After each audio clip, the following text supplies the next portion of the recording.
Welcome everybody, welcome to Stavanger, welcome to Altibox Norway Chess 2017, the strongest tournament in the world this year. My name is Dirk-Jan ten Geuzenam, I'm the editor of Human Chess, and with me is Nigel Short, English Grandmaster, Doctor.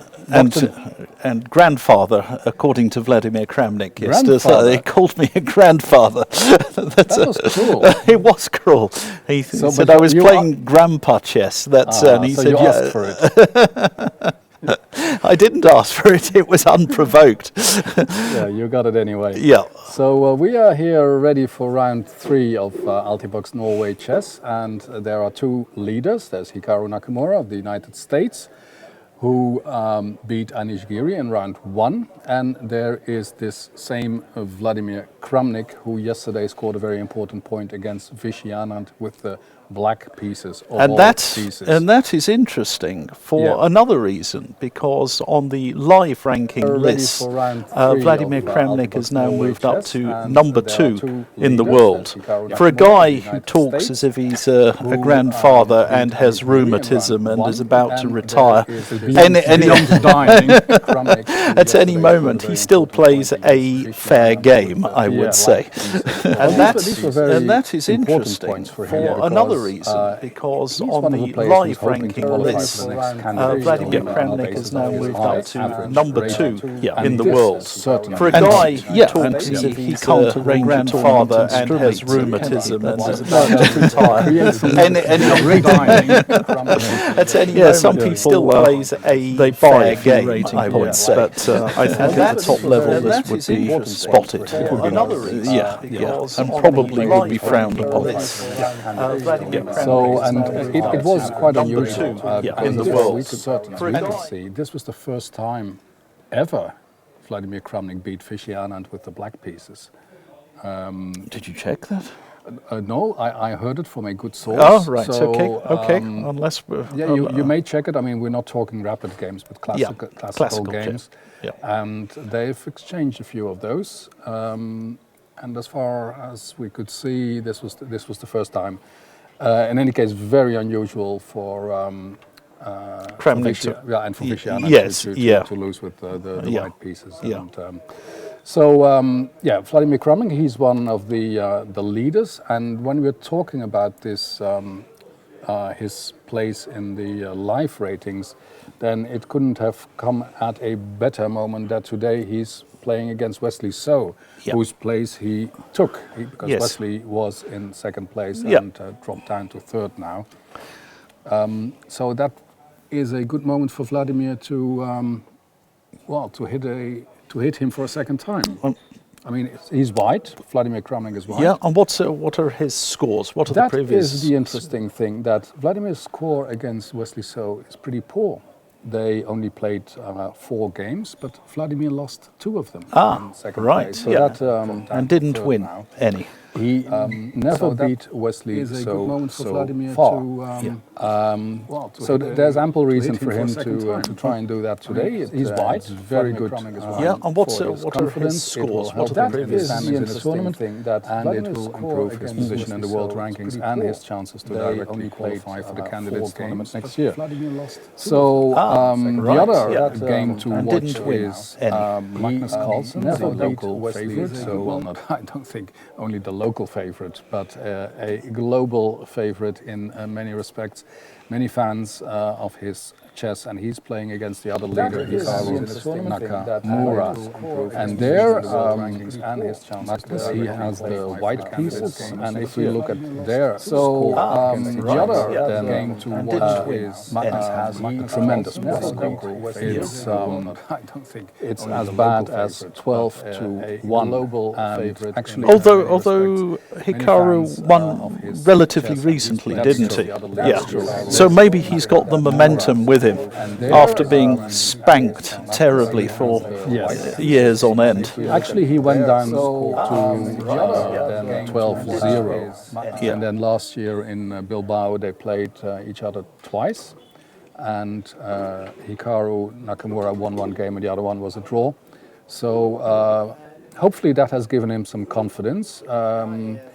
very curious to see if they are going for a full-fledged Najdorf or if there will Should we have a look at the games? So we haven't introduced all of the games yet. Should we just quickly, or should we go straight into model? Let's have a look, because I'm curious because what the opening will bring in Carlsen Nakamura. So we've started the early moves of an open Sicilian, and indeed now we have to place our bets. Yeah.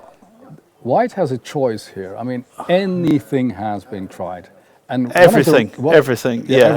And one of the recent tries has been H4, which I don't expect Magnus to play. Close. So yeah, this is actually pretty standard these days. Yeah. Although Magnus quite recently played A3, which I've played a few times. Yep. So I think maybe, is he ambidextrous? He just sort of picked up the wrong pawn or something. I don't know. Could be. Well, maybe he knew he had to. The coin. He knew he had to move a rook's pawn and couldn't remember which one it was. Yeah, he was preparing in the mirror.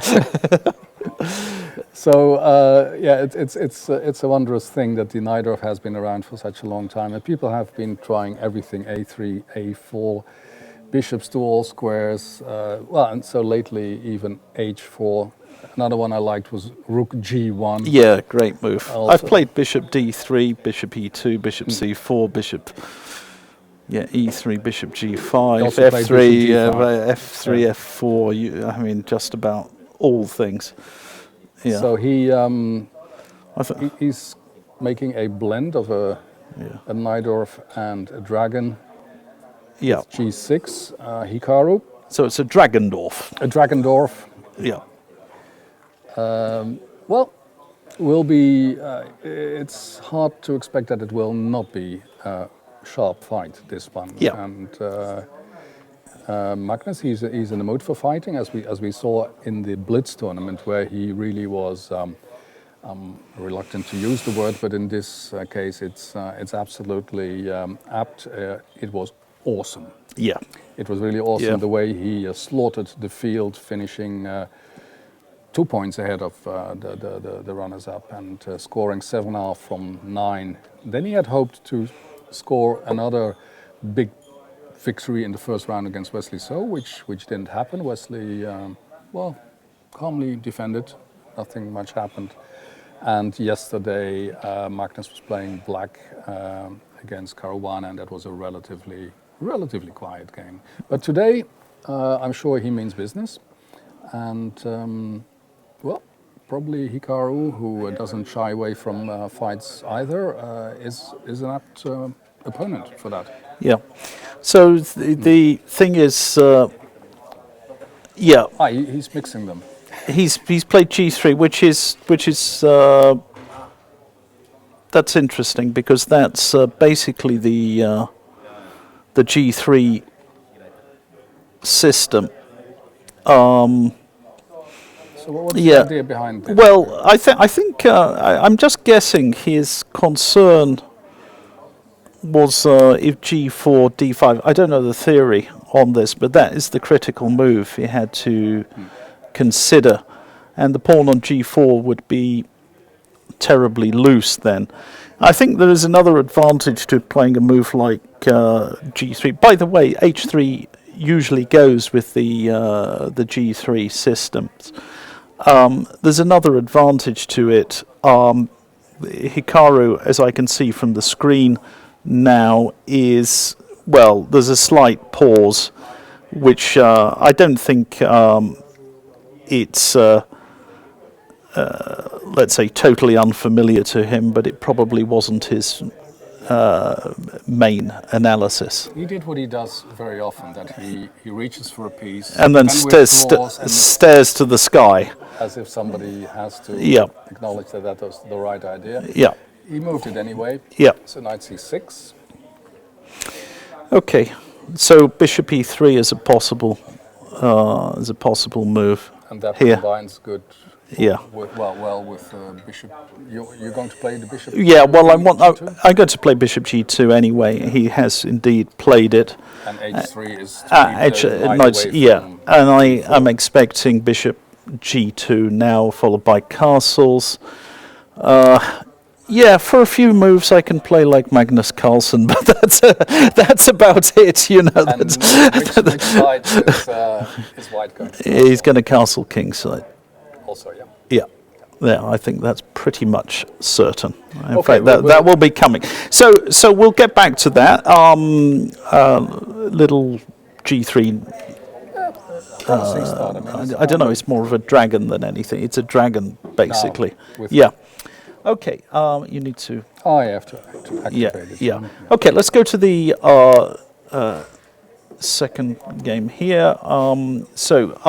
We had. Okay. So. If we start from the beginning, MVL against Fabiano Caruana. So it's a Petrov, which once upon a time, when I was hoping to become FIDE president, I would have banned this opening because it's boring. But nowadays it seems a lot more interesting than many of the other choices. So I think there already was an interesting spell when Black used it to attack. Yeah, that was in the 1800s, at the time of Pillsbury and Marshall, maybe. That was about the last time anybody ever attacked in the Petrov. No, it happened later. So, by the way, I should point out I have my FIDE tie on, so Genzuna Sumus. Well, maybe we should have ask people to put some suggestions in for a new motto for FIDE, because Genzuna Sumus, who studies Latin these days? Well, you did Latin, and I did Latin, but nobody does Latin these days. Genzuna Sumus, we are one family. I suggest a new motto. Which language? Well, English is the official language. So it's the official world language? Yeah, no, of FIDE. Of FIDE. So I'm suggesting where there's muck, there's brass. That's your suggestion? Yeah, that's a northern expression. Yeah. All right. Yeah. So we're waiting for improvements on that. Yep, which won't be difficult. If you have any better suggestions for the FIDE logo, let us know. Yeah. And in general, you can let us know anything. You just send an email to heartily encouraged qa@norwaychess.com, or you can tweet to the Nigel Short Chess is also you can it's send very it good. directly to Nigel. Yeah. Okay. So standard Petrov. D4, knight c3 has been quite, extremely fashionable recently. But this is more of the old stuff. And there is a fork in the roads here. There are normally two setups with bishop e7 and knight c6, or you play bishop d6 with c6, and there have been several games here. And this is it's a different setup altogether, like this. And this is returning to a variation that used to be popular in the 90s. Right? Yeah, even 80s and so on. So bishop f5. Here, and I can't remember. I think they used to play some. Didn't they used to play some knight a6? I've completely forgotten all this stuff. With some knight c5 tricks, something like that. I vaguely remember such moves were possible. Anyway, you mean that you can't take there and. Yeah, there are basically some tactical ideas there. This is a different way of playing. And schnoppity schnopp takes, and Interesting question now, whether... we got the times here, so we do have the times. Fabiano Caruana's playing fast. So there's a question whether he can capture on b7. I suspect not. It's always worth considering such things. Knight e4, queen takes rook, queen d7, and then knight a6 is a move to be worried about. Except, no, I probably got that wrong, because c takes d5 is still possible there. Although you can even capture back and play knight c6. Yeah, it looks like that queen, Her Majesty. Her Majesty. Her Majesty, let's not call her. He's not going to escape very easily. No. So that is probably not going to happen. I'm expecting b takes c instead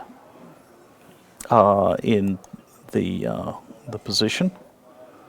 I've gone too far. I'm expecting a recapture, just b takes c3. So it's slightly unusual. Right, let's come on to the next one. Oh, good grief. Oh, right, okay. I'll pass over that. Well, I'll pass over that one in a minute. Yeah. Though that might be until they made some more exciting moves. No, but that's actually maybe more.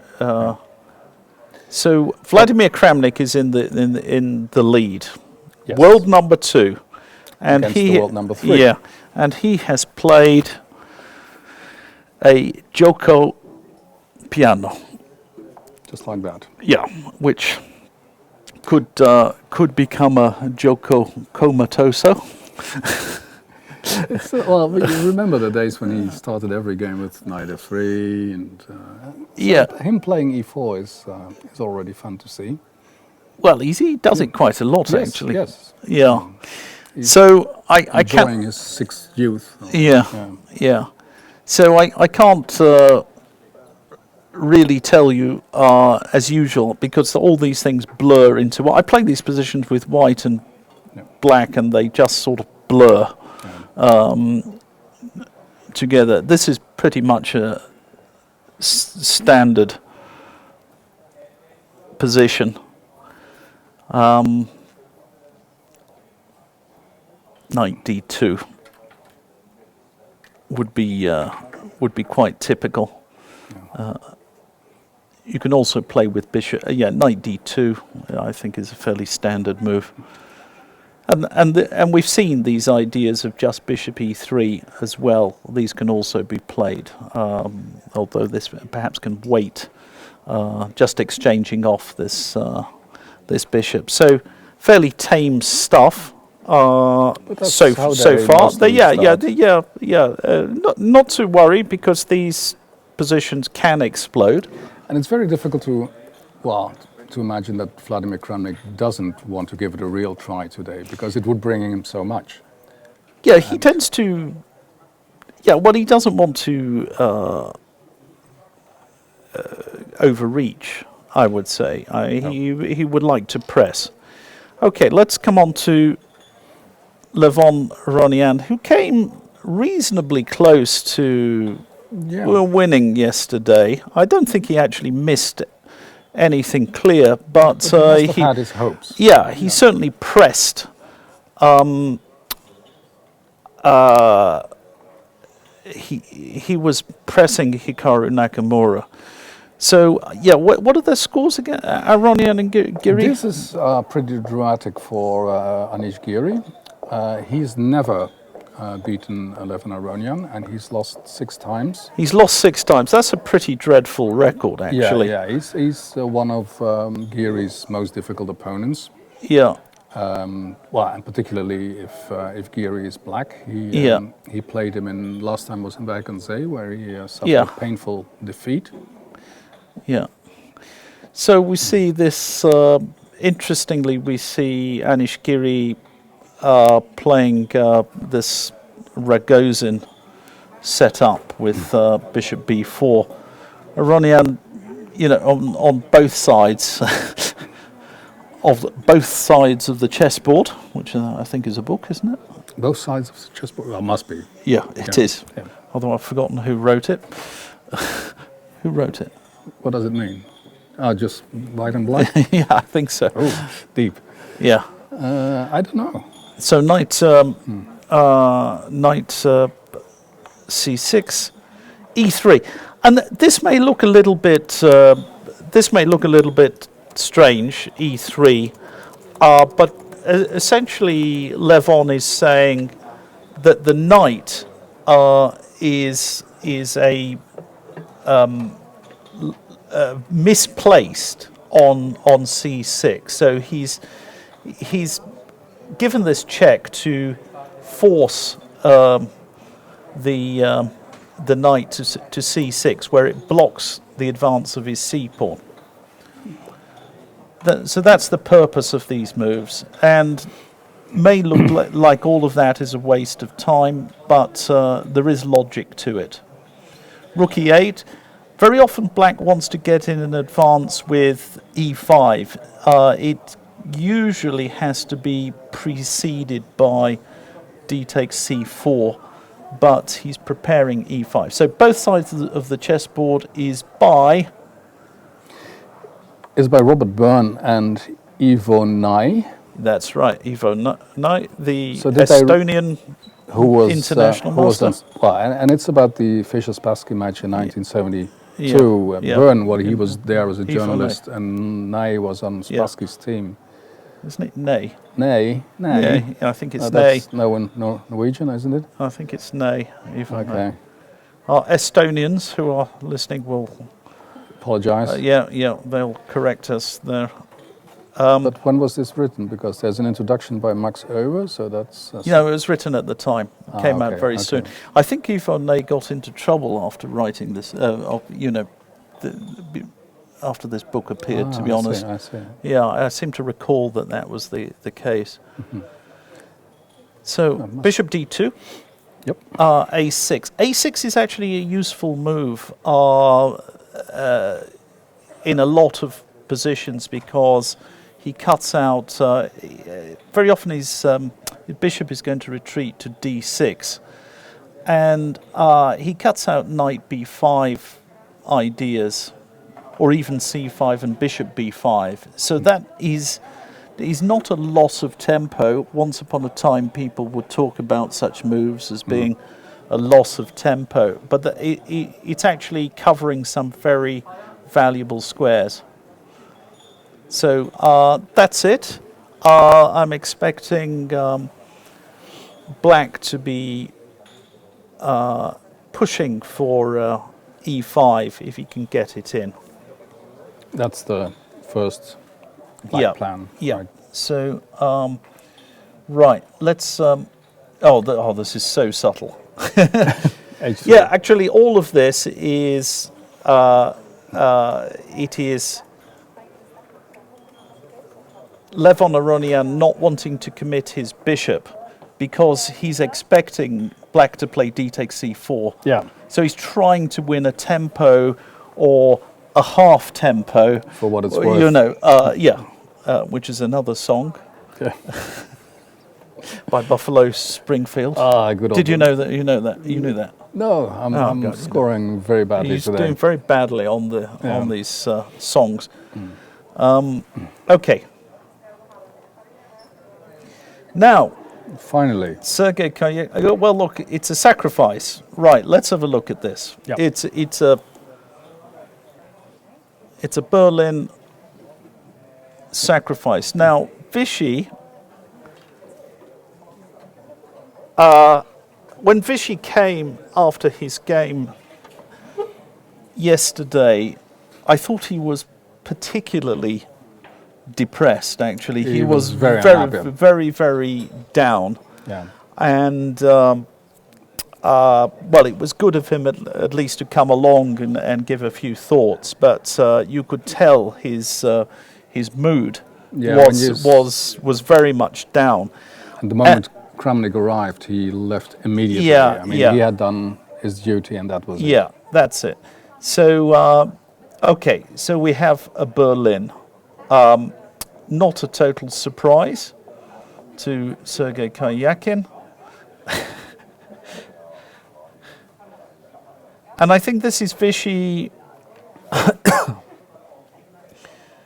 He wants to neutralize the initiative, get a draw, and what he doesn't want is 2 defeats in a row. No, not So this is very, very important for him.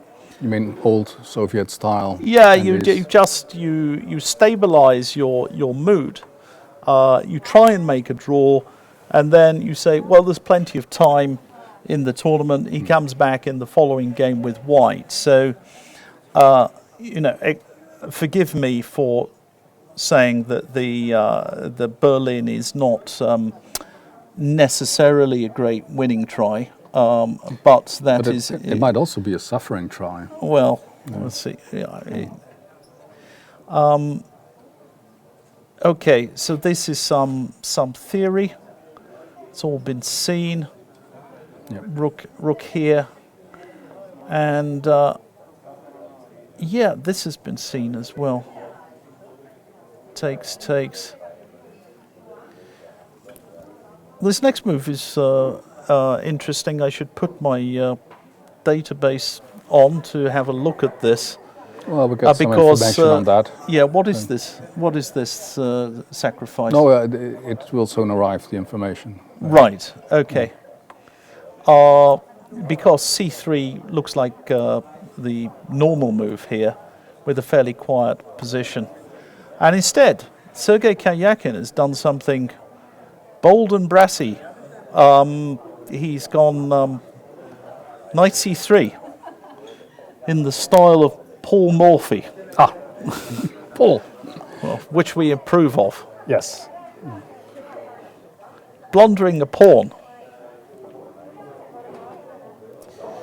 And it's interesting. We've seen yesterday, we saw Vichy with white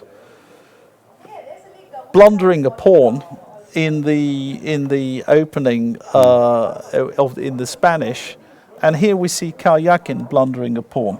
No, I'm being a bit facetious here. They both have clearly sacrificed it, and Vichy had quite reasonable compensation yesterday, and certainly this is preparation by Karyakin if we are to judge by the times. So the knight's gone in, and bishop g5. And I will point out the very important tactic here.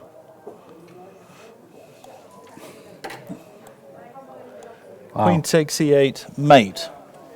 So what can black play? Well, he's played f6. f6 is nevertheless a concession of the drawback with f6 is it weakens the e6 square. Furthermore, it leaves Henry the Horse without any options. And another drawback with this move is that this diagonal suddenly becomes open. So we will see, I'm sure, this piece, the bishop on f1 coming out to c4, and with some, or it could even come to d3, with some threats. Maybe to d3 is even better. So clearly preparation by clearly preparation by Karjakin. I'm not terribly familiar with this, to be honest. But it doesn't look like a complete surprise for Anand. I mean, he's playing relatively quickly, isn't he? Well, not that quickly. I mean, he's 20 minutes down. 20? Aha, that's... Yeah. Actually, probably he didn't have a better... You mean that it's almost forced what he's playing? Well, once you've got this position, after knight c3, if we go here, he's stopping black from playing d5 because you simply capture it.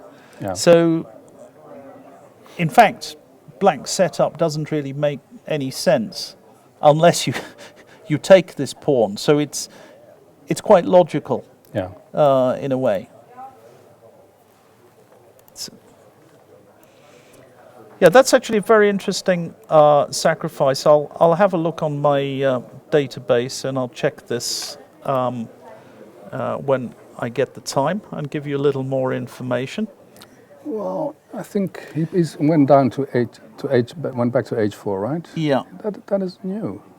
So bishop h4 is new. So it has been played by some serious players. Andreikin played against Yakovenko. When was this game? 2016, July. So okay, within the last year, this sacrifice has been played by Dmitry Andreikin, who is, of course, a very strong player. Roughly, what's his rating? 27 something. You know. Yeah. I don't know exactly, but an excellent player actually. Yeah, I think he reached the semi-finals of the World Cup. No, he's good. Yeah. Not really a theoretician, it has to be added, but a very fine tactical player. So, Vishy hasn't had his breakfast. Oh gosh, and he's gobbling up everything. He's just. Oh. But that's good. Yeah, no, I like this. I like this very much indeed, that we've got tremendous excitement in this game. Karjakin against Anand. So Karjakin's just playing very quickly. I must say I would be terribly nervous here with black. Yeah, there's so many threats. I mean, it's one of those things that if you have not analyzed this extensively, you are you're in danger of getting wiped out. It is the proverbial minefield. Yeah, You're just walking around and get hit from any corner. Yeah, all of these moves are coming very quickly. Should maybe get the...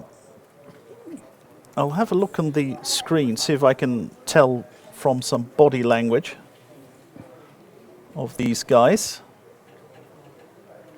No, Vishy doesn't look too perturbed. Well, yeah, mind you, it's hard to... Once he starts wiping his upper lip, then he's getting nervous. Right, right. A very interesting game, actually. By far the most interesting opening so far. So, you give us a couple of comments, and I'll have a look at this. Just on this. Well, I'm curious where this. I mean, if this is part of his immense repertoire, he must have built up for the World Championship. I'm sure this is World Championship stuff. You mean the quickness with which he played? Yeah. I mean, he looks very confident. So you can follow it here if you want to. Yeah, I'm going to use my own engine here. It's more or less balanced, but it also is the kind of position where I think one wrong step gets you into huge trouble or into a forced loss. Yeah. Do you think this is what Vishy is very much not wanting, this a sharp battle? I think he better. Yeah, I don't think. I think he would like a comfortable draw. To be honest, I think that is the sort of thing that. Yeah, unless he doesn't. He doesn't. Well, nobody enjoys being bitten, but he looked particularly unhappy yesterday. Also, it was Kramnik, right? I mean, they're good friends, but there's Yeah. also this clear rivalry. Yeah. Well, the good news for him is that he has 2 pawns that he can give back without. Yeah.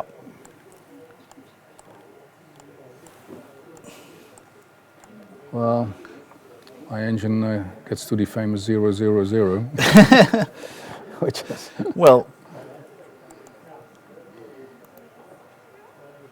Yeah, it's obviously 000. which doesn't mean that it is a draw. It's a dead draw. I mean, why are they even playing on in this position? Well, there's something to I mean, think haven't they understood this? Yeah. So apparently there's a choice between bishop d4 here and c6. C6. These are basically the only 2 moves to consider. That much is that much is clear. You want to analyze that, or we just return Well, later? let's have a look. Okay. Check. The king is going to go, and then it's the. I think the attack is going to come actually not on the first diagonal. It's going to come on h7. So c6 is quite logical, trying to remove this knight. And then a couple of possibilities. Knight e7 check is already very interesting, and knight takes c8. And another move,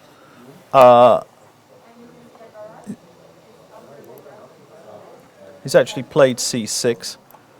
And another move in after f4. Oh, he's taken. It's going too fast for us. So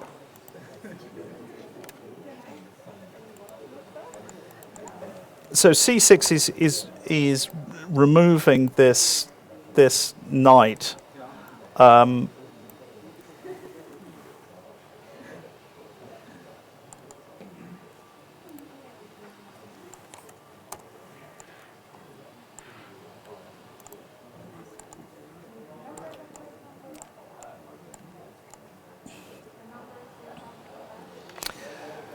And I guess he's got to play knight takes f6. Actually looks okay for black. And after knight takes f6, bishop d3 is likely to be played. Bishop d3, yeah, he's played knight takes f6. I'm pretty sure bishop d3 is coming. And all you can say is that yeah, he's played it immediately. So white has excellent compensation in that he's got 2 bishops. Black has these doubled isolated pawns. Furthermore, for the moment, black is tied up, because he he's tied down. He's tied down to the b7 square, because the rook is active on this file, and it's dangerous. Actually, it's dangerous. Well, here is a point. There are some. Bishop d3 has another idea. So, for example, if bishop b6, white can play bishop takes f6, queen takes f6. You could take with the pawn. You probably have to take with the pawn, in fact. Queen check, and bishop takes h7 check. So there is real danger immediately for Anand. I just hope he's had his coffees before the game, because at a moment like this, you want your brain to be fully working. It's not enough to be thinking on general principles at a moment like this. You can't... your sense of danger is tested to the utmost. So here we are, we're 21 moves into the game, and it's already a critical position for Anand.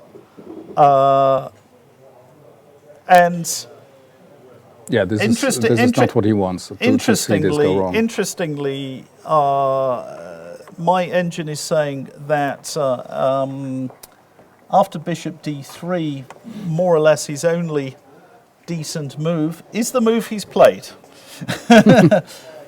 So he has very good fingers. Or memory, after all. Or memory. Fingers or memory. Or both. Bishop d7. But that, of course, leaves a pawn en prise. So rook takes... Oh, that's a very surprising move. That is a very surprising move. And it must be a very deep one, because he plays it so quickly. And so oh, no, there it is. It's the third choice.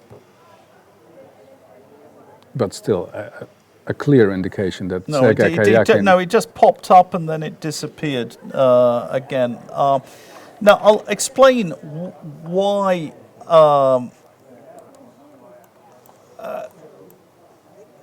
Sergei Karyakin didn't take on b7. I think it's simply for the following reason.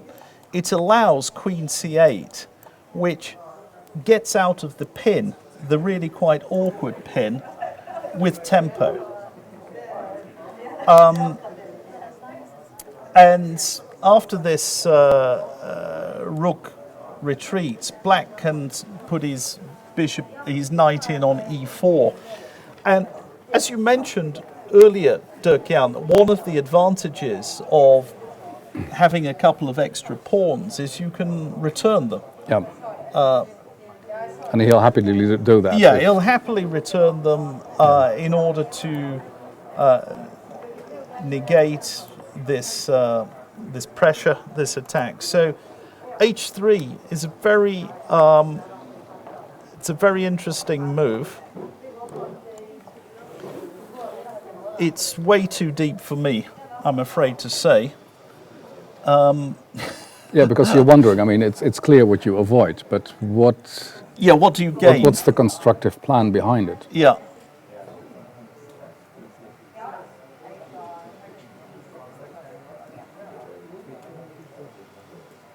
Are there deep lines where you want your back rank less vulnerable? Well, interestingly, one of the main yeah, that's it. It's giving you a little bit of space, putting the back rank. You're covering the back rank mates, which can sometimes happen. So, one of the moves which the engine just suggested was Queen f8. And of course, after Queen f8, that's getting out of the pin, Rook takes b7, Queen c8, Rook b3 is a clear improvement on the previous variation that we looked at, because h3 is very useful, the back rank is no longer weak, and also the g4 square is simply taken away. So, and I think this has been solved. Okay.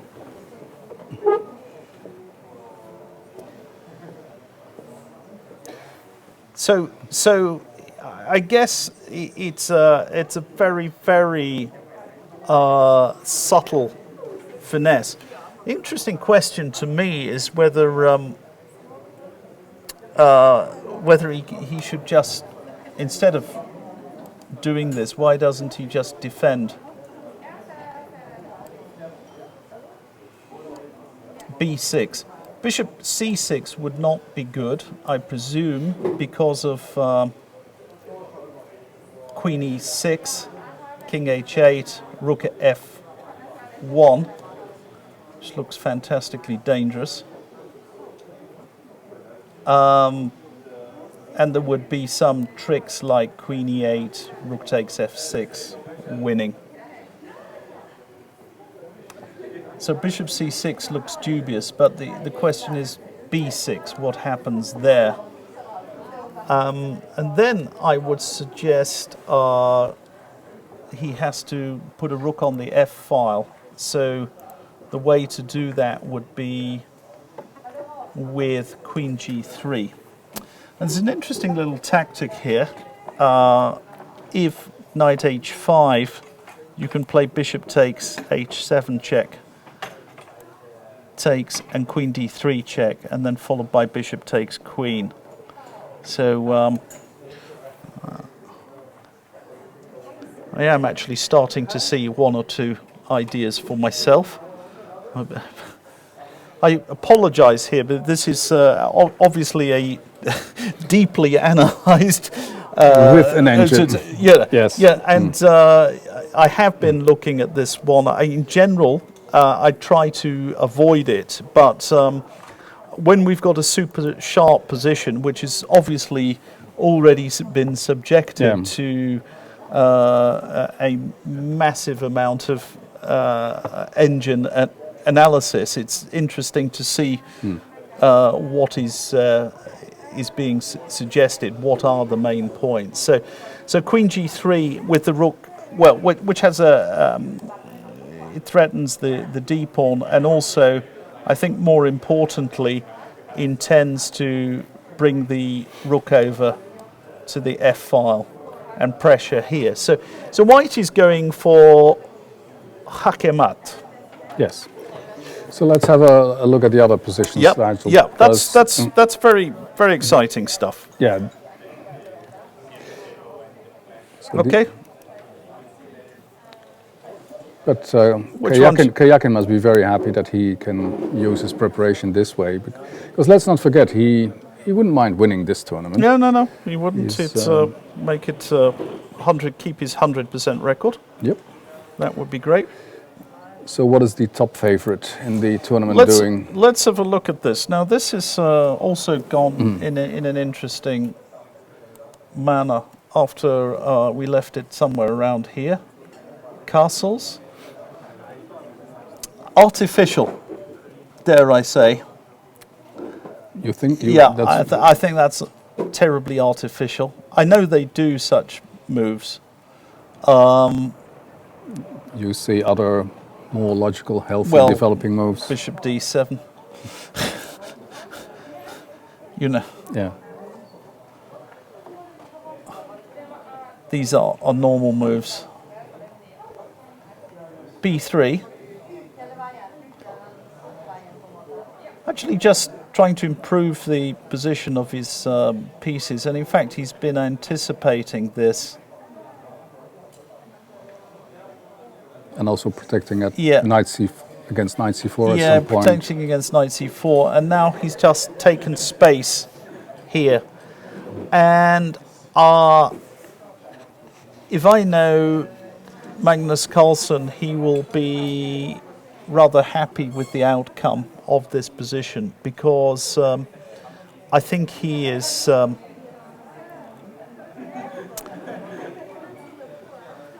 slightly better. And the reason he's slightly better, he has this well-placed knight on D5 and slightly more space. I might add, there's something else here, that Black's king is slightly more vulnerable to give an illustration of this, I will give a completely ridiculous variation. Queen b8, knight takes e7, mate. Which can be prevented. Which can be prevented. I'll give a completely ridiculous... I'm just pointing out that black has to be slightly careful about his king. Yeah. Once the fianchettoed bishop is gone from g7, the fact that he's got the pawn on g6 is just a slight weakness there.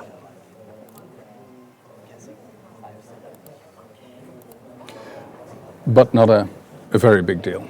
It's not a very big deal, but I think it's exactly the sort of position Magnus is very good at. We've seen him play similar positions before where he just, he squeezes gently.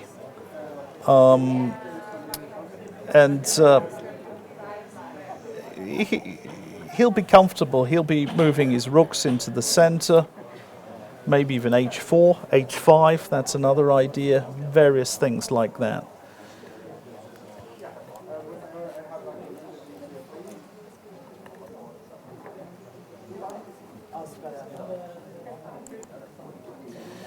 Okay, should we have a look at Kramnik's position, actually? This is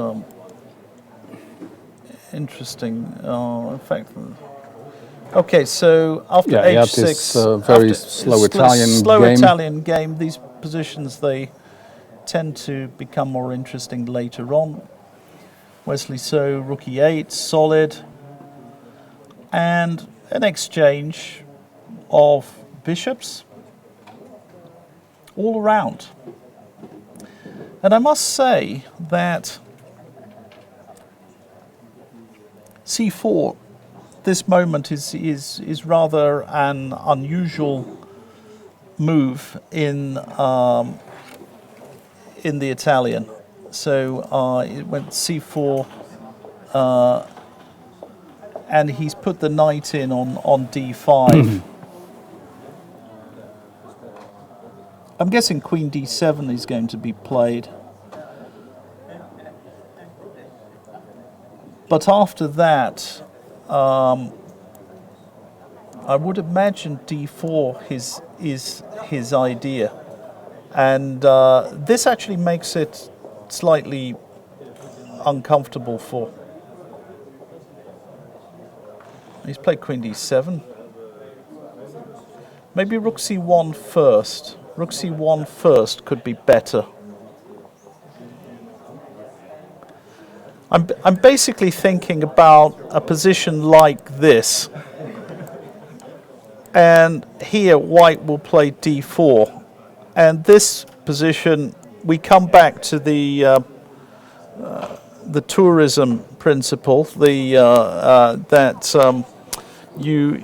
you need to have as few islands as possible. In chess, that's the difference between chess and tourism. So black has 3 different pawn islands, and his pawns on c6 and d6 are a little bit vulnerable. So that position would be, I would say, slightly favourable to white. Well, good. I'm glad we've got a position I can understand. Yes. And also there's the fact that Kramnik has used much less time. There's half an hour difference. Yeah, there. that's a lot. Yeah, that's a lot.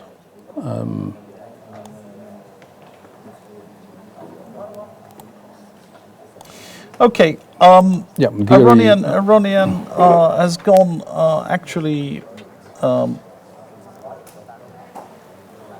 I spoke about the battle for the tempi and the ideas actually in these lines. So h3 super subtle, and now a3 again super subtle. Yeah. And Levon doesn't want to move the bishop here. He's making moves which are useful, and he's expecting black to capture on c4 at any time. And Anish managed to make one more move, semi-useful, because the bishop is not that well placed. He doesn't want to give in. Yeah. So it's the great battle for the tempo, and Anish Giri wins the tempo battle. Finally, he plays the bishop. Finally, he moves the bishop, and then he takes immediately, and h6 to I said his idea is to play e5, but I think he starts to run into knight g5. If he does that, rook e7 would be met very painfully by knight d5, and after knight takes d5, mate. So black needs to be circumspect, and he is. So h6 is not a wasted tempo. It's a very useful move.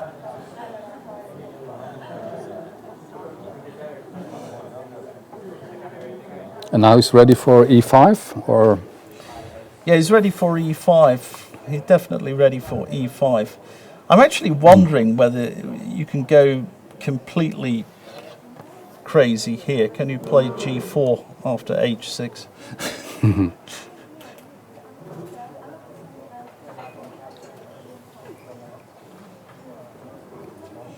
And then you wonder if e5 can be played. Well, I think it ought to be. Well, maybe b5 first, but I don't know.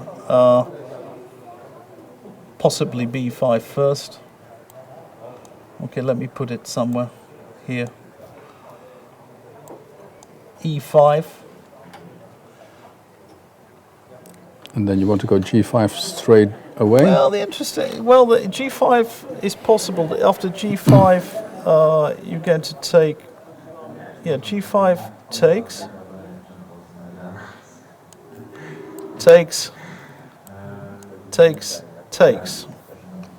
Mate. Looks dangerous. Mate. With queen g6 coming next. Nothing to be done there, right? Well, that looks catastrophic. So I'm wondering whether this sneaky little guy, this cheapo artist, Levon, as he will happily be called, who is a very, very tricky, cunning tactician. He plays all these little nothing moves, lulling you into a false sense of security. Yeah. And then he's quite capable of flicking the switch and going for the jugular. So I reckon he'll be sitting there very innocently, but considering all of that.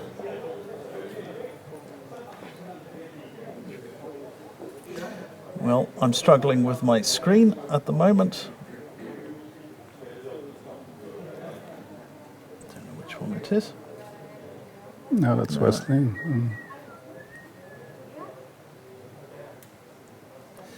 Yeah, he's in rapt concentration, and he's got his fingers in front of. Levon's got his fingers sort of covering his eyes in a way, so he's not indicating he's looking at g4. But I'll bet you he is. Yes. I'm not joking. I think this is a clear sign he is. Yeah, he's just wondering if he got what he was looking for. Yeah. So. He doesn't have to play g4. G4 is it's either very good or very bad. I mean, you play moves like that. It's extremely committal if you do it.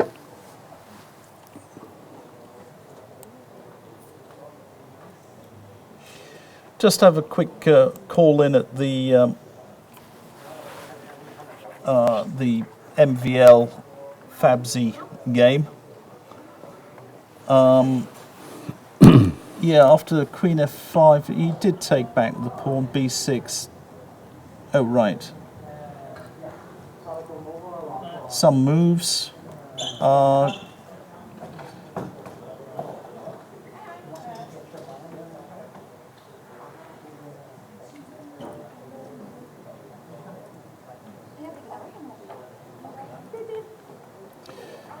After Rook C8 here, yeah, okay, so we had this position, yeah, takes, and this isolated pawn. Queen B5 actually with the intention of C4, so exploiting this pressure along here.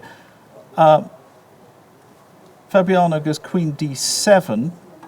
Obviously, the standard trick, the Queen D5 fails to Bishop takes H2, and Queen takes D5.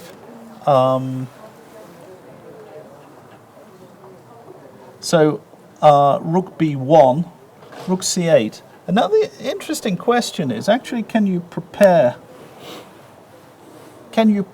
this idea with a move like, can you play G3 or something here? Just play a move like G3 and threaten to take on, yeah, you just threaten to take. And it's actually a very, very interesting idea. But what's wrong with taking on B5 then? Taking on B5. You don't want to. Queen, Rook takes B5, and the D pawn is dropping off here. So and you know, this one should not be good. No. Because I'm guessing actually even Rook takes D5 is possible there. Yeah, but this is catastrophic because you can't really move your pieces. So I'm wondering about that. G3 is a little bit, could be a bit awkward. After G3, perhaps Bishop F8, but then I don't know. Interesting lines. Knight to E5 is interesting. In fact, lots of things are interesting. I mean, he may be better even with something very quiet like Bishop D2, actually. Why not just defend your pawn? And threatening... No, you're not threatening anything immediately, but it's... You feel it's a very comfortable position for white. Knight C6 is... Yeah, Knight C6 is possible. So you probably need to be a bit more incisive. Knight E5, for example, we get something like this. I mean, it could be playable for black, I guess.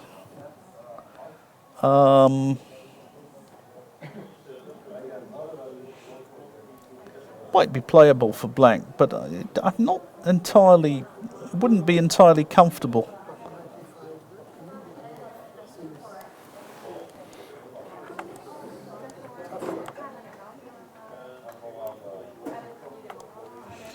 Yeah, various possibilities.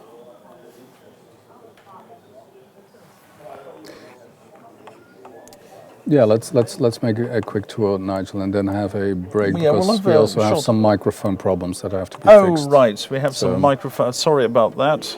Yeah. Apologies with the issue. So let's go to the top. We had this position after C4 and E5 played, and Magnus just retreating, putting his queen on a good square. B5, Rook C1. It just looks slightly better for white. That's my impression. typical ideas for black. Black very often wants to put his knight on c5 to e6 to d4, and if he gets that in, his troubles, I wouldn't say they're completely over, but you know, I mean, that's 3 tempi. In the meantime, white can advance f4 even, f4, f5. So I don't like Hikaru's position.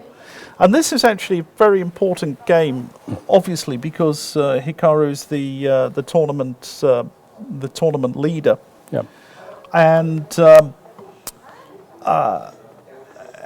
Magnus could well move into the lead after today, or at least the equal first.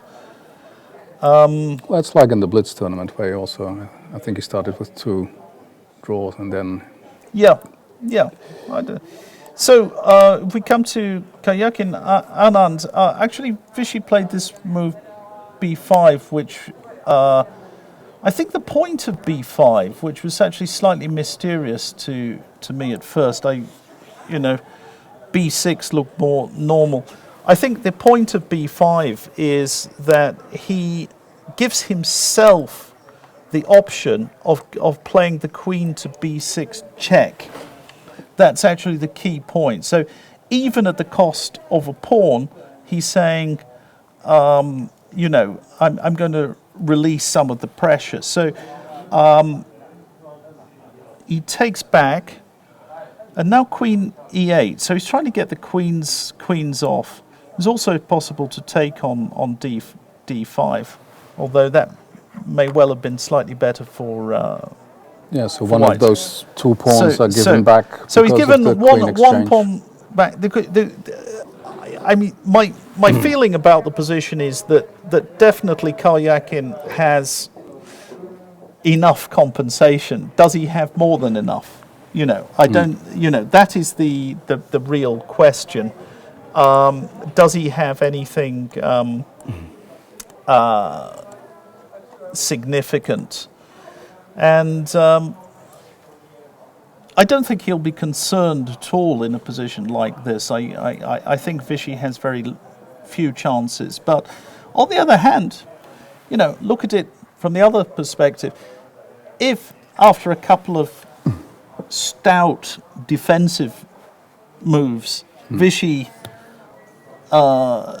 just neutralizes everything, he can be pretty happy today, because one thing that he sometimes struggles with, as all older players do these days, is the ebbing of energy, slowly going down during the course of the day. Now, we are only an hour into the round, and he will still have plenty of energy now for the next couple of hours. But that's it. This is the game is probably going to be decided relatively soon, because it has been simplified to some degree. Does Karjakin have a serious initiative, or is it going to just peter out? And if he makes a draw, Vishy, then it's a draw that he had to work for. It's something that will give him back some confidence. Actually, he would have had to. The nice thing is that he's made some good moves. He's played bishop d7, he's played b5. These are actually good moves. I think he could be quite satisfied. You expect in a tournament like this, if you're going to score any points, you have to make some good moves at some moment. So Kramnik, he played d4, which I thought was, having considered it further, I thought it was inaccurate. It was my first idea, and I thought it was inaccurate because of c6. After d takes c6, he's going to take with the queen, and I think this is very little. So I think Kramnik should have played rook c1. Well, that's just my view. Yep. I certainly can be wrong. And Lev Aronyan has not played like an animal. He's played quietly, more quietly. He castled kingside, doesn't take any huge risks, and rook e1. You have to be pretty damn sure if you're playing those moves which I suggested. You go g4. I mean, it's Lev Aronyan, not Simon Williams. Simon Williams would play g4 without even thinking about it. So, yeah, these guys are a little more responsible. Yeah. Okay, we will take a short break now, and maybe slightly longer actually. We will try and sort out our little technical problems, but we'll get back to you. We'll hope to get back in a few minutes. Better sound. Yeah. Thanks.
There are a million reasons to walk through our door.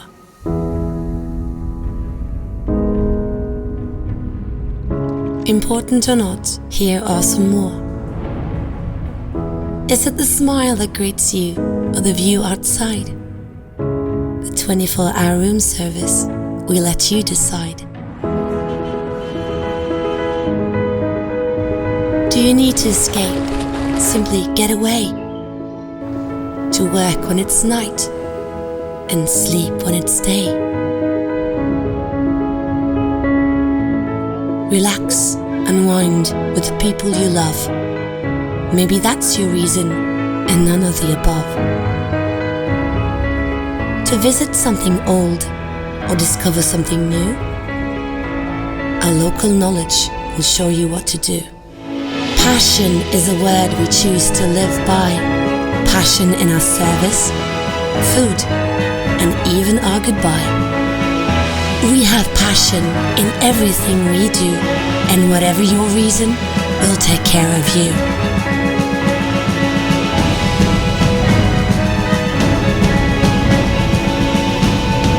Clarion Living, not just staying.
Welcome back to Stavanger. Welcome back to round 3. We hope we solved the sound issues. Apologies for that. A couple of things were attached wrongly. They should be fine now.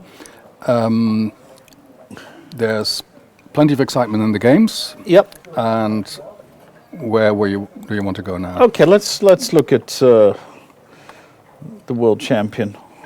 You feel that he has a pull? I think he has an edge here. It's very close, actually. These positions, they can go in Black's favour quite quickly. So Hikaru, he has the possibility to post his knight on c5. And if he does that, I'm expecting could consider sacrificing the exchange. I don't believe that should be so good. Who knows, actually? It's also something to consider. But the simple a3 followed by b4. And what he wants to do is put his rook in on c6.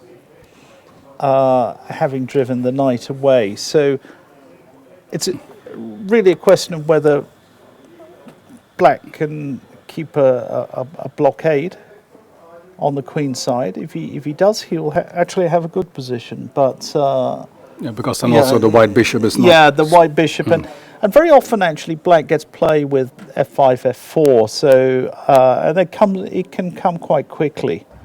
So...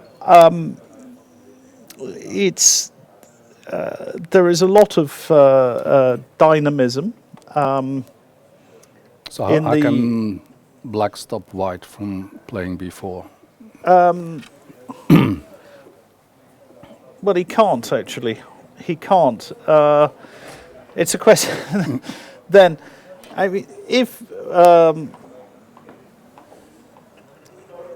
he will at least get rid of his a pawn. And he will also get an open file for his rook. So he'll be moving his queen somewhere and trying to, I don't know what he'll do, queen b8 or something. He's played knight c5. Yeah, I was thinking, maybe here queen b8 should be the right move. Something like this. Can even go in this way.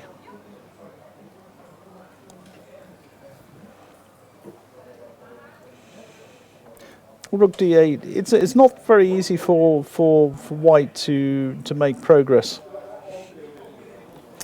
Well, can he combine the pressure on the queen side with some activity on the king side? Yeah, he can. Maybe h4 is not completely stupid, in fact. So I'm guessing he could. He can do that even now. After knight c5, h4. So that's just a little probing. The pawn has served its purpose on h3, and the one thing f5 would be too risky. Well, f5 is not too risky, but it's not too risky.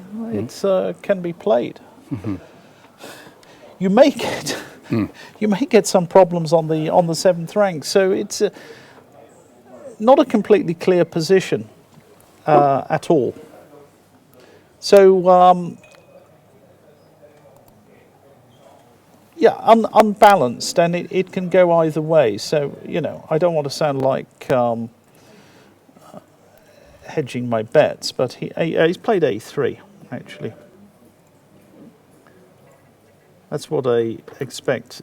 And I expect queen b8.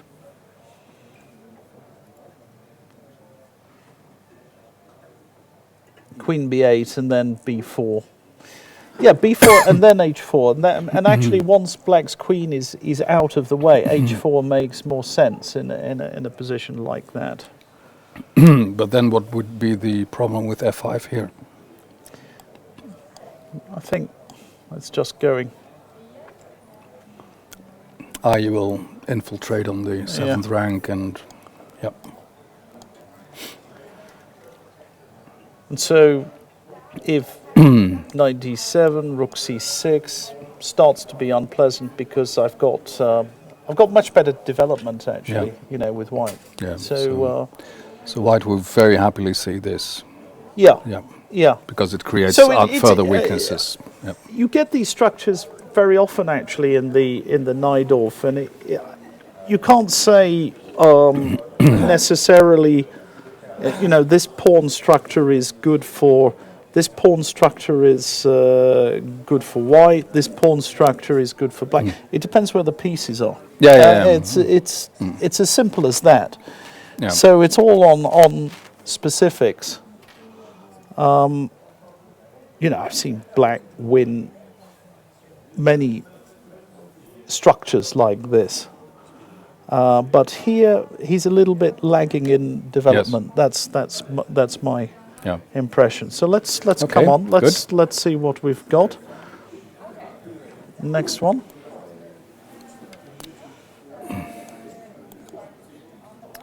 So that was also an interesting moment. Yeah. So we after rook c8 he did play g3 as I suggested, and bishop f8, which you also suggested. Yes. And bishop. He then went bishop d2, as I think I suggested. Is this the game, or is it just your analysis? Yeah. This is actually the game. Yeah. You know, sorry. Yeah. So the moves are coming a bit quick here. So takes. There's pressure on d5. He's just in time. This one protects the pawn. He goes a4. White will want to quite often play a5. Yes. So that's the idea. And I'm guessing f6 will be played to release the pressure. After f6, I think the rook will simply go back to e1, where it may swing around to the queen side to the a file quite often, and you feel that white retains some pressure, but it's. Well, I wouldn't get too excited. I think he's probably that Fabiano is doing fine here, but. Okay, then we go to the game that excited us most at the start of the round between Sergei Karjakin and Vishy Anand. Yeah. So after Queen e8, we've only had one more move, which is Queen takes e8 and Bishop takes, and now it's a question of how should he play? Look, if Karjakin wants a draw, he can do many things here. Bishop takes f6 is going to be a draw. Yeah. I mean, he will get back that pawn. There's no doubt about that. Yeah, and this bishop a6 is an interesting move because for the moment, this knight is rooted to its spot. Knight e4 is met by bishop b7, which would cause a huge accident. Yeah. Because you take on d5. Yeah, actually, he's got. No, it doesn't help. Yeah, it's because bishop takes. Yeah, the bishop is attacking always. Yeah. Yeah, so this is essentially what Karjakin is thinking about. Do I want more than a draw, and how do I go about it? Yeah, I think bishop a6 looks like should be the best move, but he could even take on. It's not absolutely stupid to take on e8, is it? I wonder. Just wondering if he takes. And then, b7. I mean, one feels he's gone bishop a6. One feels that a draw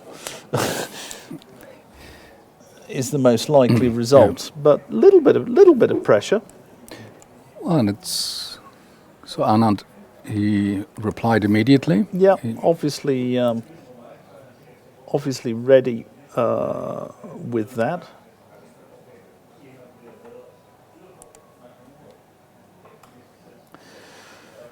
And I don't see anything better than bishop b7. Yeah, bishop takes f6 first actually, or bishop b7. Yeah. And then taking, and you win the pawn back. And then most of the excitement is gone, right? Well, not necessarily. Let's go somewhere. You still see chances for white? A little bit better, but it kind of feels like a draw to me. King f8.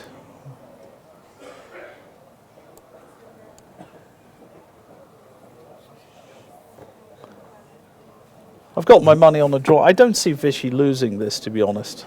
I mean, he's actually slightly worse, but it's a player of his class. But what are his problems then? He's got more isolated pawns. That's it. So he first took. Yeah, and went in.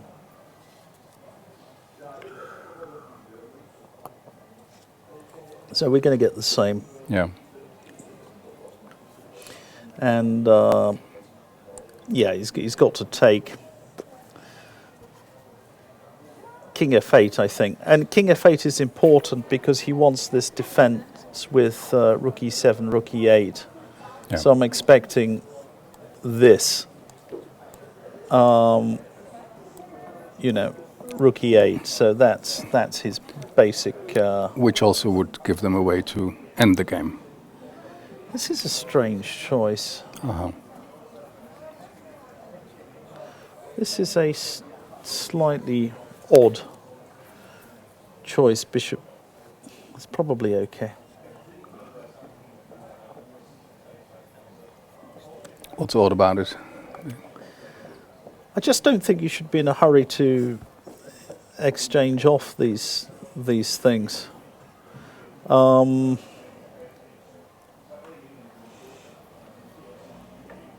Let's have a look.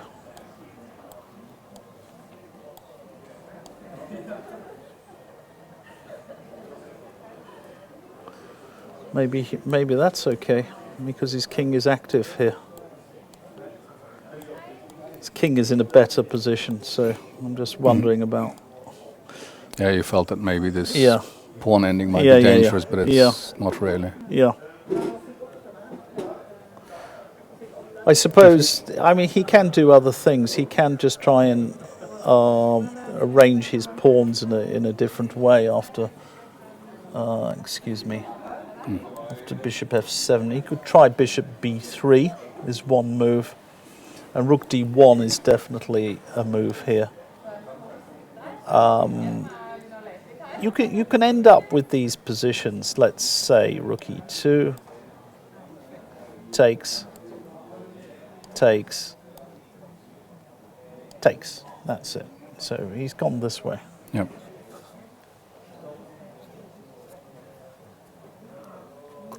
But then, in fact, I mean, he must have assessed the ensuing endgame properly. Otherwise, it's a committal move. I think the endgame is.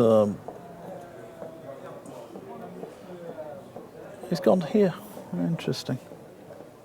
I thought he could play rook. It doesn't make any odds, actually, because after this, he's just got this. In fact, he's done it. So I'd say the game is hurtling towards a draw. Yeah. Once this pawn is captured on c2, that's it. And in fact, it's equal material. I'm guessing he's going to play rook d7, rook takes c2, rook takes d6, and it will be that's it. A draw. So that one, I'm afraid, from an interesting start, a promising start, like a lot of these things. That was a flashy start, and then it... Yeah. Just general comment here is that chess is quite a drawish game, and we've seen 80% draws so far in this event. Now, if chess were a win for the person who stalemates the opponent, Magnus Carlsen would have beaten Wesley So. Yeah. In that position. So you have further proof, further ammunition that the stalemate rule is fairly idiotic. Who came up with the stalemate rule? Well, I don't know. I mean, it used to be a win. It was a win. It was a win for hundreds of years. Yes. Why did they change it to this to what we've got now? It just makes chess more drawish, and at the highest level, it does make a difference. This would still be a draw because there is not going to be a stalemate in this Karjakin Anand game, which is, I think Vishy will be pretty satisfied with the outcome here. He didn't suffer that much. You feel he was confident from the start. He invested quite some time. Well, he had to play a few good moves, but you would expect a guy of his strength of being capable of playing. But you feel that you're in the opening preparation of your opponent. You could. But it's one of those things that if it's indicating, if the engines are indicating a massive advantage, you probably would have spotted it yourself. Mm-hmm. It just means that very often people go down these cul-de-sacs and they, just because they've analysed them further and they know the nuances. So it's sort of enticing somebody into the cul-de-sac. into the cul-de-sac. Yeah. Well, we'll hear from them shortly. To what extent this was part of Sergei's preparation for the match. Good. Very excellent. That's improving our chances of having a nice early dinner. That's well, there's always one game, you know. It only depends on one game. Yeah, that's true. So we'll go past that. Actually, I think the very, very interesting. The Aronian game. What happened there? Well, which is developing slowly, and Giri is down to 43 minutes. Yeah. Well, it's not such a big difference. So after e5, rook e1, queen e7 was played, knight h4. And he goes back. Goes back. A tacit draw offer, I believe. And it is, in fact, not that clear what White should do, because his d-pawn is under attack. And otherwise, Henry the Horse is misplaced on h4. It's sometimes it's a tactical weakness. You want to be able to put it in on f5, but you can't, because you're just dropping your d-pawn. So Anish is just essentially offering a draw with this continuation. I told him, if you want to play on, you'll have to take some risk or do something different. Yeah. Because from his perspective, it is understandable. You're playing black against one of your most difficult opponents. Yeah. Of course, it will not make everyone happy. Sure.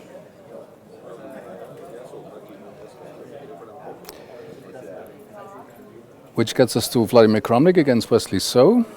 you feel that Wesley has the worst behind him? If I think so, because he got in the C6 break. I actually thought Vlad had just played it just a tad inaccurately. I thought this D4 was ever so slightly premature. I thought Rook C1 first was correct. So I don't really understand why these moves were played. It's not such a big deal, actually. We're talking about very small differences. I suggested this, and perhaps he could go Rook C8 anyway. And after here takes C6. And this type of position you can usually take with the rook. And because you have pressure on Eric. Which compensates the weakness of the D6 pawn. D6 pawn, yeah. So, I mean, he's got 3 pawn islands, but in fact, White's pawn on E4 is almost as vulnerable as that. So these are fairly standard types of position. You often get them in the Spanish opening. Were we at the bottom already? Yes. Okay, so actually, Magnus has got one of the most interesting positions of the day. F5 and B4 been played. Yeah.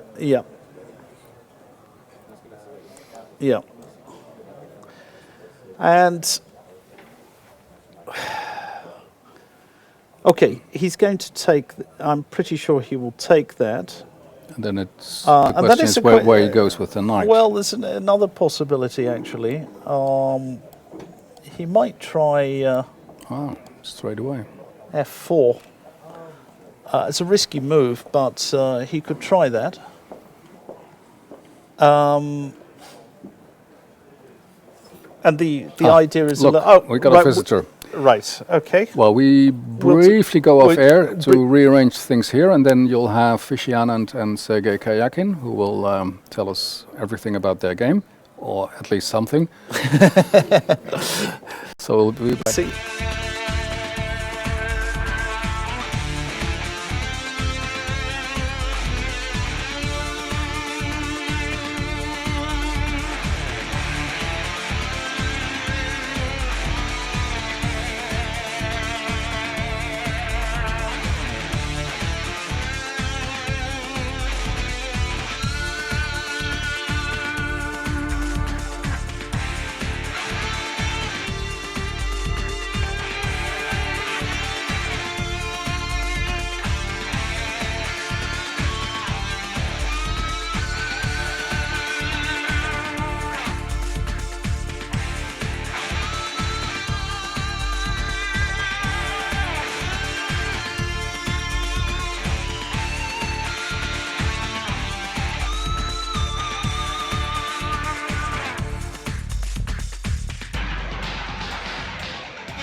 Welcome back. We have with us here in the studio Sergei Karyakin and Vishy Anand, who've drawn their game. 33 moves. In terms of time, it didn't last long, but it was certainly not without interest. Can you run us through the game, please? Sergei, it looked like some sort of leftover from your match against Magnus, was it? This some analysis? Yeah. Actually, it was kind of game. I was preparing with Black against Magnus to the match, and basically I was ready to play almost all the moves which were played today. I was ready to play them with Black, at least until this moment. So can you? Here we played a game with Magnus, and he played C3, and it was basically a boring draw. But knight C3 is much more not critical, but unfortunately for white, if black knows what is he doing, then it's very drawish. And here black has many moves like c6, g5, bishop b2, and if you don't know, you can mix up something. And also here it's very important to know that bishop d7, and because it looks scary and looks like I can take, but he has queen c8. Queen c8, yes. Vishy, can I ask you? I know you don't want to divulge all your secrets. How much of this was familiar to you, or how much were you winging it? No, I was definitely not winging it. The problem is, memory. It's not like you remember with clarity. You remember something vaguely, and then you have to hope that that's the right thing that you're supposed to remember. So I had basically the same preparation as Sergei, but I was lucky that when he played bishop h4. Sorry, you need this one. When he played bishop h4, I remembered this position. Suddenly, I remember the position after bishop d7. And I spent a lot of time trying to get this.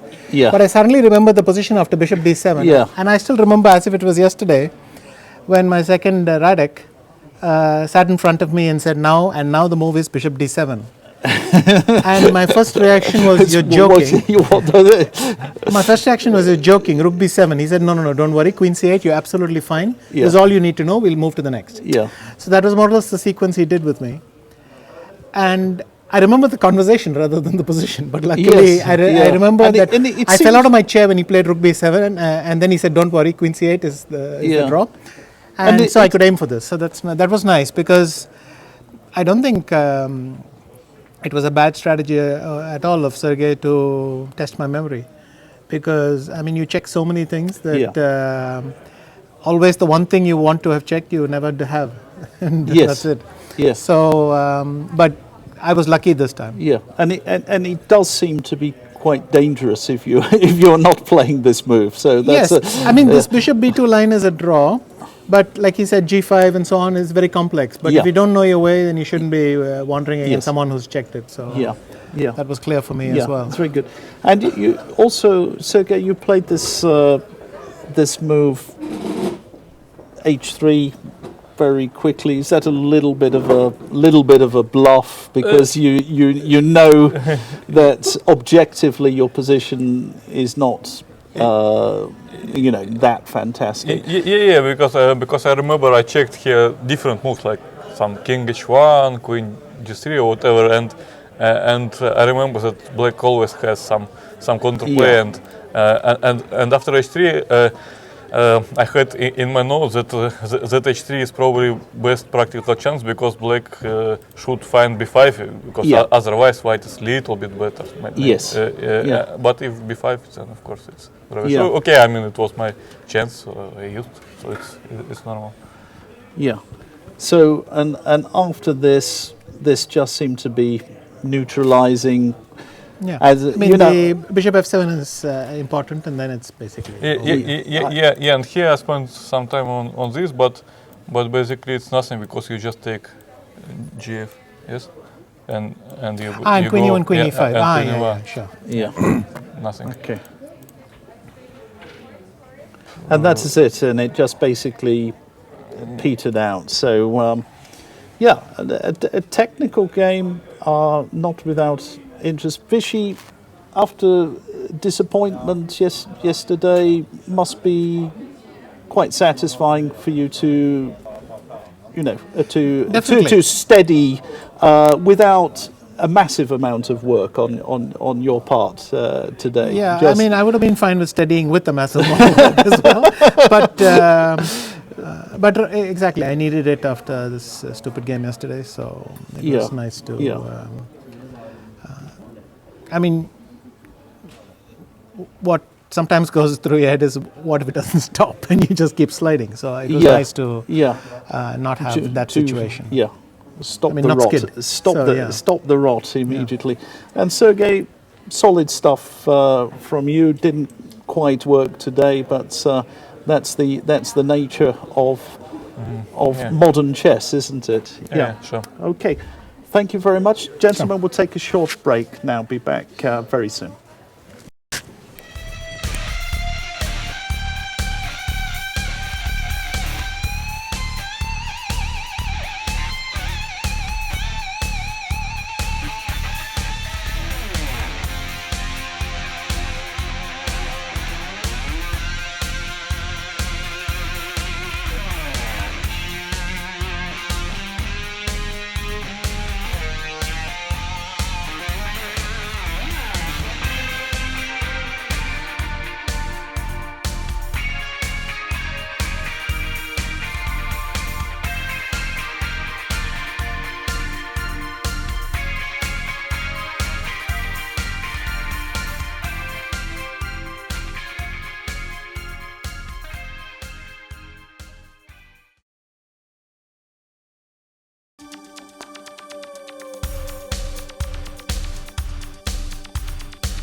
Altibox Norway Chess.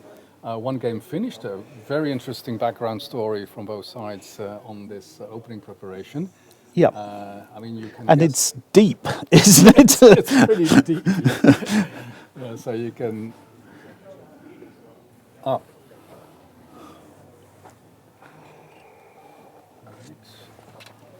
Okay, the preparation from both of the players is extremely deep. That was some.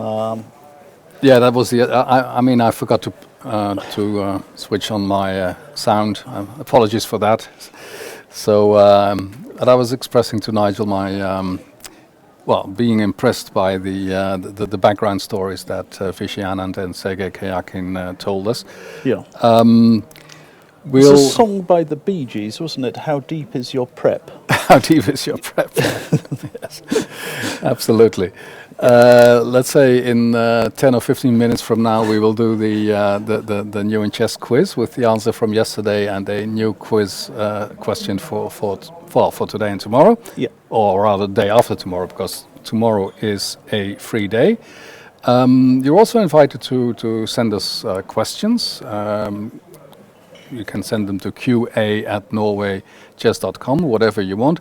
And we thought that in fact, we were pleasantly surprised by the photos we got yesterday of the situation at your homes, the way you are following the broadcast. So there's one example on the left, how you can follow a game. And there was another gentleman who showed us how he was following the broadcast.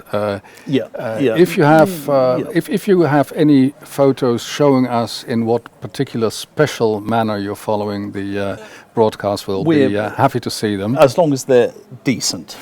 Yes.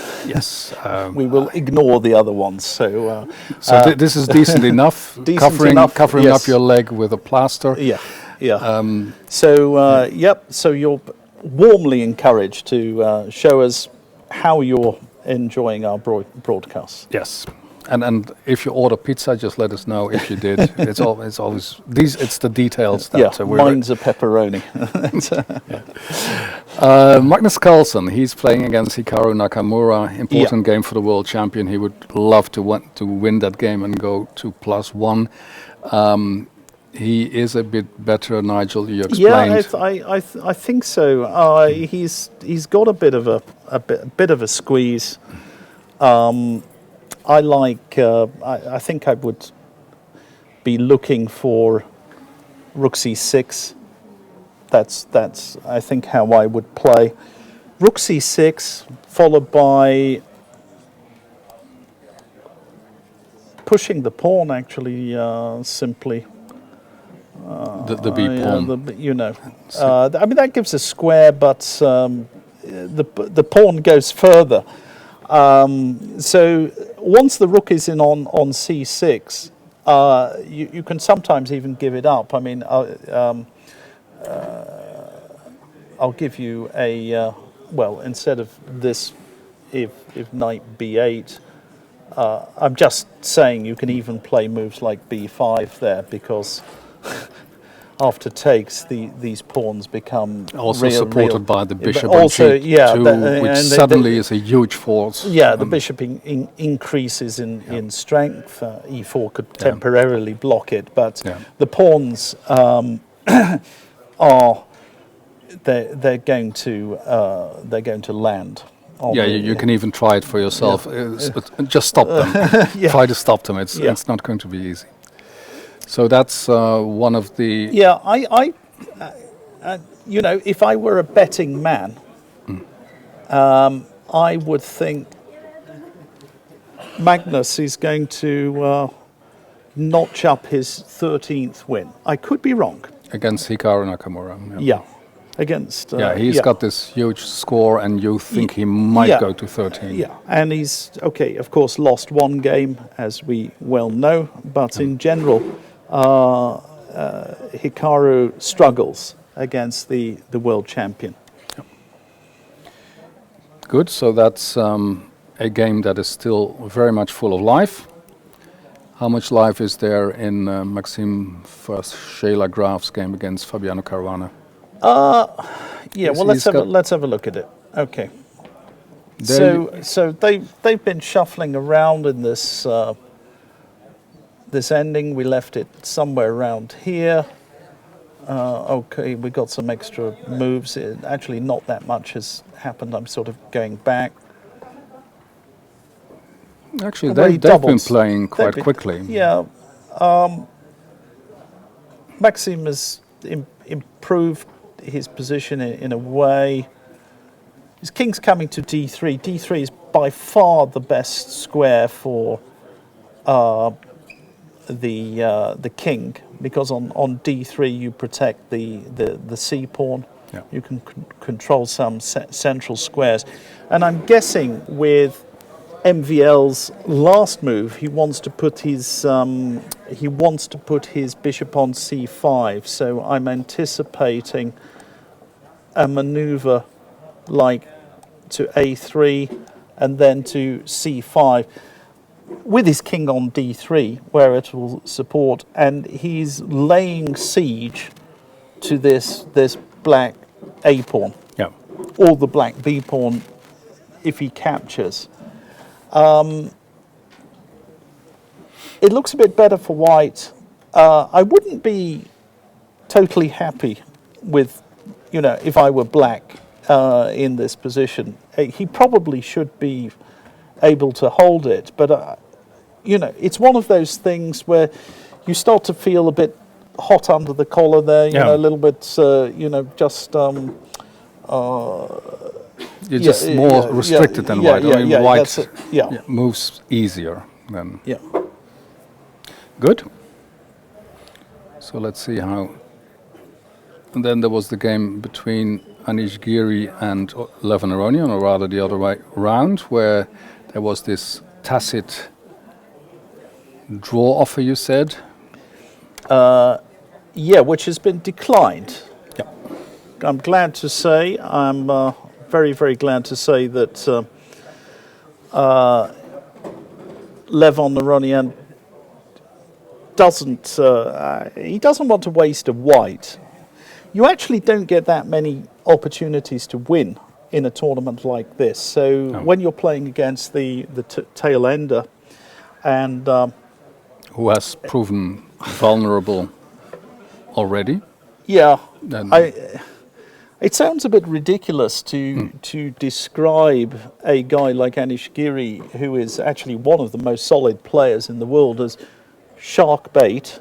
But you know, in a tournament like this, he could be. You know, the moment you suffer some weakness, and you know, he started poorly, then people are sniffing. They're sniffing blood, and Yeah, Aronian's up for the fight. Well, and why shouldn't he? He was very close to winning yesterday. So and his score against Geary is very good. Is good. Yeah. Now, what's the idea? I should explain the tactical point of Queen D1. You know, this. It looked like after this that.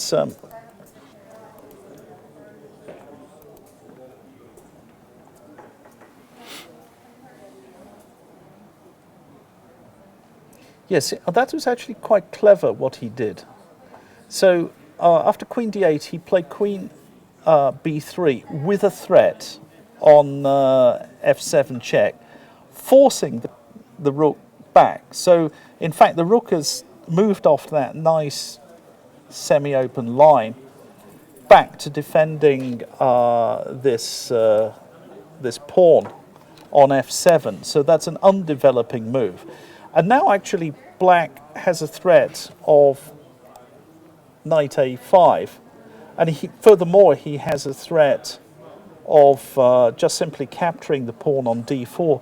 And Levon, in a very cunning way, he defends indirectly with Queen d1. And the tactical point is after e takes d, knight takes d4, he plays bishop h6. And after takes, queen takes d4. And this would give him a very big advantage. Yes, it's a very dangerous attack. Yeah, very dangerous, and black's king is extremely exposed. Actually, I'm just saying that, and the move bishop takes h3 has occurred to me. But I suspect that is not going to matter too much. There is a threat of bishop, but so where do you do something with the queen? Or? I'm not quite sure whether I should play rook d1, possibly rook d1 there, or possibly maybe queen e3. Queen d3 is even better. Yeah, queen e3 is no good. Queen d3 is crushing, threatening queen g6 check. Yeah. Oh yeah, that's it. Because I was looking at queen, rook e5, but this is even much. Yeah, that's no good. So,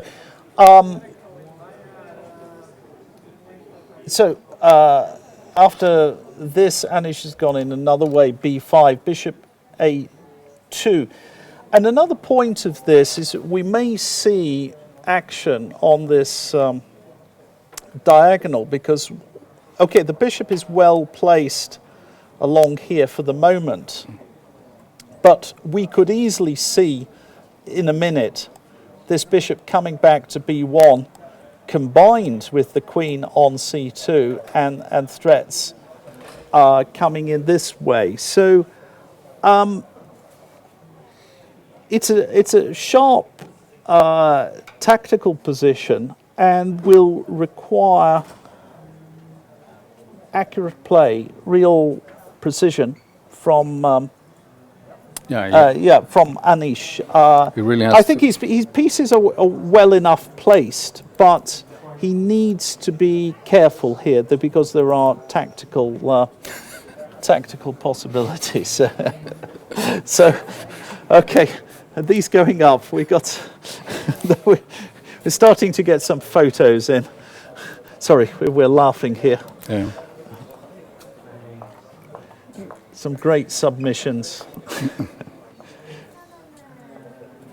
Let me see. Okay. Oh gosh. Very interesting things happening in the Vladimir Kramnik game. I thought it was looking very dull. But I thought it was looking very dull indeed. Went after knight takes d4. E takes d4. And Vlad going for piece activity here. queen takes a2 and rook c7. Very interesting. Well, they say double rooks on the 7th rank can be extremely dangerous, and that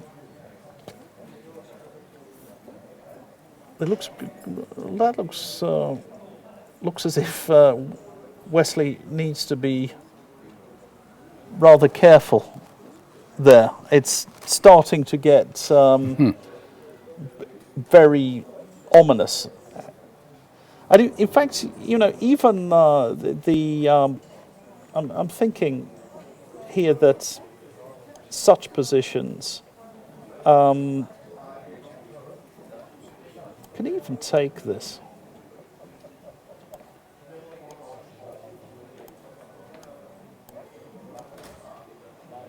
No, perhaps not. No, that's not. No, maybe you don't take immediately. So maybe just knight takes d4 and you prepare this. Even queen takes d4. And knight takes d4, knight c5 is a problem. So I probably need a better move. Probably queen takes d4.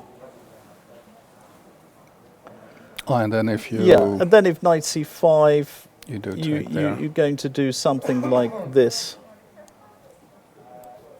which looks... you feel the, but the king is too exposed. Yeah, he doesn't have very good coordination after something like this. So this looks better for white. Normally 2 rooks are better than the queen, but the queen and the knight combine very, very well. These are very fearsome attacking pieces. Yep. They work well together. And although I wouldn't say black is lost there, I would definitely take white in a position like that. Yep. Very good. So we have one. It's there. I see. So in Scotland, you can follow the broadcast like this.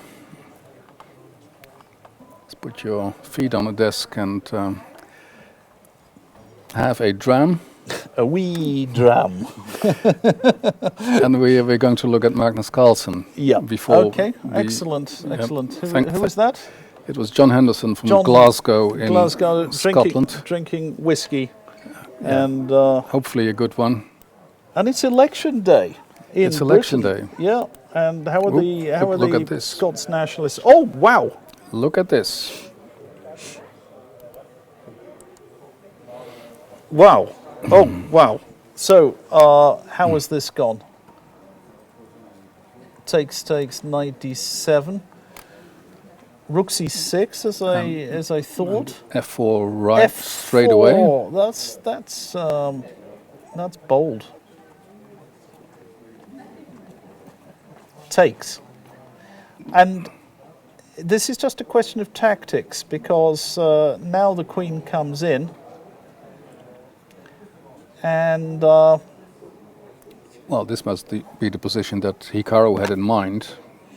I have absolutely no idea what he wants here, but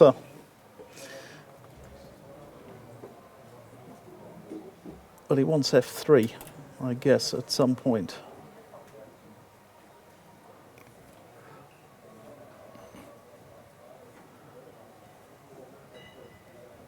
Well, some difficulties actually for white. Not absolutely straightforward at all.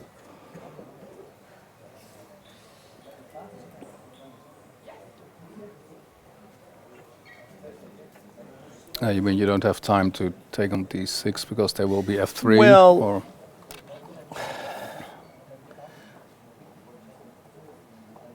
You can play. You can put the bishop on f1. So let's have a look. Takes here. Bishop f1. And now after check, we have. In fact, we can just move the king. But then knight e5. And then we also have this move, which is possible. because after queen takes d5, bishop c4 takes, bishop takes f7, rook takes queen.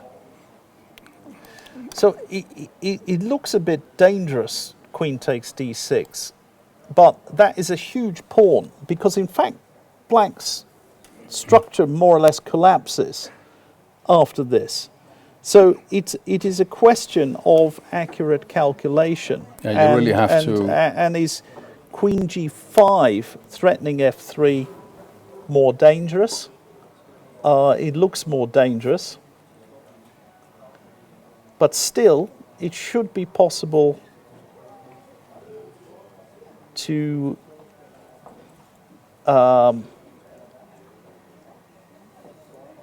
yes, it should be possible to move the king. I don't know whether you move it immediately. Maybe move it immediately. Although rook a2 might be better to exchange rooks, I don't know. Just get rid of these things. Possible. Something like this. Black's king is reasonably safe, so it's not. I'm not 100% sure about this. Some complications. So actually, not easy for Magnus to fight. He doesn't have to play this. He could play.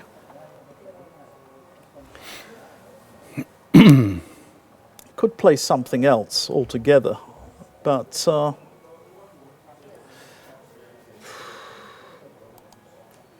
interesting. This is typical of Hikaru Nakamura, that he's very, very tricky.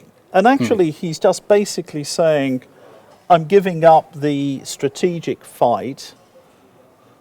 Because he felt it wasn't going his way? It probably wasn't going his way.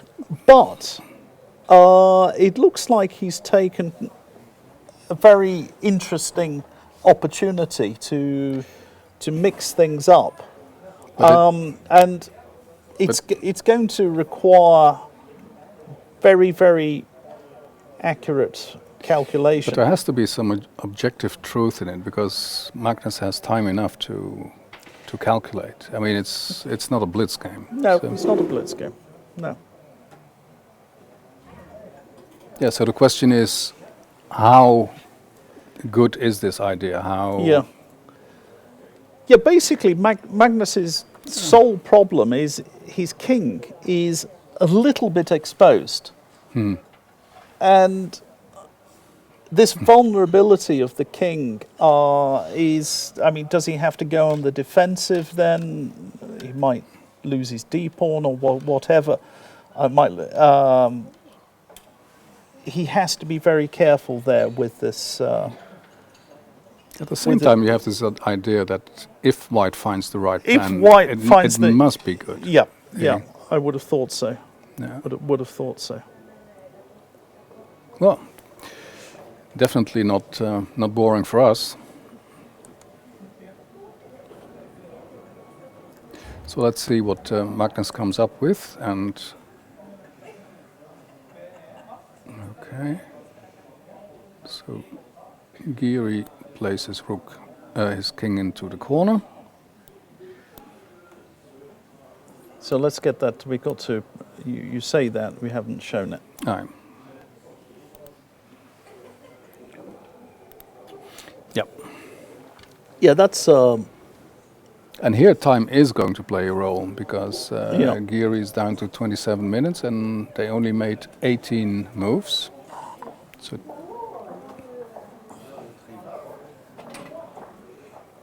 you don't want to get subjected to a really complicated attack with so much time. No, and I'm starting to think, here off the top of my head, after King H8, I start to like the looks of Bishop B1, teeing up really for with Knight F5 maybe. It's actually not clear he's doing it just yet, but just preparing these moves. Unless e4 is a good, e4 is usually met by f4.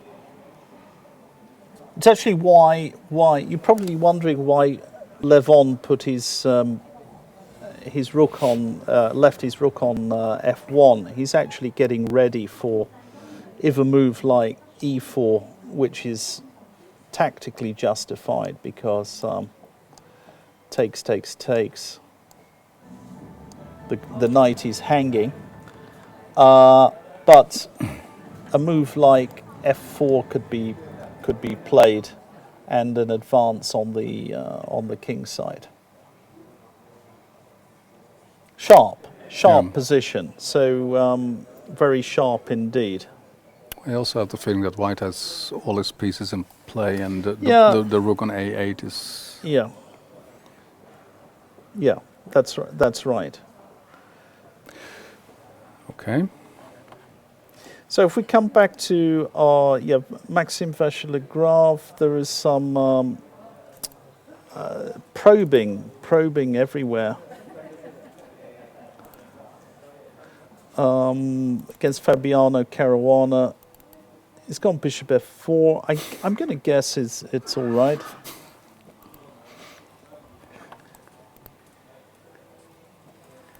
If the rook comes to c4, not the best move. Bishop b8 is going to be awkward.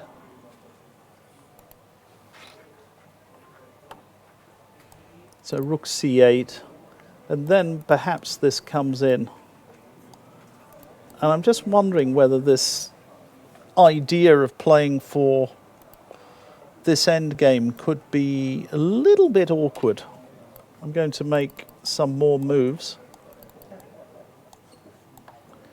Rook takes. Check. This is a long variation, which has just been stopped. It looks a bit better for MVL. So little pressing, but Caruana's probably got it under control. So what's happening to Kramnik?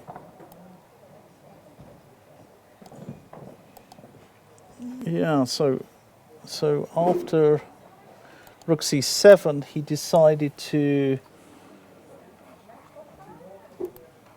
play rook b8, and then there is this decision to take on f7, and clear that Wesley So also didn't like to play with the two rooks against the queen, or two rooks and a knight against the queen and knight, so he simply exchanged and rook takes e4. But this looks slightly, is that right? Is that slightly better for White?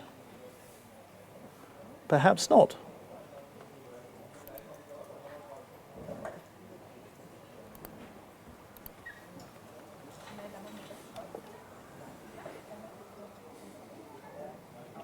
I think he's okay. I think Wesley So is okay. That's my... Okay, or more than okay? Well, maybe just okay. Rook b4, for example. Not the move I want to play.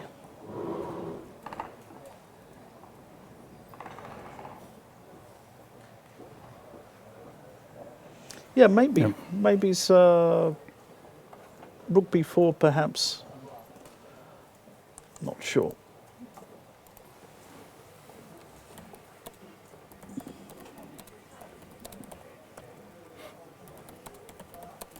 No, I think Wesley So is fine. Actually, he's played in a good way to neutralise that.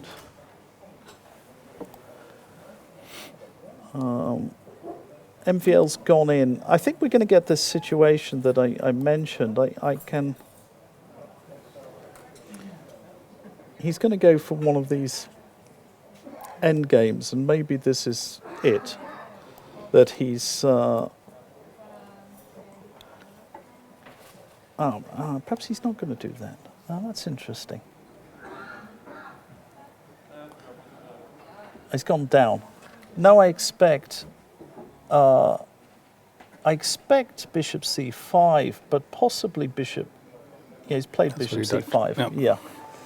And this is actually very interesting. This is the continuation I'm looking at. And it's a sort of long forcing continuation. And is this position really uncomfortable?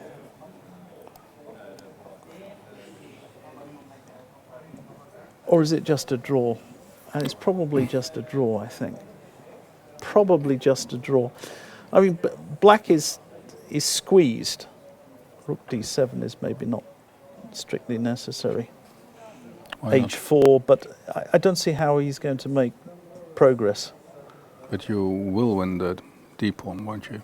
Well, maybe here, maybe even okay. Maybe we go h4. And after this, for example, we could play here, and king d4. Mm-hmm. Well, still not winning the pawn. So I think it's going to be a draw. Actually, that's my guess.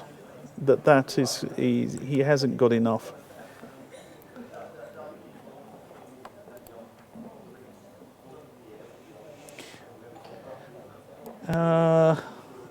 And indeed, we come back to the most interesting encounter here.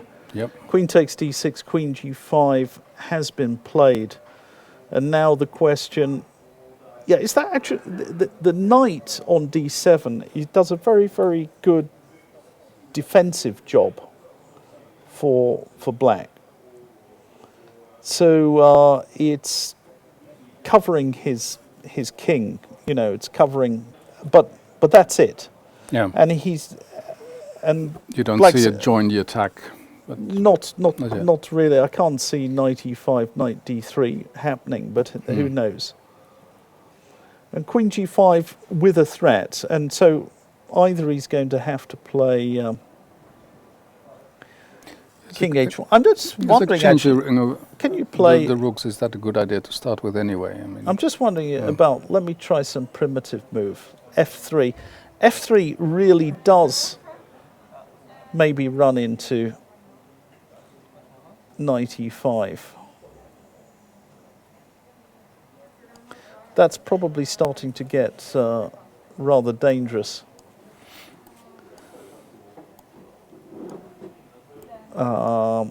Because there's a threat here to f on this f3 square. So king h1, and then I can't come immediately, but maybe knight d3. So actually what you were saying, does that knight start to join in on the attack? Well, maybe it does. And White's bishop is just miserable here.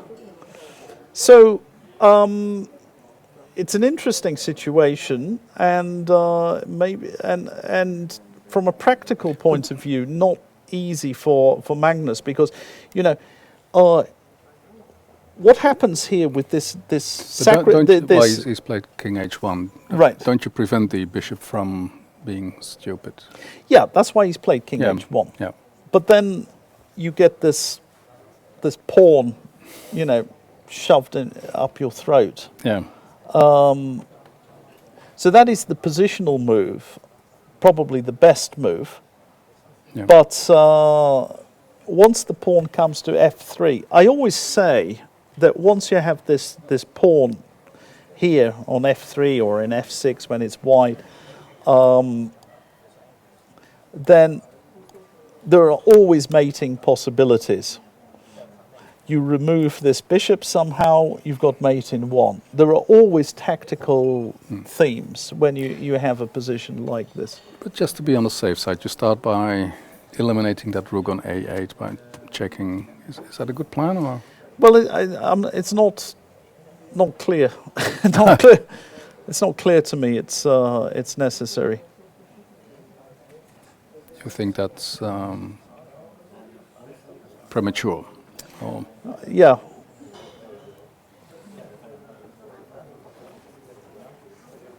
I mean, the rook is not actually threatening to come in. Rook A2 can be met by rook C2 at any point. So why put black's king on a better square?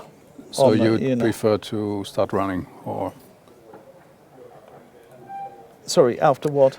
Well, the moment it's white to move, then you would prefer him to start running with the pawn, or what? I'm not quite sure what black should play here. Maybe his idea is knight e5, but then I would be looking to. Well, maybe it's not necessary. Maybe knight e5 doesn't do anything. Maybe I can put this one on c3. But then rook a2 starts to become dangerous. I said about you remove this knight. I mean, there are. Yeah, rook c7 could be played, I suppose.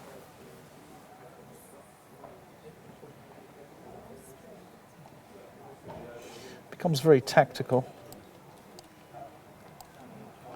Can we play such moves? Probably not. Check and back. Oh, maybe you can do it. Really? Difficult for me. So I'm just giving you some rough ideas. Looks highly complicated position, and these are the.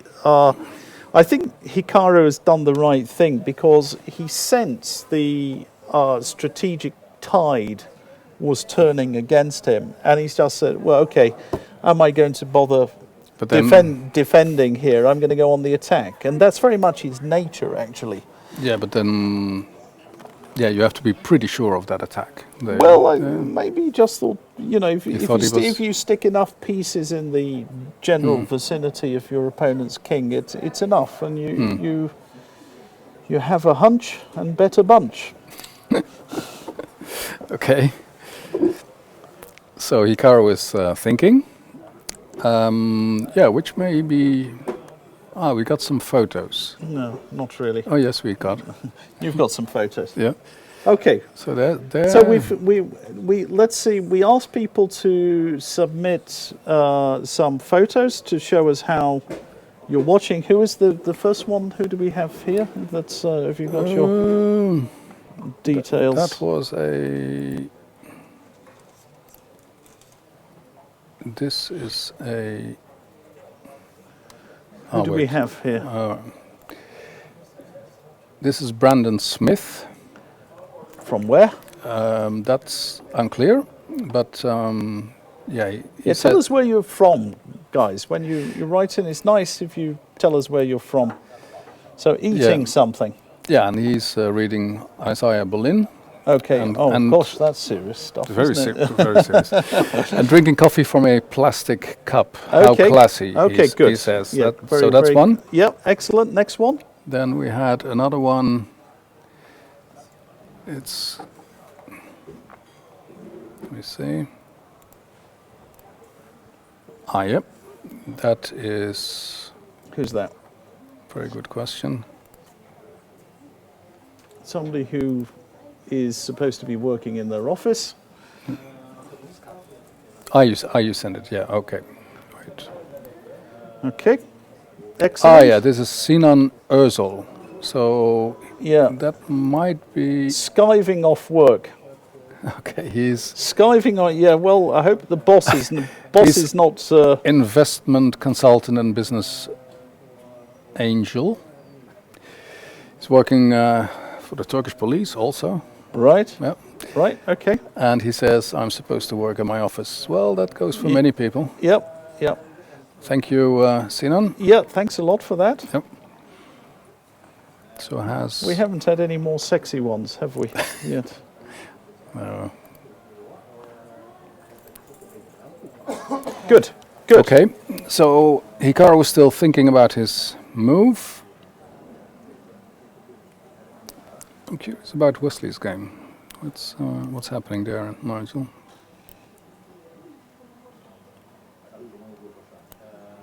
Whoa! I've just seen something. Let's go back. Let's go to. I want to see Anish. Very good. Anish Giri. I've just seen something. Whoa. G5. Oh wow. That is.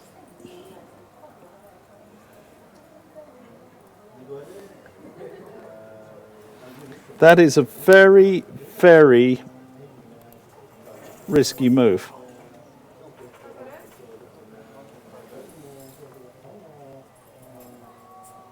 Very risky move indeed.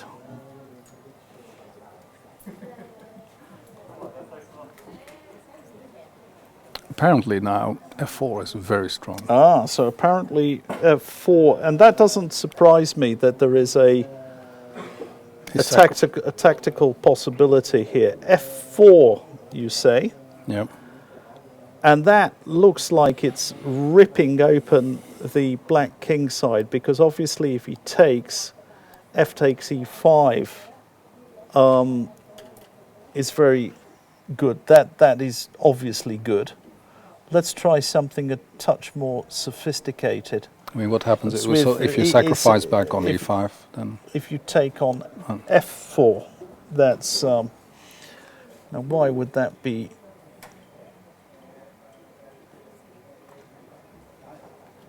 Why would that be good?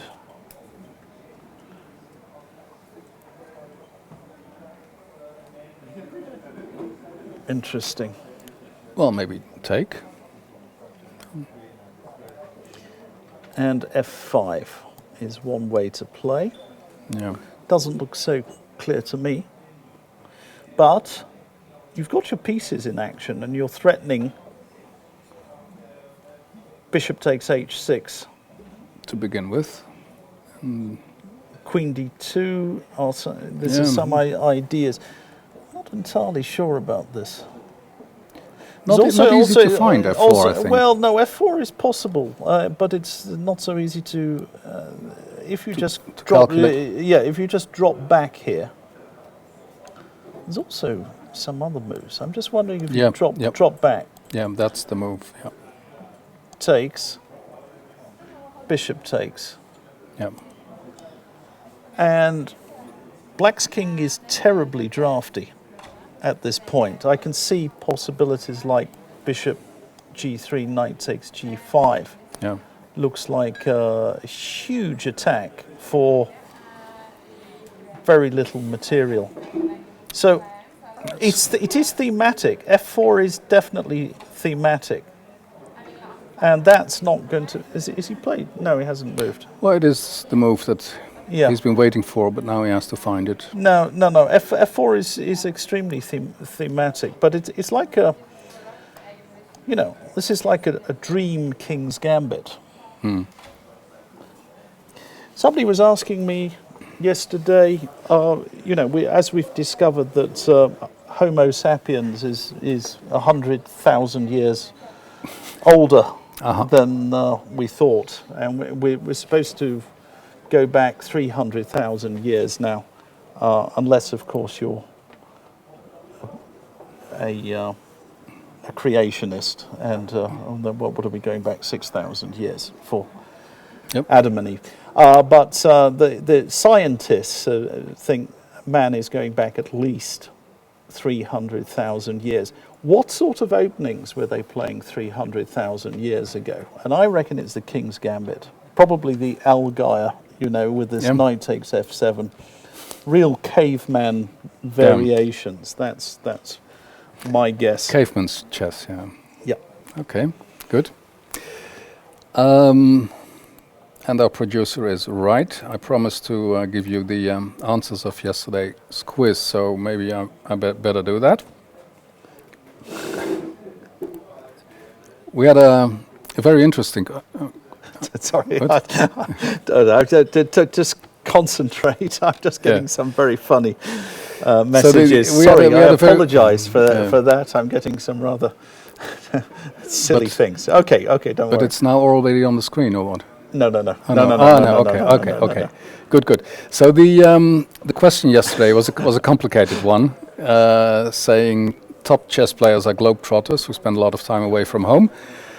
But how many of the participants in Altibox Norway Chess 2017 have lived in 3 countries or more?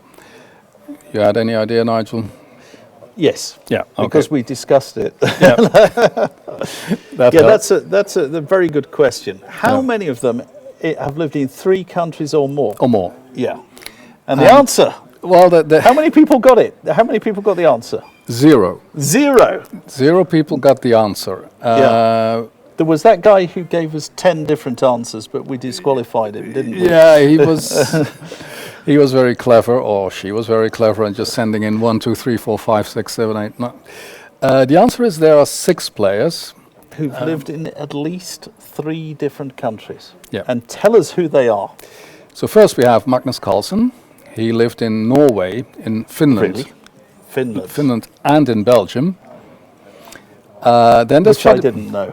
I didn't know that. Yeah. That's very... I think from Belgium I heard it last year in Leuven, when people more or less welcomed him back. Yeah. And then being the only famous Belgian in history. You know, So then there's Vladimir Kramnik, who lived in Russia, obviously.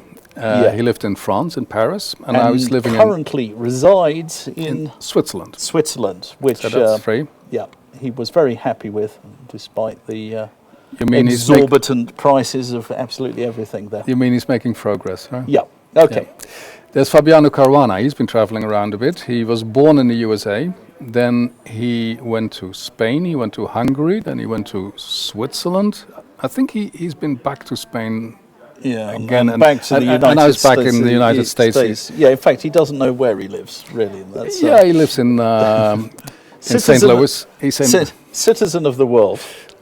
So he qualifies. Then there's Levin Aronian, who, was born... No, he was not born in Armenia, I think. But okay, he lived in Armenia. He lived in Germany. And these days he also lives in Spain, or I should say the Basque country. Then there's Vishy Anand, who lived in India, where he lives again, in the Philippines. Yep, that's right. Where he discovered chess. Discovered chess. He was there at the... He also lived in Spain. And, you might even say that for a while he lived in Germany, but it was more spending a lot of time there. He has an apartment there, I think. Yeah. And then there's Anish Giri, who was born in Russia. He lived in Japan, and now he lives in the Netherlands. Yep. There was one... Who was the closest? I think that actually the closest was someone who said 7, who had all these people, and then added Wesley So, suggesting Philippines, Canada and USA. Oh, well, that's right. It's a very good guess. But it's a very good guess. But actually, he never lived in Canada. His parents went there, but he didn't follow them. Well, I vote that this person gets it. So who is that? That's Subhashish Nandi. Right, sounds Indian. Yeah, and so he won, or is that a she? I have no idea. Subhashish, I don't know. Yeah, that's very good guess. I'm impressed. You've done better than I would have done. Yeah. So he wins the 1-year subscription to New in Chess, both paper and digital. Well researched. We'll contact you by email because obviously we have your email address, and that takes us to today's question, which is a lot easier. I'm not sure. Okay, go on. I have to say. Okay. So today's question is very much about New in Chess. Because the prize is New in Chess. Yeah. So New in Chess claims that all of the world's best players contribute to their pages. That's what it says on the website. That's a fib. Then the question is, how many of the 10 participants in Altibox Norway Chess have actually written for New in Chess? How many of the 10 players here have actually written? And you can send the answer to quiz@newinchess.com. Okay. No, don't. Send it to quiz at norwaychess.com. That makes more sense. You're getting a bit excited then. Yeah. So and day after tomorrow, after the free day, we'll tell you who won, and we'll have another question for you. Right. So, all right. Yeah, and I think we have another one. Somebody's watching us while studying in Boston. All right. And it's Chris Bird. Yep. Who has sent us a couple of questions as well. There's one that we will still deal with Chris. So you can see there how he's dividing his time. And, well, we wish you lots of luck with whatever you're studying, Chris. Good. So what did Levin Aronian do? Well, he hasn't done anything. He's having a good think. And his nose will be telling him that there's something going on. Yeah. At the same time, I mean, well, probably once he finds it, and once he finds the right ideas. Well, I mean, we've got to work on it. It is a dream King's Gambit. Yeah. So he has less than 15 minutes for his. Well, that's actually quite serious. Remaining 20 moves. But still, maybe Anish might play something like this. Some. I'm trying to suggest something with the idea of F5, but looks dangerous. Something like this could be very good.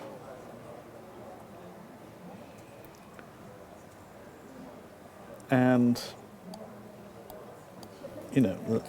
winning material back, so. Yeah, it looks very dangerous. It looks really dangerous. So the question is whether he's going to find this. Now let's have a look at Magnus, because that's exciting. Hikaru must be listening into your advice, Dirk-Jan, because you said a few minutes ago. Did I? Yeah, you said, why doesn't he try and get the knight into the game? Yeah. And that's exactly what he's doing. And in particular, he's aiming for knight e4. So that's. But that's a much better route than e5. Yeah, well, than e5. Yeah. The issue seems to be queen g3, and now it's a question of queen takes pawn is going to be no good because of bishop c4. But what I would be concerned of with white is this move, which it's the sort of thing that would make me very nervous.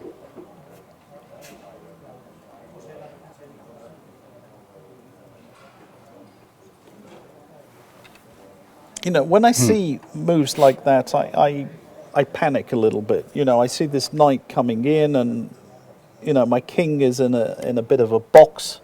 Yes. Could be. There might be a rook coming to the second. But at the moment I haven't seen what is the actual problem.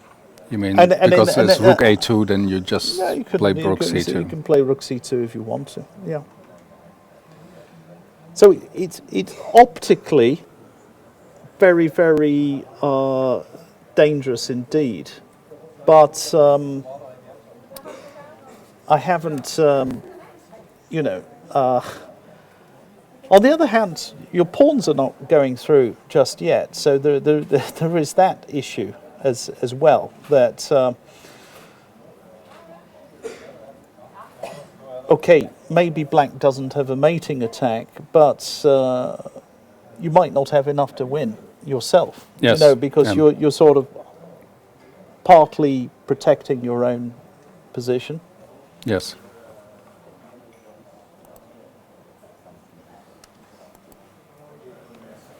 So your gut feeling is that this attack may not be that bad? Well, I think it's definitely not a winning attack, but it may be an attack which provides black with sufficient compensation. It's annoying enough. Yeah, it's activity and it's disturbing. Yeah. And how are we doing for time? Not exactly. Well, Magnus has not less exactly time trouble, but a little bit of time pressure for Magnus.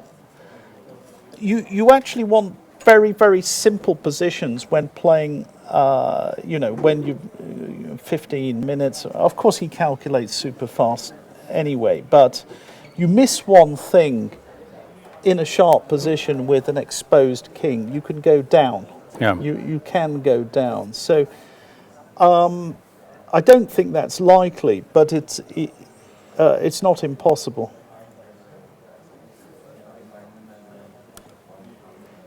Might as well be that he has seen something that he thinks is very good and he's just double checking and at some point executing that plan. So your old friend Aida Cifuentes, she's very happy with the new trend that she has created. Right. Yep, good. Good. And there's wait, that's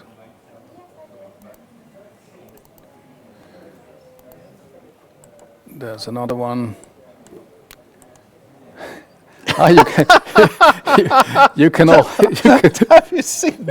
Sorry. I hadn't seen that one yet. Oh right. Okay. That's. I saw. Oh, brilliant.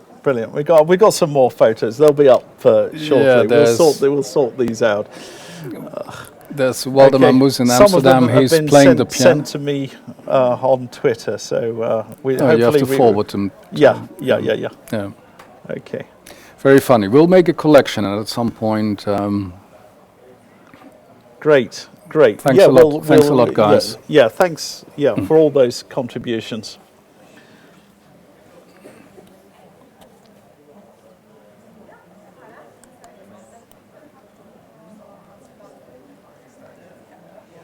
And he's played it. F4. Oh no, he didn't. No, is that? Oh, that's our analysis. Oh. No, he took. No, it's also good. Yeah. Now, this is also good. So the other way around. Yeah, and less complicated actually. So in fact, he's captured, and I can tell you what well, he's obviously going to take on E5 now, and E4 is definitely going to come, and that. E4 threatening bishop takes H6. Very dangerous. Yeah. And it's one pawn. I think most people would be happy to give one pawn for this kind of attack, right? Yeah. E4. On the other hand, E4. E4, Rook G8, perhaps.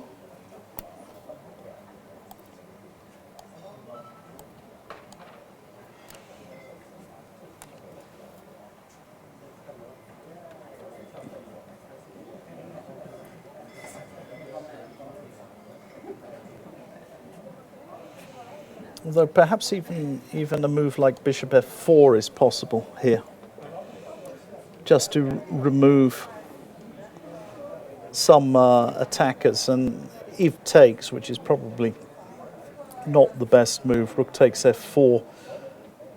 Bishop takes H3 is going to drop material. It's not actually mate.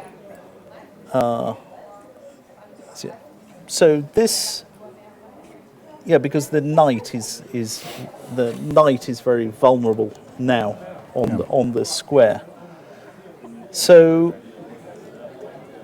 this looks like the most likely continuation, e4 and going for mate. And it looks like the only hope Anish Giri has at the moment is that White gets a bit confused, running low on time. Oh gosh, he is getting. No, he's seriously low on time actually. It's 7 minutes. And he's got, how many moves have we made? 22. Yeah, so still 18 moves to make. Oh, that is. So this is actually starts to be. That is time trouble. Yeah. That is on the other that hand, is not time pressure. Yeah, but the blitz game that they played here, then Giri was winning completely with black, and Aronian was down to 3 seconds, and still by miracle, Giri managed not to win that and lose it.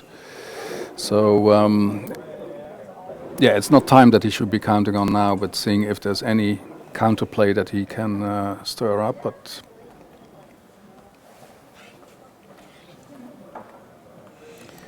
we have been ignoring the other Kramnik against So. Yeah.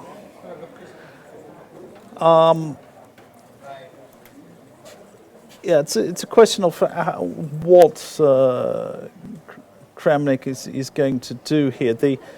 The grandpa's choice to use his terminology would be to take and to play Queen takes D4, which is just the tiniest tad better for White, but not terribly exciting. Oh, great! We're getting more photos. We'll after the next break. We will compile a few more and show. But we're getting a more and more clear insight in how people are following the broadcast from their bath in some cases. Good. Dear. Okay. And this is just annoying for black, but nothing really. That would be grandpa chess. Yeah. Maybe better. Well, he played rook here. Knight takes D4 looks like a better move here, but he's gone back, so he could perhaps even repeat with bishop rook B7.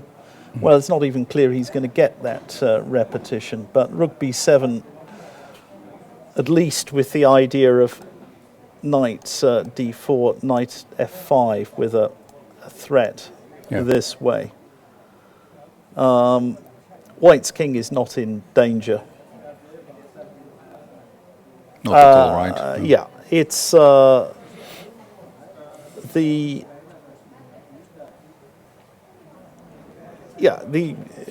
advantage is rather slender, I would say.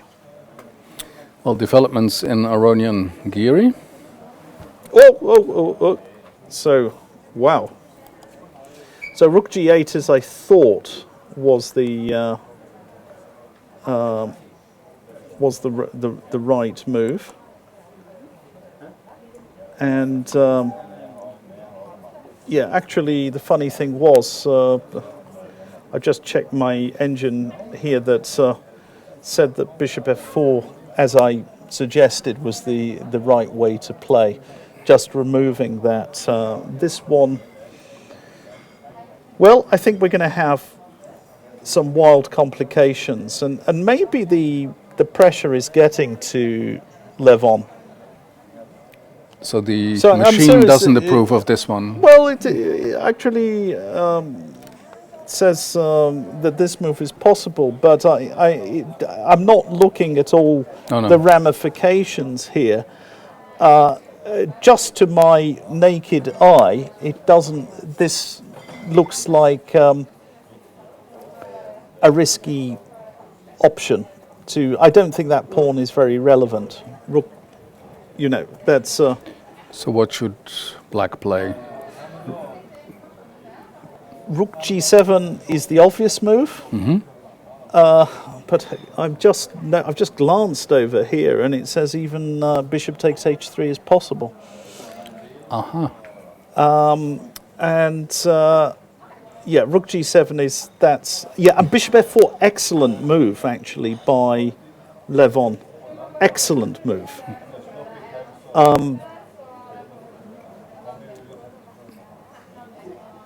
Yeah, this puts a lot of pressure. Yeah, on black. Because this is the linchpin of the black position. It's this bishop on e5. It's holding everything together.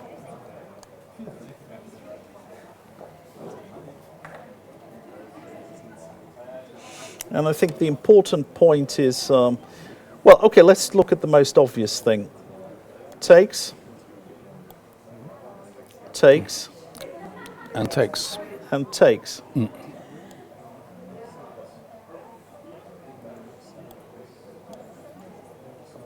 E5.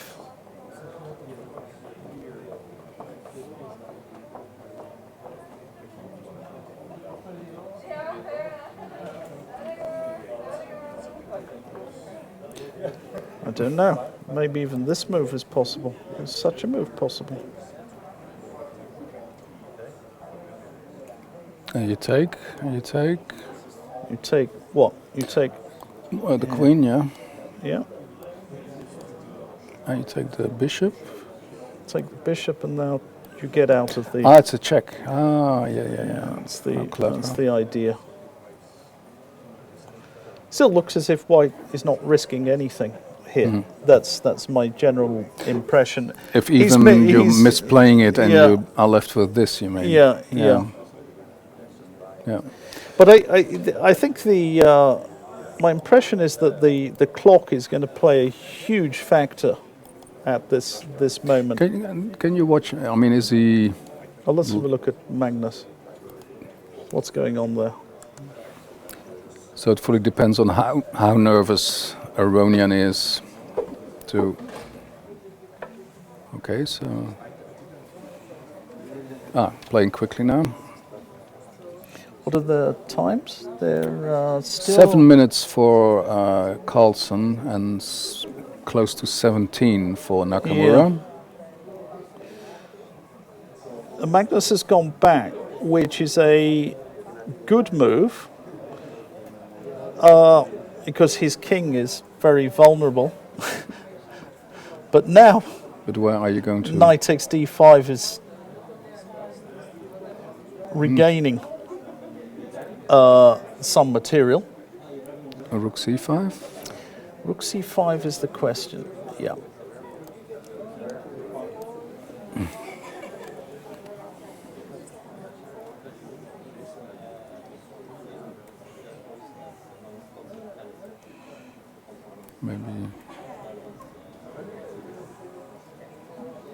Maybe just rook tricky. Or rook d8, or I don't know.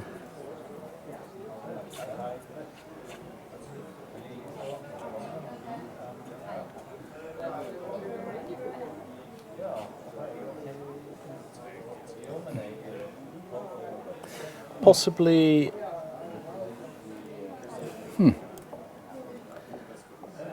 There anyway. Rook a2.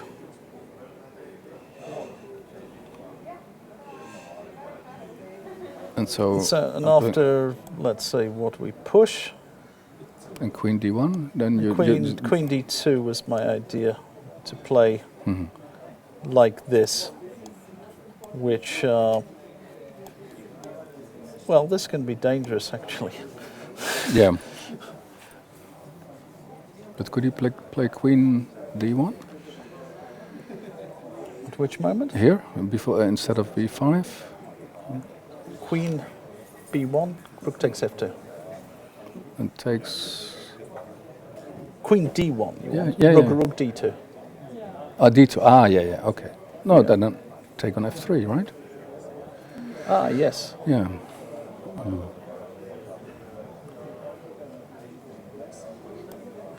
Queen d1.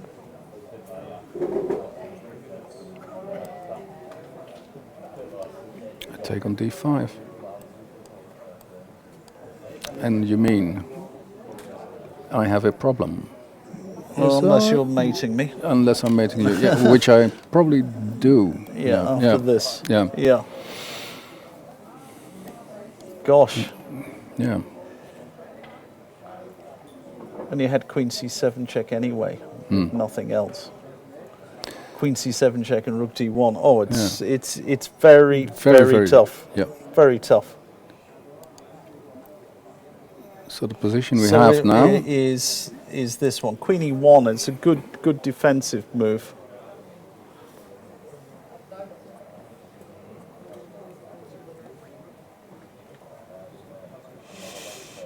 Wow. So how did you want to do that? You tricked me last time. You went here.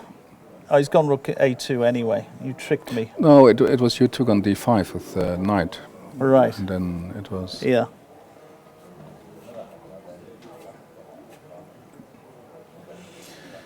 And the point of rook a2, which is a much more natural move, it has to be said, because the... You're threatening rook e2, yeah? You're threatening rook e2 and rook takes f2. Yeah. Tricky guy. He's very tricky. Very, very, very tricky. And if I were playing this game, I would take black. So he's turned... you know, he's extricated himself from what looked like quite serious difficulties by suddenly seizing the initiative. So maybe... it helped that he beat him in Bilbao last year. Maybe it helped, and maybe Hikaru Nakamura is going to win 12 games in a row. What do you think? That the pendulum has swung? 12 sounds like a bit much. Against Magnus, you're right. Yeah. But, this is a fascinating position. And Now, so rook a2 is much better than my ridiculous knight takes d5. Yeah, no, rook e2 is the rook e2 and knight e4 is actually getting pretty ominous. So you, rook e7? Rook e7 is possible. Rook e7. I kind of like rook e7.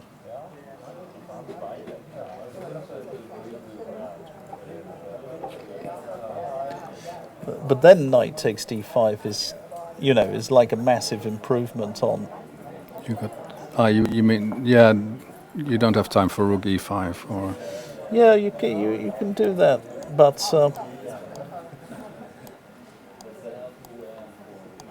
Yep.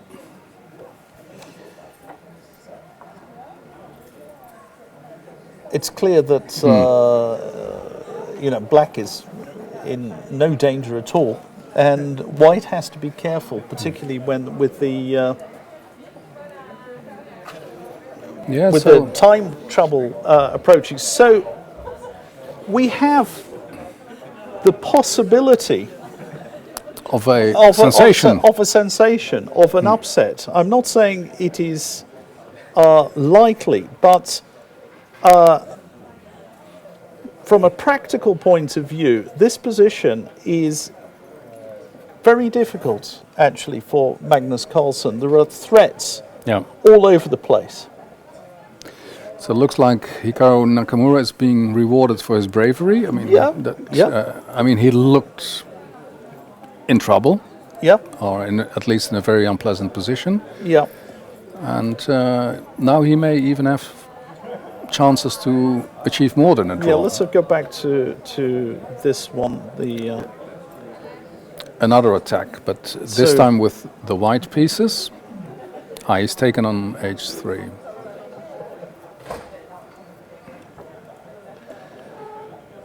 And that's also a nice mess.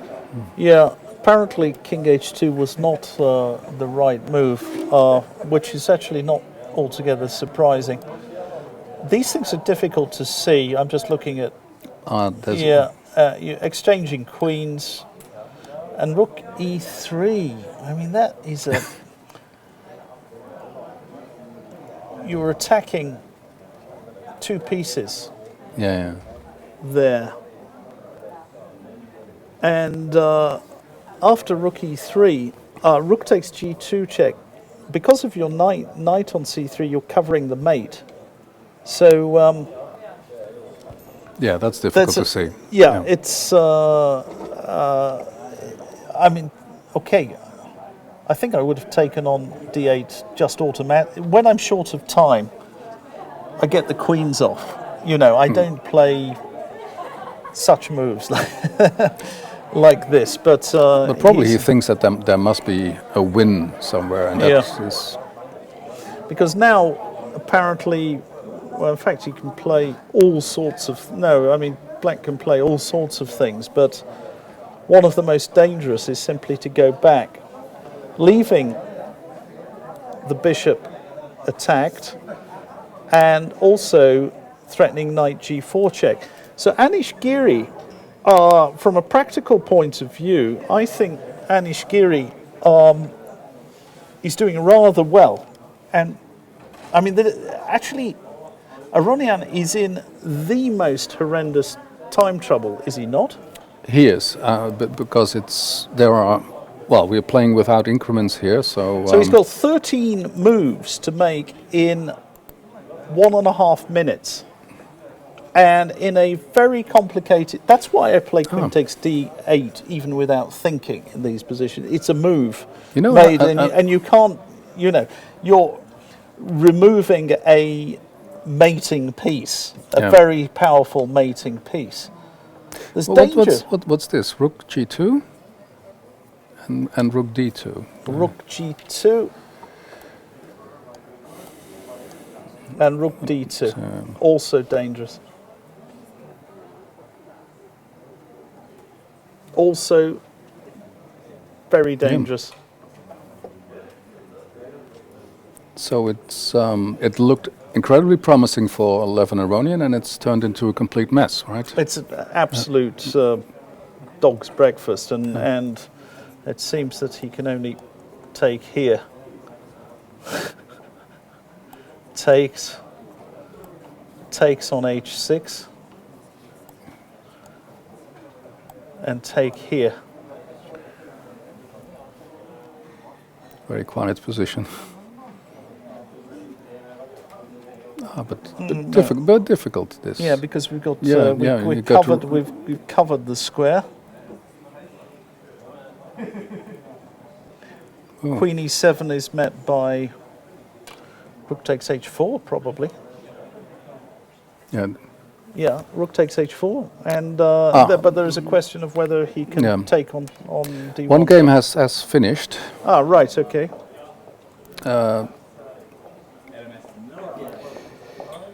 Are we going to?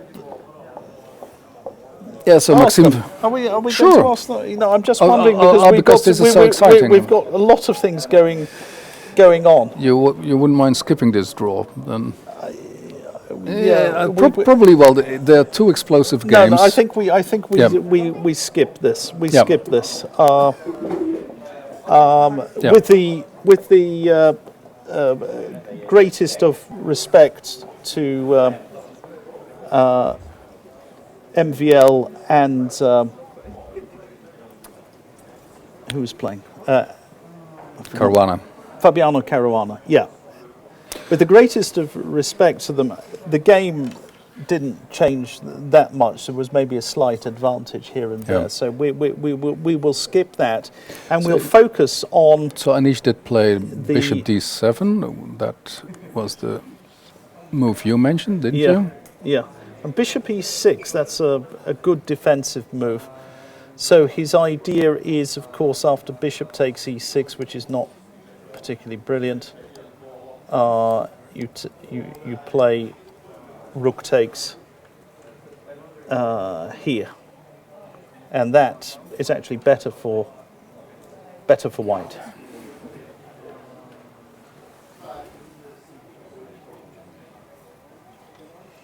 So bishop e6 is an excellent move.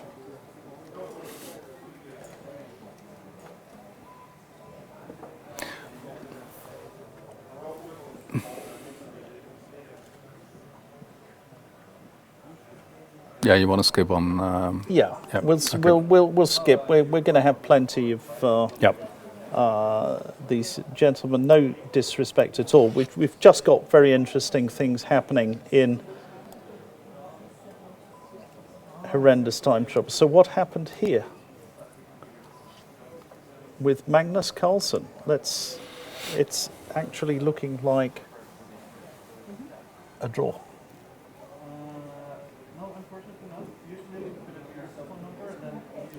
You mean it's so actually after rook e7 he's decided to force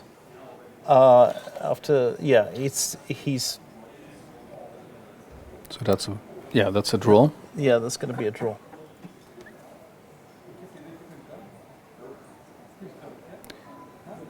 So we have a draw, and the feeling is that it was the world champion who escaped. I think at the end of the day, Magnus will not be unhappy with that, because he will have sensed very serious danger. It could really have gotten out of hand. Yeah, at a certain moment. Yeah. And Hikaru sacrificed a piece, and that is it. That's threefold repetition. Well, that's a draw. Let's go back to Aronian Giri.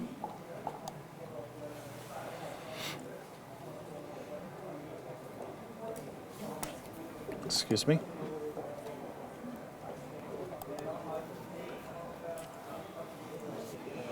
Yeah, and Anish can invest some time here.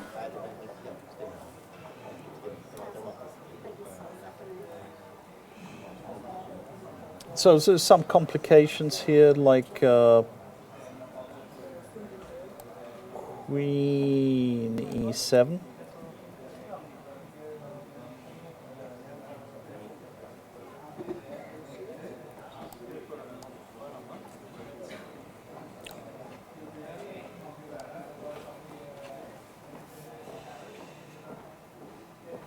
And I'm guessing Queen h5, something like that.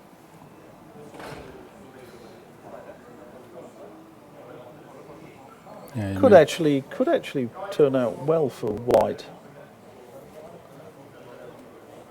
Really does resemble a king's gambit. No kidding. Yeah. Queen g5 perhaps.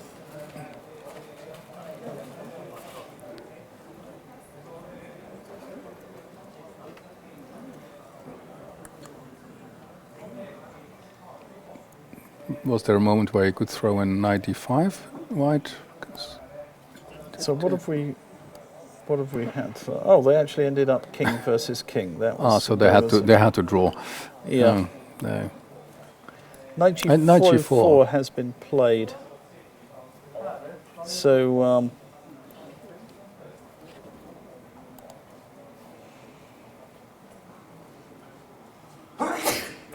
so the point of knight g4 is as follows. So you have to take it, right? So we have to take it with so let's say we take, well, we've got a choice. He's taken this way, and now bishop takes e6 is forced, and queen takes queen is going to happen, I'm pretty sure, which he's done. And now rook takes f, and probably king h7 or king h7. And it actually looks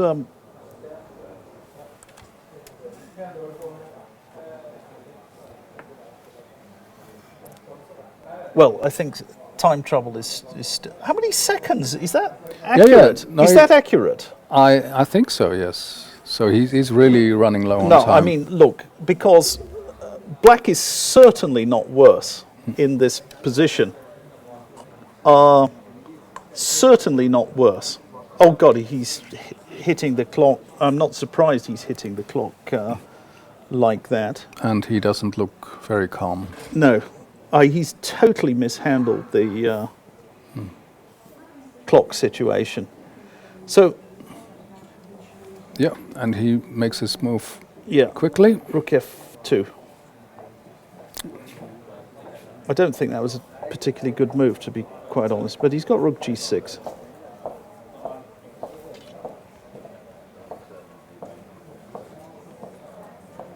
He's also got C5.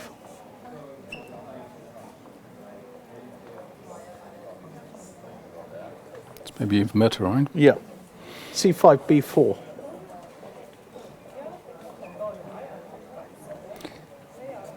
Yeah, so very tense moments for Levin Aronian. Not quite sure why Anish did that. You don't. Yeah. So let's see. Magnus Carlsen goes to the Norwegian studio. Is this really correct? Because 9 seconds for 5 moves. Yeah. 9 seconds for 5 moves. I think it is. Level. Aronian. Yeah. Come and join us. Come and join us. Sorry, we will talk about your game. In a minute. But just explain why it's very easy to play with 9 seconds. Yeah. 5 moves. I mean, okay. Let's go. For you, it's no problem, you know. Well, but it's pretty obvious what White's doing. Yeah, I mean, Levin played Rook F5 right yeah, away. but why did he exchange? He played Rook F7. You know, exchanging off pieces. I just thought it was very messy. I didn't see exactly what happened. It was very, very messy. But, no, he'll make time control, I think. I mean, how can he not? I mean, just Rook C. No, because I mean, the thing is, you go Rook C5 and then you move your king or knight. So you go Rook C4 now. Ah, Rook C4, good move. Yeah. Ah, very good move. Very good move. Yeah. Ah, still have some class. Yeah, Thank you. Grandpa chess. You're welcome back. I had Vladimir Kramnik saying I'm playing grandpa chess yesterday. You're welcome back here. Rook C4 is a very good move, actually. Yeah, very good move. I didn't see that. Yeah, I mean, but the thing is, can Black really create any threats immediately? I just mean because Rook C4, I'm going King G3 instantly, and then C5, B4, and then I'm going King F4, King F3 right away too. Yeah. But yeah, actually no. If you get C5, B4, probably takes Knight D5, some A5. Yeah. I mean, it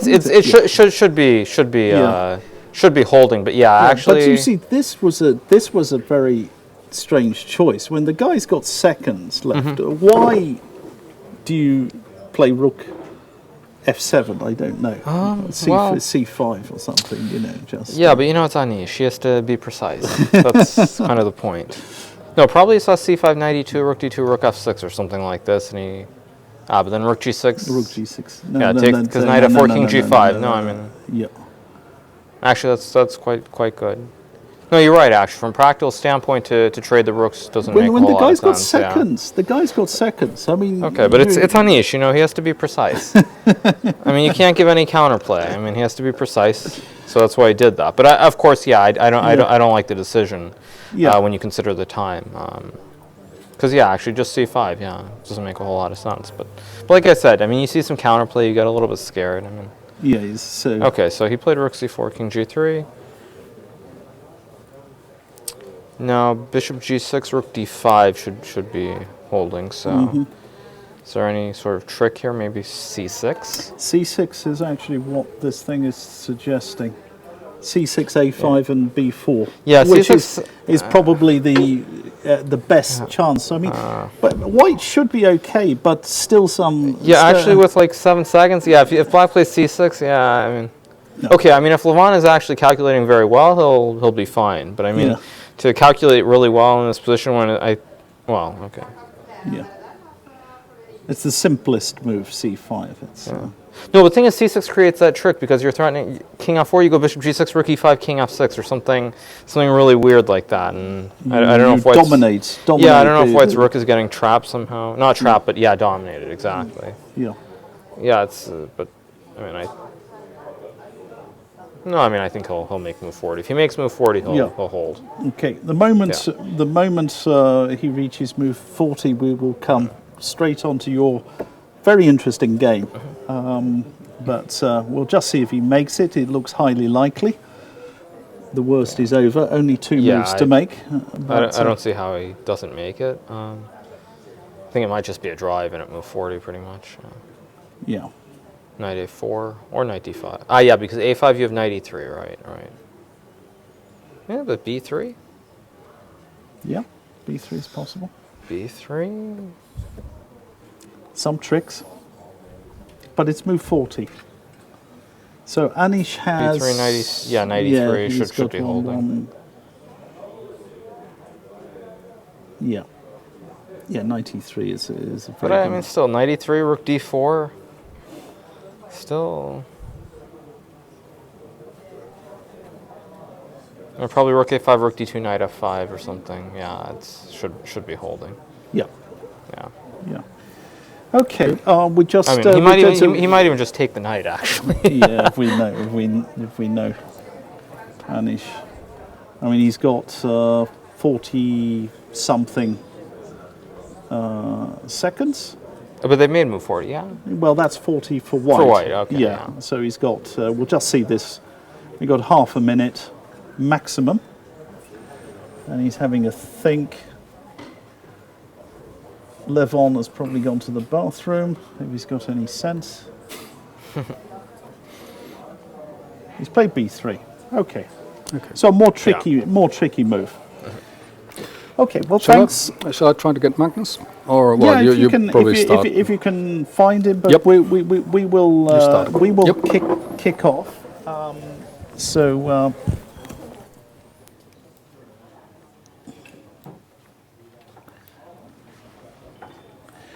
Great. Run us through the game. Sure, Hikaru. yeah. Okay, so so I played the Najdorf like the last time in Bilbao. But I mean, the thing is, last time Magnus played a slightly different order. He played it like this. I think this is how the game went. Something like this. So last time we ended up playing a G3 Najdorf via this other order. Right. Okay.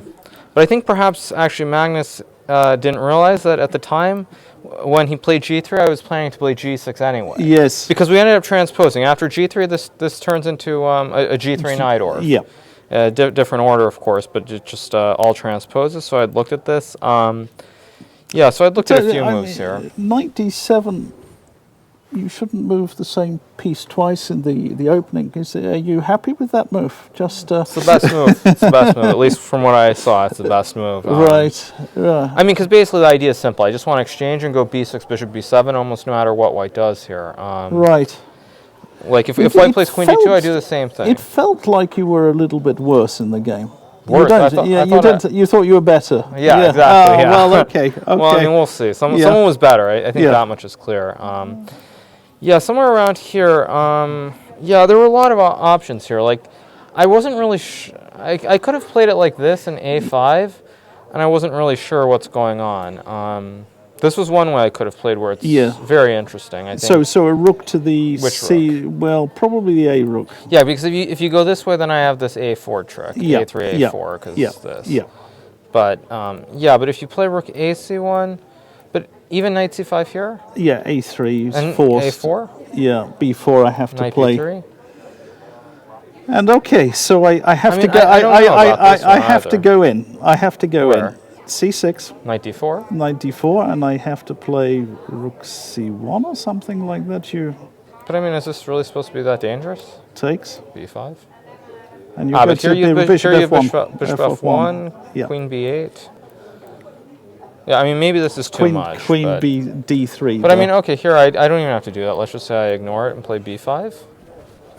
That is probably much wiser. I mean, it's just, I wasn't really sure what was going on. Like, I had this one, but it was very interesting. And then after b5, rook a c1. Yeah, there were a few, what was I considering here? I was also considering a5 here. This is also, I think, quite interesting. But I wasn't really sure what's going on. Rook c1. Well, no, if rook c1, then I'm happy, because then I get a better version, I think, right? Or is it just going to transpose? That's the same, isn't it? Oh, so it's irrelevant. Yeah. It's just totally irrelevant. Okay, never mind. Okay. Sorry. Yeah, but I was thinking that here white could also maybe play knight c7. This is what I wasn't sure about. So if I go rook c8, then there's rook fc1, and knight c5 doesn't work, so knight b5. And knight d6 next. Knight d6. Bishop, yes, that. Yeah, bishop a6, this is knight d6 exactly, and knight takes c8, yeah. Okay. Doesn't matter. Yeah, like it was, like, yeah, so I mean, I wasn't sure about that, so I just figured I should just take right away, a5. And here is another big question. I don't have to play knight c5 here, but I did. So a3, f5, b4, takes. Yeah, and here, I mean, f4 doesn't quite work, because white just takes and goes queen f3. Yeah. After knight d7, just rook takes f4, and it's just a pawn. And that's a very important pawn, because it's a battering ram, isn't it? Yeah, exactly. Yeah, without that pawn, it's just terrible. So, I mean, yeah, like all this, I think is. I mean, I could have gone king h8 too, but I didn't. I thought on king h8 it's a worse version, because now I don't have queen g5. Right. So that's why I played rook f7. Yeah, actually, I was very worried about this move, rook c7, not queen takes d6. And I wasn't really sure what I was doing. Actually, this was the one moment when I was a little bit concerned about the position, so was if he played rook c7. King g7, queen takes d6. And, I mean, this I wasn't sure about at all. I mean, I don't know, maybe I have rook a2, and it's still some queen h4 tricks. It's very hard to know what's going on. Yeah. I mean, I think black should be okay just because... You're very active. I'm very active. And even though I'm not mating white, I mean, white's king and the bishop Not are going to immediately. Not immediately. No, I'm never mating with the bishop on f1, unless I get something to the back rank. But, I mean, I thought this was very interesting, too. Yeah. I mean, I wasn't sure what was going on, but I figured somehow I should have enough counterplay. But after this, queen g5, yeah, I thought here king h1 was definitely not correct. I thought maybe rook c8 first made more sense. The point being, I think takes, king g7. Now on king h1, I think f3 white can at least take here. I think this is a difference. Right, okay. I mean, but even this, after rook f3, maybe I still have enough counterplay to draw this, maybe. I'm not sure, but yeah, probably rook f3 takes and king h6. I mean, queen takes d5. Queen takes d5, right. Yeah, I mean, I have that, so... I mean, even this I suspect is enough, because white's king is so open, and the pawns are all spread out over the board. So I thought that was quite interesting. But after king h1... Did you get optimistic at any point? Because, I mean, after I played knight f6, I started to get really optimistic. So I feel like here it's already... only black can possibly be better, I think. Yeah. At this point. I don't see how white can be better. Yeah. Yeah, I mean, once we reached this position, I was now up 5 minutes on the clock, and everything without the increment. I started getting optimistic. Question. I was wondering about queen g3. Here. Yeah, I mean, I think queen e6 is wrong. That goes without saying. But I think queen g3, queen d2 is also really unclear. Oh, this is interesting. Yeah.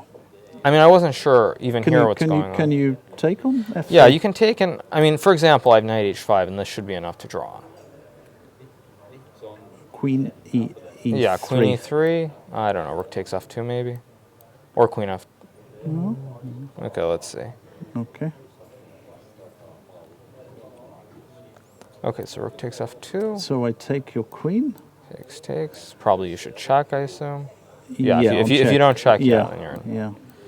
King g7. Bishop c4. I mean, somehow I feel like this should be a draw. Maybe this isn't so simple. Well, you're struggling, aren't you? I mean, it may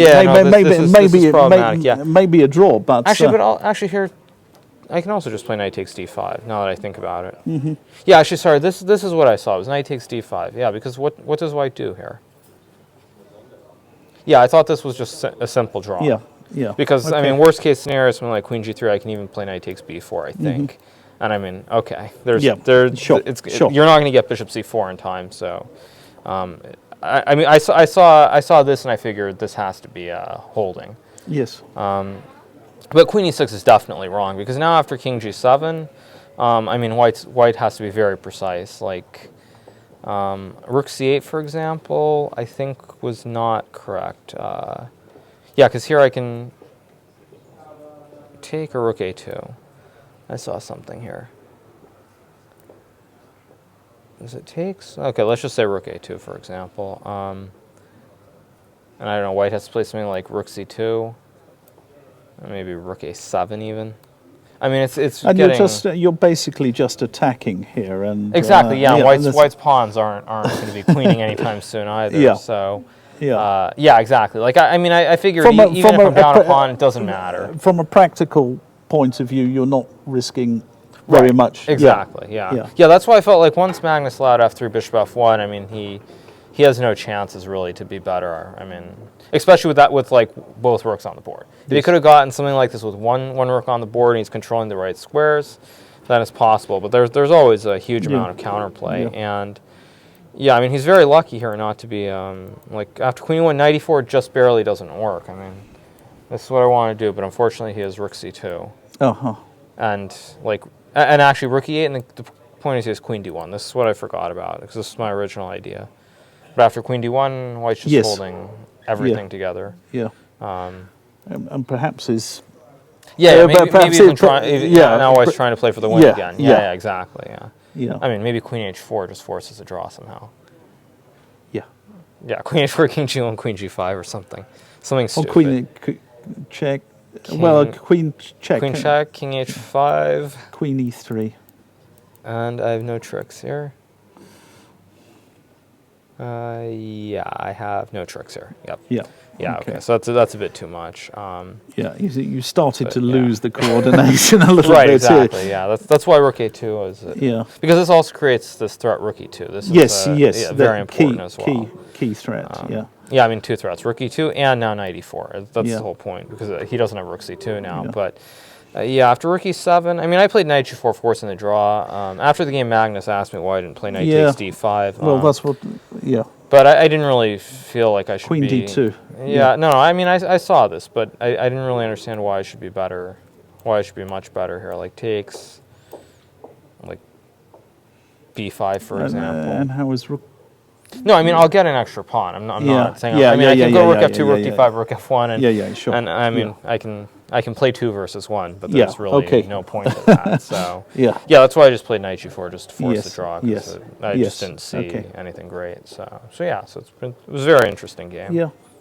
Good. Well, thank you very much for your comments, your enlightening comments, and good luck for tomorrow. Yeah, Short break. Yeah. Thanks.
welcome back. We've been joined by the world champion Magnus Carlsen, who's just finished his oscillating struggle against Hikaru Nakamura. Magnus, the game seemed to be going backwards and forwards. What were your impressions? Well, first of all, I have to say I'm a little bit ashamed of my move b3 because I didn't grasp his idea at all. No. Right. Yeah. So I just figured like any double exchange here, I have a nice little edge with the space advantage, and then when he went b6, I understood that. I had to do something special to keep the game going at least. So this idea was sort of strange, just to allow him to take on d5. But I think this position is not as good for black as it looks, since the c file is. Yeah. I mean, if we put the pawn on b7, then black is better probably. Yes. But with the pawn on b6, because there's a rook coming in. Yeah, there's a rook coming to c6. Yeah. How about this little variation that we looked at with the knight coming to d4? No, obviously not takes. No, not takes. Just after the knight comes to d4. Sorry. Yeah, like this. Yeah. By the way, a3 here was also possible. I don't know why that shouldn't be played, but okay. Yes, possibly. Yeah. A position like this, yeah? Yeah, and so knight d4 and then b5, for example. Yeah. Just. I don't know, rook c7? Can't really challenge the... And you play f4 on the other side of the board. So go rook c3, king h2, then start thinking about. Right. Yeah. He doesn't have that much going for him apart from the knight. Yeah. Okay. Anyway, I mean, what he did looked insanely risky to me. Here again, I assume a4 is just a much worse version, since I will also have a passed b-pawn. But perhaps rook c6 wasn't such a good practical choice. Because the thing is, I realized he had to go for f4 here, but it didn't look very good to me. Yeah. Actually, the engine was suggesting b5, which is... Yeah, exactly. I was very much regretting not going for this. Because I think if knight c5, then takes queen e5, probably rook e8, queen f4, and d6 looms. And your bishop suddenly is in action. I mean, I have no idea why I didn't go for this. Since I saw these moves after. I mean, I can sack the exchange in other ways as well, like d6, e4, queen c5, and it's very hard to imagine that I'm running any risk here. Yes. No, I mean, this was just. I guess it was. I don't even know what to say. I mean, this was just a poor decision. Yeah. Practically speaking. So. Yeah. Like rook b8, rook c6. I mean, everything here looks very unpleasant. So can we move on a bit? When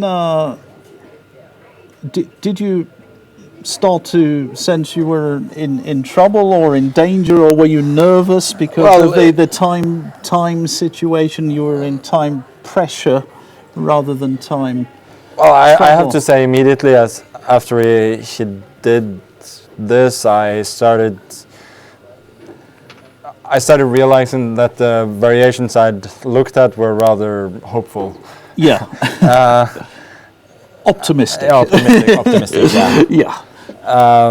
So I mean, I'd seen all sorts of lines where you cannot really do anything, and eventually I managed to simplify. And if I keep at least one of these guys, especially the b-pawn, then it's going to be awfully unpleasant. Yeah. For him, but I mean, I missed a number of things here. I didn't see anything but Queen D6, and here, yeah. This just looked very nice to me originally. I thought everything's protected. Yeah. Rook A2, Rook C2 is safe, and it should be much better. But and perhaps Rook C8 check was here. This is what Hikaru was saying, and takes, and then King H1. He can play King G7. Well, then it takes F3 and then Queen G3 and Bishop F1. Bishop F1. Exactly. And then you keep your B pawn, which you've been wanting. So yeah, much. I mean that's sort of what I should aim for. So I don't know why and here Bishop takes F3. But knight E5. Is there some miracle cure? Bishop G2 or something? Bishop G2, is there Rook F2. Rook F2 and your And Rook C7 takes. I cannot win the knight as far as I can see. Okay. I don't know. Maybe there's a solution here. Yes. Anyway, we didn't check that one. Anyway, here, I just completely missed King G7. So I mean, Queen G3 was possible, but I wanted something more still. Yeah. I just missed this completely. Like I was completely fixated on this, and just trying to work out. He should probably trade. Rook B7 first. B5.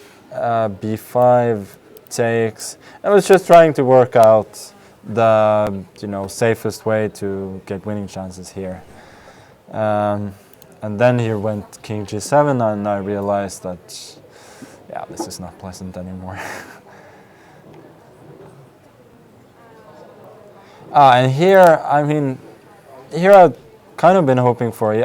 I realized that he wanted to play knight E4 as soon as I played Queen E1, but I think that's a pretty bad move. After Rook C4, and if Rook A1, then takes.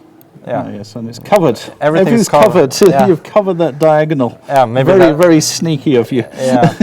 Maybe I think he probably missed. He gave another variation. Yeah. He gave another variation with Rook C2. Yeah, maybe this works as well. Yeah. And Rook A2. I mean, this is just sad. I mean, he didn't really need to take there were plenty of moves. Yeah, I mean, knight E5. It should all be very drawn, but again, here I thought knight F4, to be honest.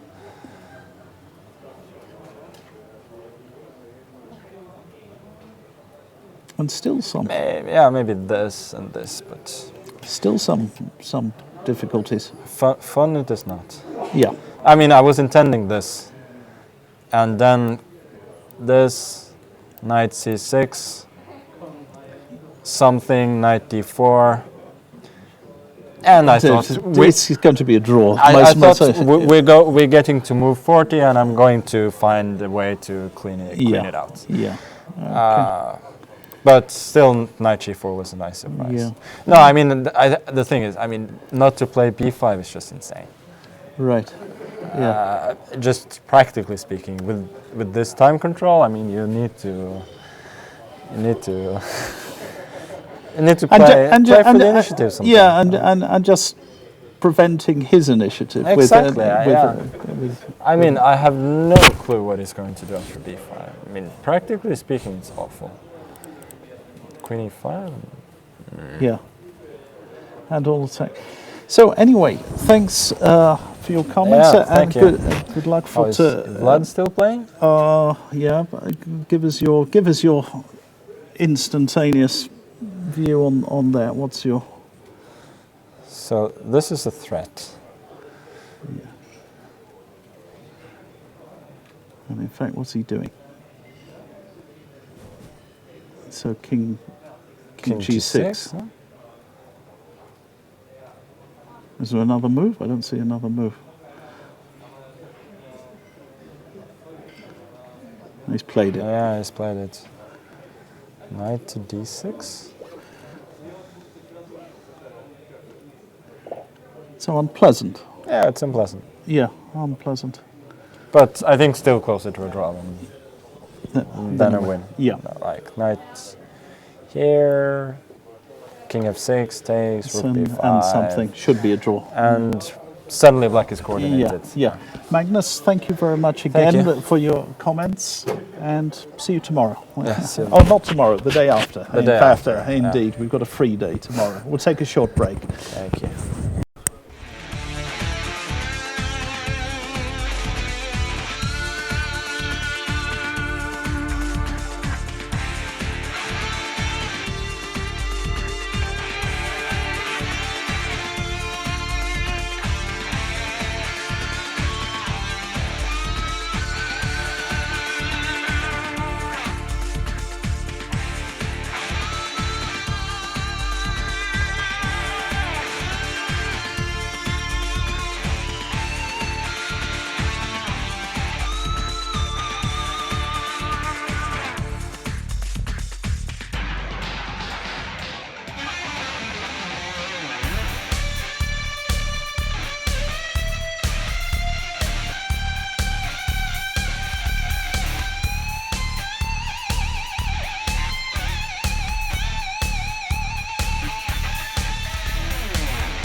we have been joined by Levon Aronian and Anish Giri, who have drawn their game.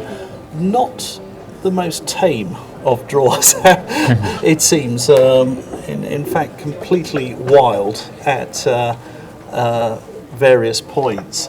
Can you run us through and tell us what you were thinking? Yeah, I thought it was just an interesting position generally. I mean, you can play like this with white. Yeah. I mean, you don't have to, but I thought I realized during the game that maybe you were looking for it for black yesterday when preparing for Hikaru. I was. Yeah, and I should have looked at it as well, but I realized only during the game that of course you spent the whole day yesterday probably checking this position from black point of view. Yeah, I thought this is interesting, but I came up with it during the game. By the way, after h6, did you consider g4? It's typical. I thought about this, but I didn't think it works. g5. e5, Yeah. not EV? d5. I thought d5. No, takes on f. Oh, then now you take back. Yeah. Okay. Can I play g4 b5 or not? No, but I thought e5 is good. Yes, that's the point. I couldn't make it work with then that's e5. that's It's the typical idea. If I So you have to do cast. this, Then it goes quickly. You know, it's It was a 30-second suggestion, so that don't Okay. worry. Yeah. Okay. Yeah, I spent a lot of. I played many of training course games I here with my wanted to. friends. Of course I wanted to make a long castle. I mean, it's clear. Yeah. And lose after b5 All right. before, yeah? Lose on the spot, no? Okay. I mean, b5 somewhere. before, right? Yeah. Yeah. Not now. E4, but e5, somewhere. take long castle, something like this maybe. Yeah, but it's not so easy. So I thought. Rook a1 is cool. I mean, generally the rook is on d1 in these such positions, and then bishop c1. You try, but I thought this is interesting during the game. This was cool, yeah. I didn't analyze it honestly. I thought that I was actually mainly checking this move. Yeah, maybe you take on e5 here or not. Yeah, I wasn't so sure what happens here. I'm No, not sure because my I queen thought was well maybe you placed. can do this. Oh, you animal. But I'm just trying to make a draw here, I guess, right? Anyway. Isn't this always the case?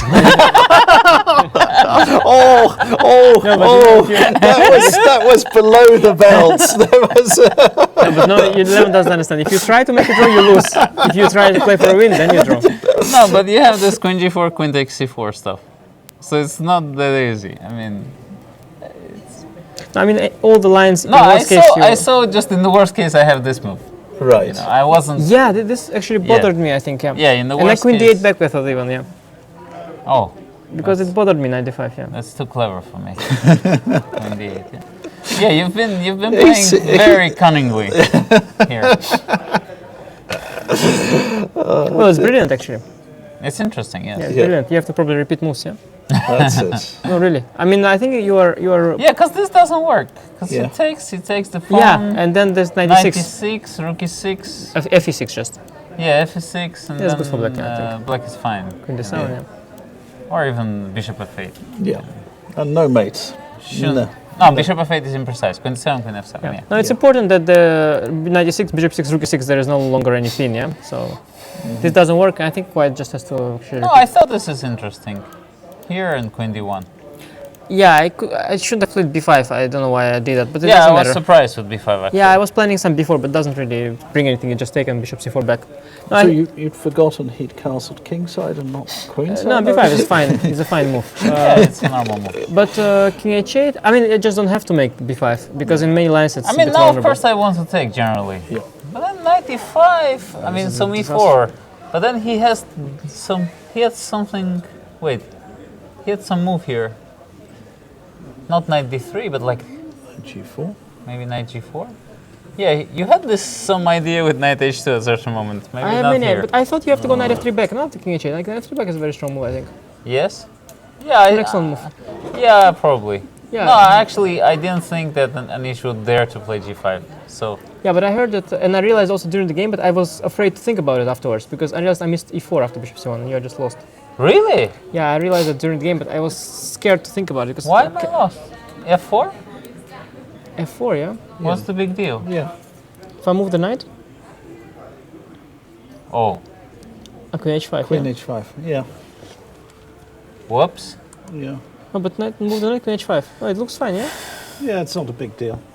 I wasn't that scared. think- I even thought, like something like this should be all right for me.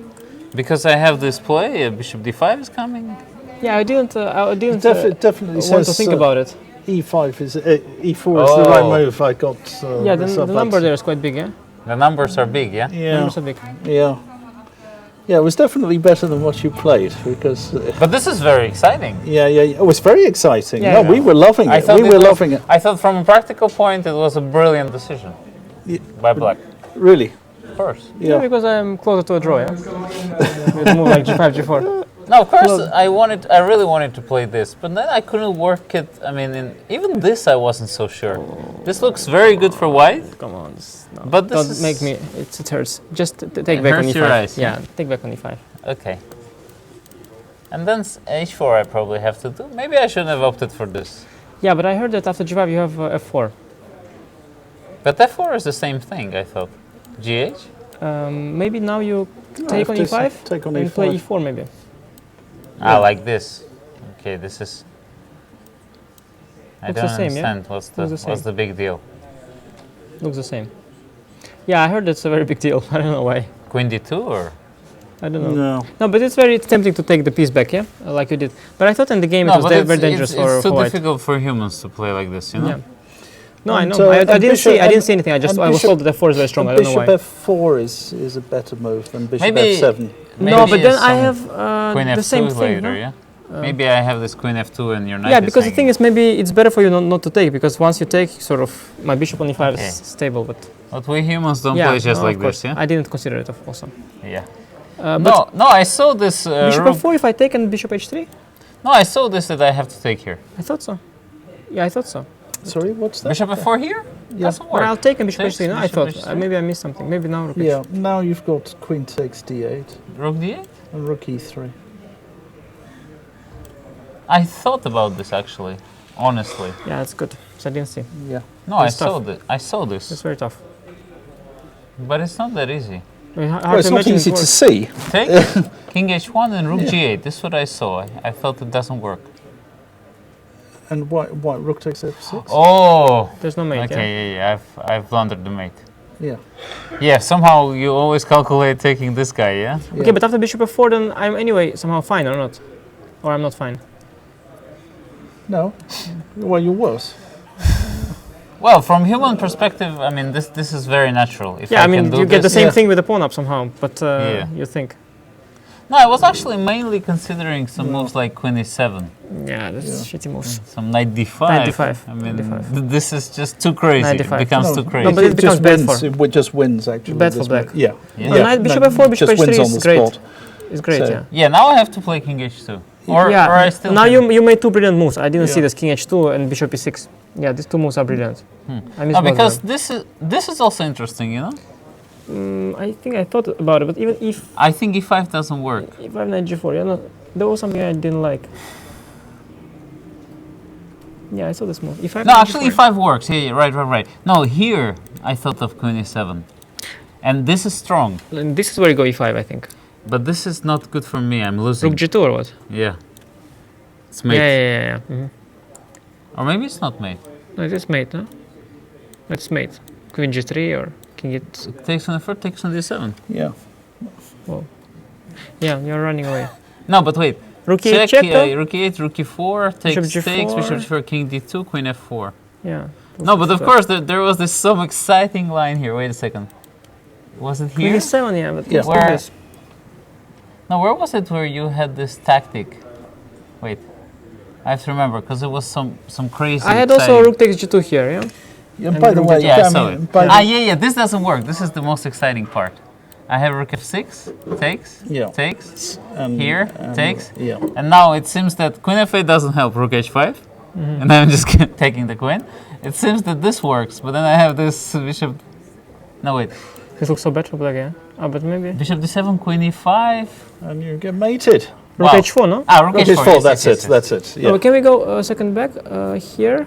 This was. Does I have some check on D3 or something? Or? It doesn't help you No. much. I take No. in King H4.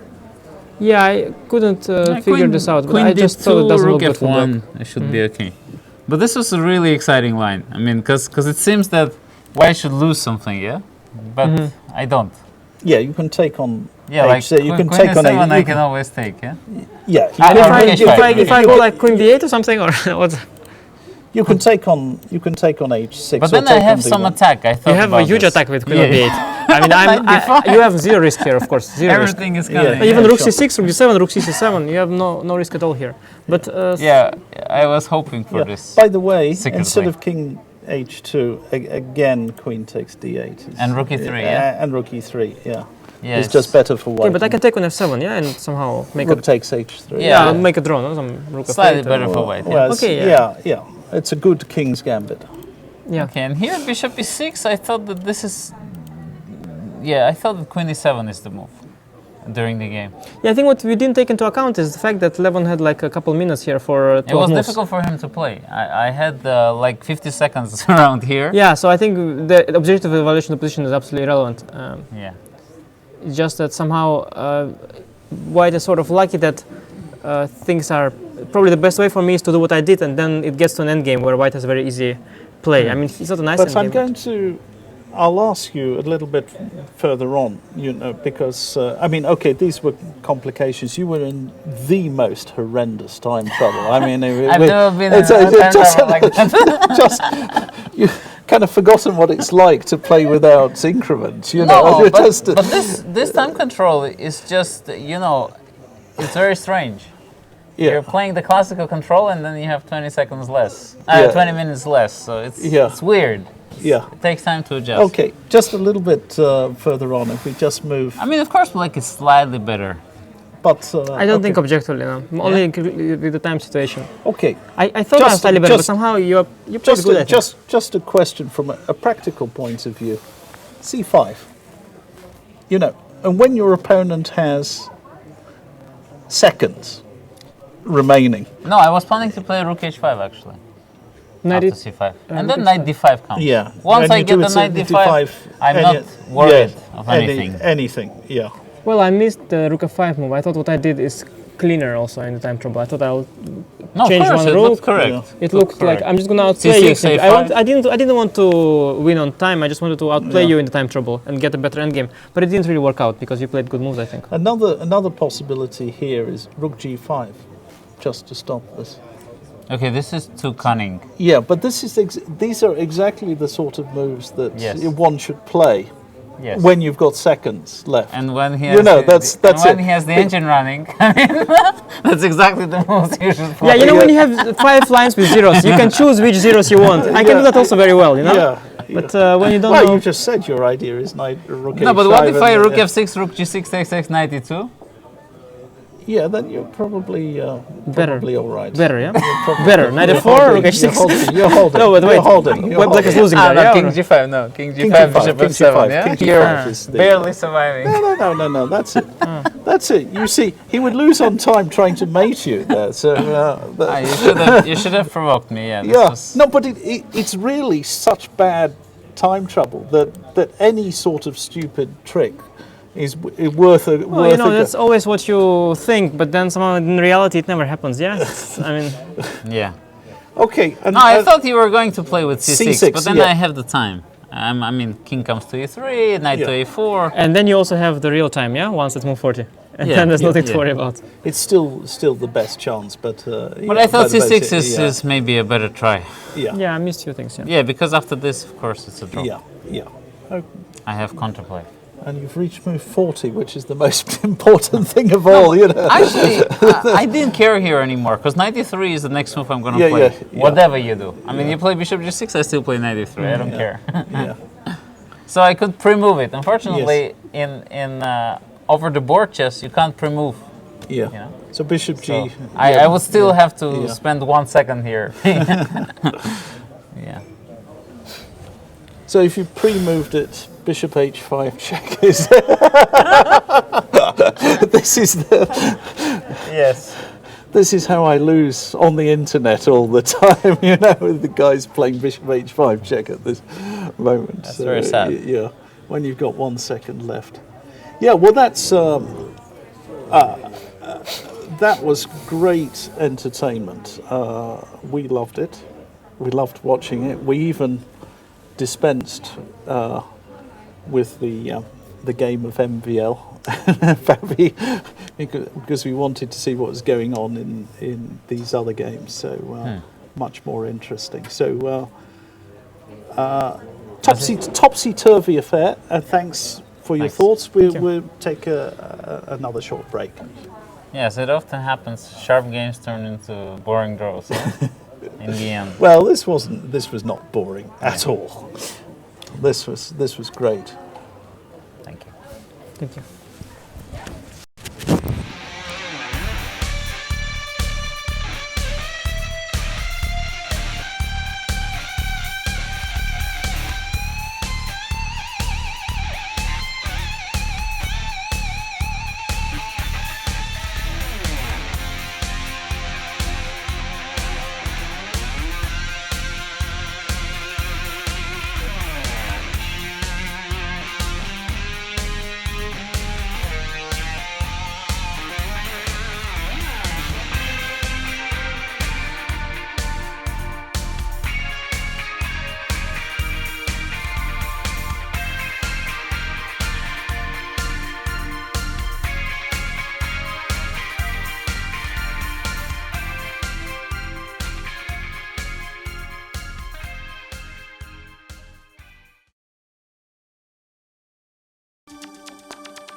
We're back again. There's still one game going in today's round in Altibox Norway Chess, and it's the one between Vladimir Kramnik and Wesley So, where for a brief moment we thought there might be a repetition of move and a draw, but that's not very likely, Nigel, right? Vladimir Kramnik is going to try this.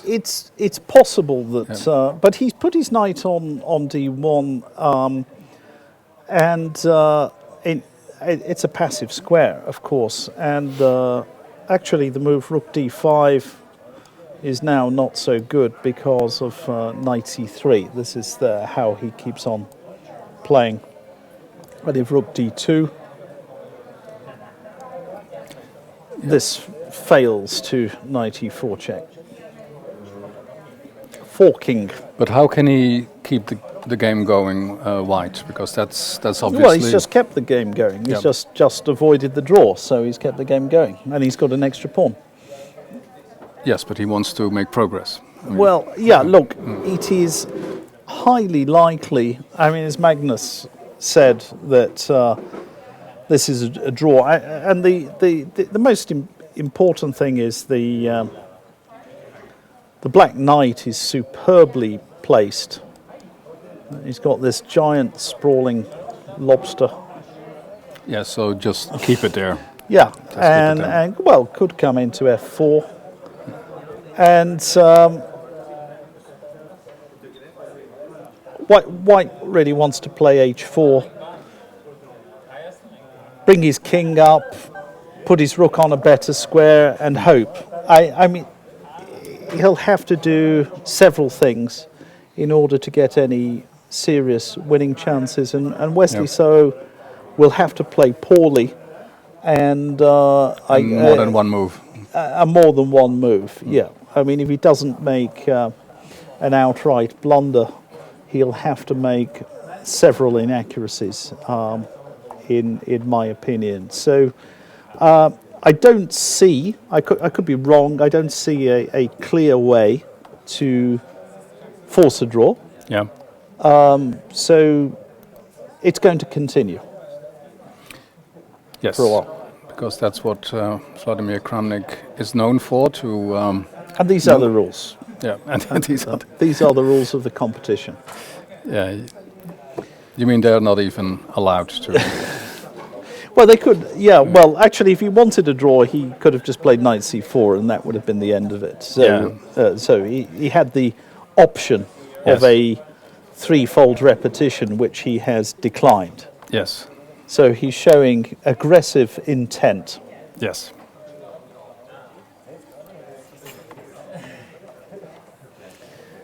So I think it's time to have some really interesting questions. Yes. From let me check this. All the people who've written in. Yes. And also send me tweets. Nigel Short Chess, if you're on Twitter. And we also received a couple more photos. So fantastic. So the collection keeps growing. Collection of growing. I think the next round we will have yes, a very good collection of photos. Yeah. And, well, our producer's coming back. He will see it, and then we can see how Svein Kjenner is following it from Colchester. Okay. You ever been to Colchester? Colchester? Yeah. No. Actually, I think I've been to Colchester. Yeah. So there we see how Roman. Yes, Roman. Yeah. So that's the situation in Colchester at the moment. Good. My great predecessors on the table. Yeah. And my great successors, by the looks of it, with the white pieces there.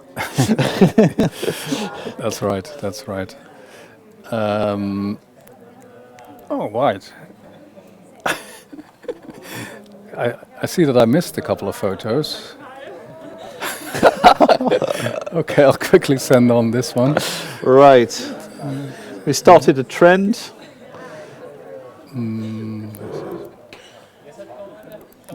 Right. Great.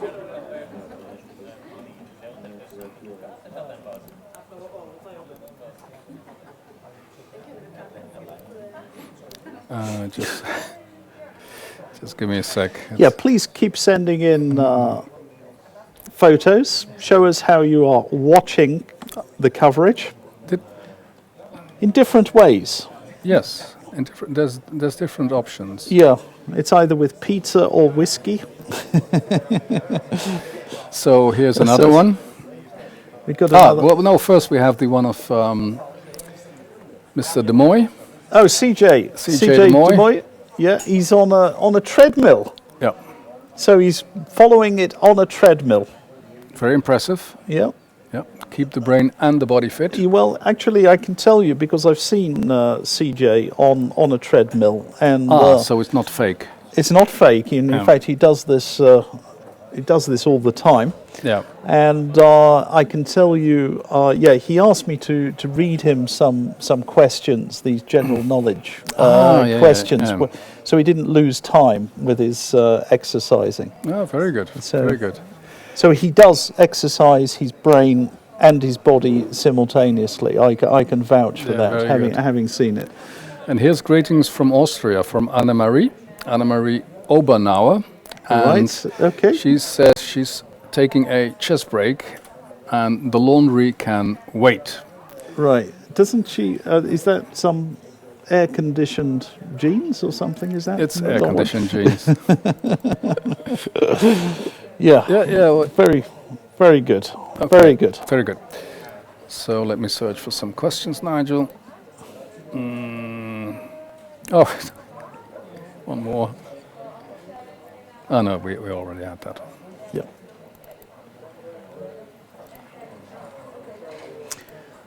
So, this is a very important one.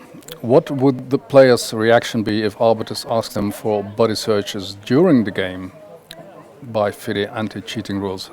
Well, maybe you can talk about that, actually. It's sent by Mrs. Bond. By Mrs. Bond. I think Mrs. Bond has might have another name. Oh, right. Some pre-knowledge. Yeah, Mrs. Let's have a look at that. Yeah, Mrs. Bond. Okay. Yeah. What would... Is that 007? I'll answer that question. Okay, good. So read it again. Read it again. Wait, get it again. Let's get Mrs. Bond. What would be the player's reaction if arbiters asked them for body searches during the game by FIDE anti-cheating rules? So it doesn't mean that the arbiter asks for his or her body to be searched, but the other way. They search the players. Well, I've got my FIDE tie on today, and we know that there are certain things which are different from a normal FIDE event. First of all, you're watching this broadcast for free. Why are they watching it for free? It's because Kirzan doesn't own the rights to this, and therefore we're not charging for it. So that's why you're watching it for free. Yeah. Then, the body search. I wrote an article, didn't I? In New in Chess, and even a very good article. It was very good. In New in Chess, on explaining why this is completely illegal. Yeah. So, despite the fact they have all those FIDE arbiters there, none of them, it seems, made an official complaint. Maybe they made unofficial complaints about it. But the rules seem to be fairly clear that body searches during the game are totally illegal. It should never have happened at the Olympiad. And I was approached by Mr. Jamie Kenmure, who is one of these fake international arbiters with the category A arbiters, which you need 5 years of experience, and he was given this title with 2 years of experience because of his political loyalties to Kirzan Ilyumzhinov. That is unfortunately how things often go in FIDE, and it's against the rules. The players are not supposed to be disturbed during the game. That is very clear, and it would be the same as conducting a drugs test in the middle of a race in the Olympic Games. That is the analogy. Complete nonsense and disturbing the players. So thank you, Mrs. Bond. That was an excellent question. Okay, that was Mrs. Bond. Let me close this one.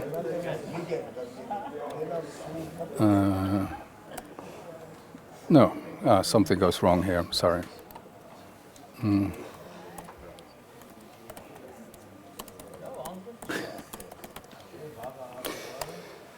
So what's happening in the game, Nigel? No, not very much has happened. Just they're shuffling around a little bit. Yeah. So, well, we still had the question for the new motto for. Oh right, brilliant. Yeah. Even with my lousy Latin, I know that one. Yeah. So you can read that one. It's pecunia vincit omnia. Yeah, which translates as money conquers everything. Conquers everything. Yeah. Yeah. So and that's a brilliant motto, actually. I like that one. and it's still Latin. Yeah. It's still Latin. Yeah. Yeah. Let me see. Is there? Life is not chess, but chess is life. It's long. It's long. No. We don't like that one.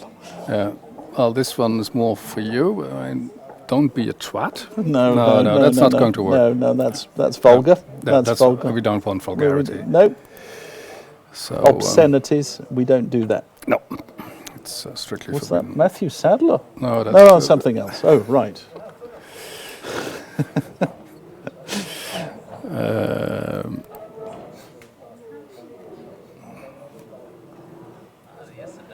I've got a feeling we're going to be, well, whilst you're struggling, I will talk about the game.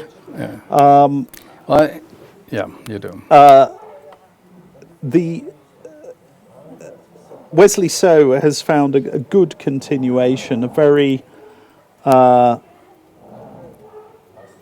straightforward continuation, where it looks as if he's going to force a draw now with a little continuation with rook takes f3, and after king here, he can play rook to d3, and this assures him of the draw.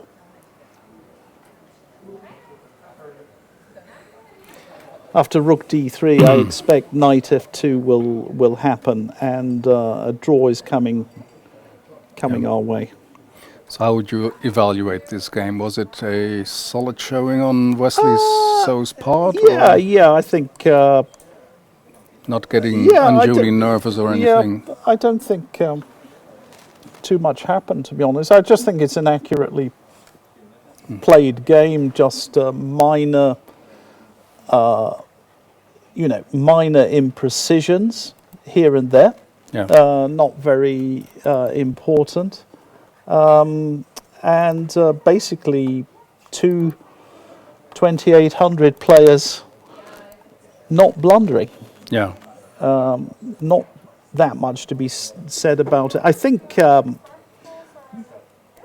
Vlad had a little bit of something at some point, but it never got out of hand. Yeah. Do you think he will be disappointed because? I suspect he might like to have or he'll take it philosophical. A little bit more, but it's the way it goes. Yeah. Okay.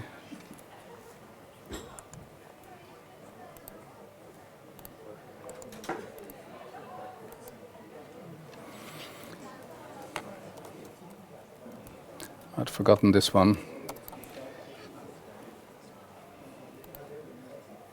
The Isle of Wight, you been there? I have been there. Very good. This is how you can follow chess in the Isle of Wight. You see it on the left, or you see it here. All right, the Isle of Wight. Yep. Do you know what was happening the last time I was in the Isle of Wight? There was a pop festival. Or?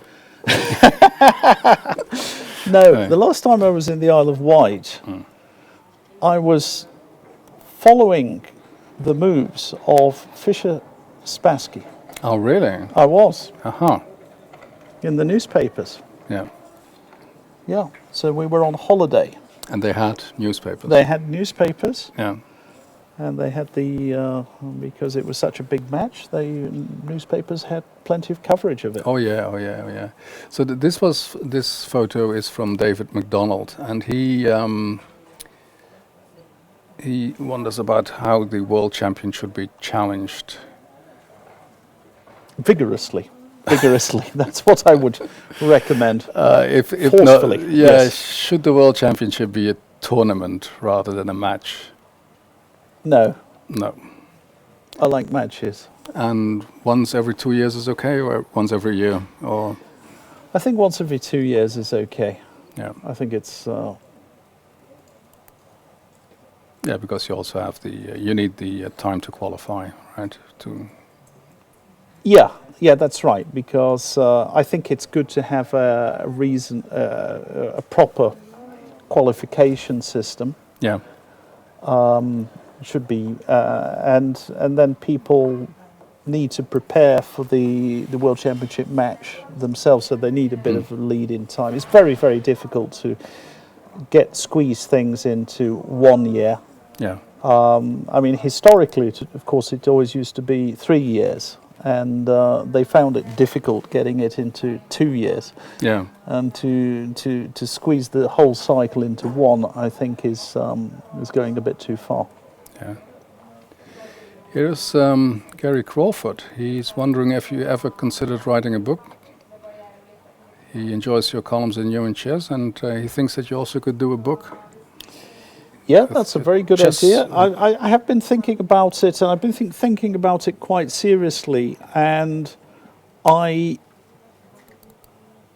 may still come back to it even quite soon. So I've had so don't despair. Don't despair. I enjoy writing my articles and columns.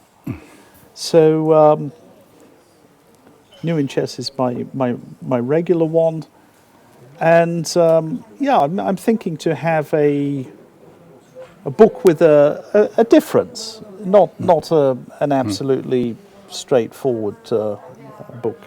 Yeah. And then you mentioned the Idiots opening yesterday. That was the Benko. Was the Idiot. And Thomas Vigne from Austria, or Vigne, I don't know. Yeah. Wonders what other Idiot openings are there? Well, I think the Sveshnikov is a bit of an Idiot opening, to be honest, because it's very, very limited strategic ideas. You know, so it's once sort your of strategic plan is crossed, then you're in trouble, or? Yeah, I mean, it's all a fight over e5, and there are certain standard pushes, but there are not too many things to be learned. Yeah. And once you've got those, you can play in quite an easy way. You think, in fact, both of them are a bit one-track openings? Yeah. I mean, there are some openings with immense strategic richness and tactical richness as well, and I don't think the Sveshnikov is one of them. Yeah. It's a good opening. It's gone a little bit out of fashion, actually. I'm not quite sure why. Well, it's the nature of fashion. It's that it goes. I suppose. Yeah. What was your feeling when Magnus was sitting here? Was he just trying to be objective, or was he? Could you feel some annoyance that he? I think he was a bit. He wasn't. Let's say. My impression was he was not. Let's say super angry, because a draw is a draw. It's all right. And he had also been in some sort of trouble. Yeah, but he felt he should have made more of it, and he missed some things. He misassessed some things, miscalculated some things. So he felt he wasn't on top of his game. Yeah, so then it was like an irritation there. I think at the end of the day, he would have been quite happy to have escaped. Yeah. Without being tormented further. And what did you think of Hikaru's assessment, that he thought that he was just fine, that he wasn't really in trouble? Is that optimism, or looking at it from a different perspective? I suspect he may have been right, actually. Once the pawn came down to f3, he probably had enough, and a couple of moves later he was pressing. Yes. You know, so Magnus had to be very careful. Yeah. And it's unpleasant when your opponent has threats and you are short of time. You know, and you're even wondering if there's more threats than you see. Yeah, that's it. Yeah. I mean, you spot some of them, and you just get anxious in these situations. Yeah.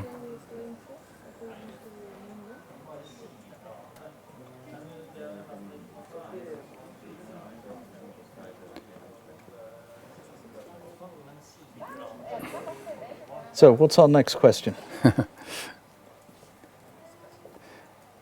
I think there's it's more an next photo. Yeah. Oh, we got another photo coming. Okay, great. Yeah.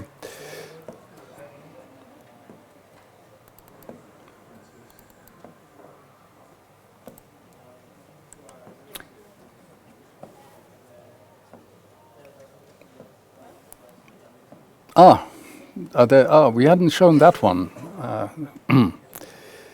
So there's another one from Amsterdam, combining music and chess. Oh, I like that. Oh yeah, that's a touch of class. It's a very good plan to do that. Yeah, we haven't had too much of that, so that's excellent. Yeah, let me see this. What sort of music is it? I can't see from here. Can't see the monitor. I'll check.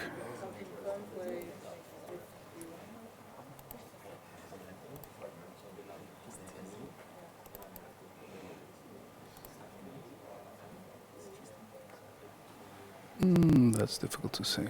Looks like classical music, doesn't it? Well, it looks like a lot of notes.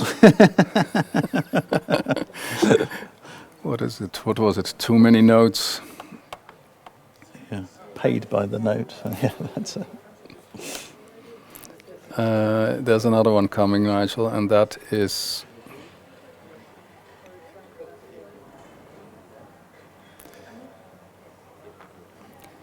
watching chess from Argentina with mate. Great. This wondrous drink. Excellent. So if you're probably not allowed to drink that during games, are you? I don't know what's wrong with mate. Isn't that a stimulant? Well, coffee's a stimulant. But isn't mate too? Isn't that? Well, you're allowed to drink stimulants. You're allowed to drink coffee. Yeah. Some other things you can't drink. Yeah. So check. Yeah, basically it's a dead draw, and we're just expecting these guys. It's at any moment. So that B pawn is not going to run to the other side. Yeah, I mean, for example, if he pushes, actually G6 is already a good move. There, that wins the pawn. But you could also play knight e4 and knight takes f2. Just exchange everything. Dead draw. Every single thing is a draw here. So king e5 can be played now. And then he can choose again if he repeats or not. Yeah. Yeah. I wouldn't be surprised if it just ends now. I mean, whereas before I felt he was justified in continuing with, okay, whatever slender advantage. Here there is not even a slender advantage. It's just dead drawn. Yeah. So I think it's time to go home. Well, let's see if that's what he decides on.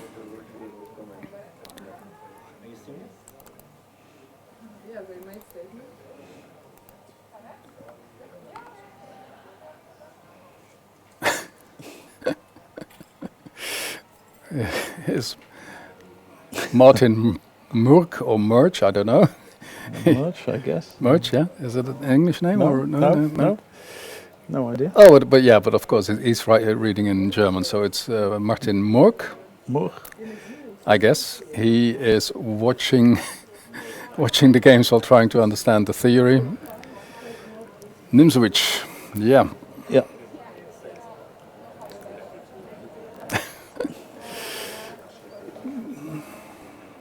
Is that what you do? You're reading those? Nimzowitsch? No. No, you don't read Nimzowitsch. No. I think he's just thought, oh right, there's a trick. Look at that. King e5. Can you spot the tactic there, Dave? Have you spotted this cunning idea? It's got something to do with the knight. It has something to do, yeah. Well, so not everyone is a grandmaster. Rook takes b4, knight d3 check, and this illustrates a well-known tactical theme called the fork. The fork. But also, if you play, if you think you can exchange and play the knight to e4, you also have a problem.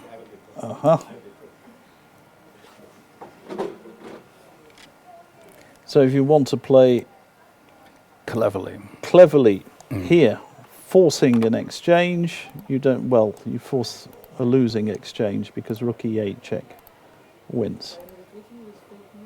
King moves, rook takes e4. Yep.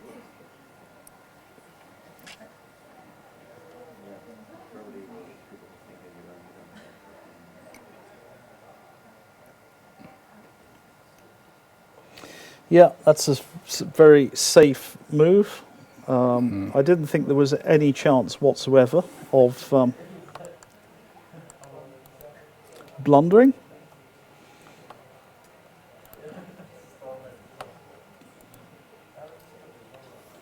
And in fact, this b pawn is basically just dropping off. He can't defend it in any sensible way. It's just dropping off, and rook knight and and 2 against rook knight and 2, and maybe even some more pieces will come off as well. So what results have we had today? I think some draws. We had some draws actually. Yeah. We had a lot of exciting games. But the situation in particular, the Aronian Giri game, I thought was thrilling. That was quite a miracle that ended in a draw. Yeah, that really required some work. Yeah. And of course, Carlsen Nakamura was also a game of a lot of tension. Well, so essentially nothing much is going to change. Yeah, and tomorrow you've got the... it's a free day. Yeah, and tell us again about... We've got the farmers, haven't we? We should mention the farmers. We have to keep them in mind. The Phyllis Cupid. They are organizing the sponsor event tomorrow. The players will be taken to a farm where one day they can try to be a farmer. Right. Or 2 hours rather. Yeah. And I have no idea. They are going to play all kinds of games, maybe ride cows or whatever. And then... milk pigs or something. Yeah. But this sponsor is also interested in what will be the most exciting pawn move or most special pawn move in this tournament. Right. Have we got any contenders? Can you think of any? It's probably a bit early. Sure. Early days. Well, maybe f4 in Aronian today, but yeah, that was semi-interesting. Yeah. Yeah. So, but there will be a special prize for the pawn move of the tournament. Yeah. As in Norwegian, pawn is bunde and bunde is Bauer. Yeah. It's farmer. Auf Deutsch. Yeah. Farmer. Yeah. So.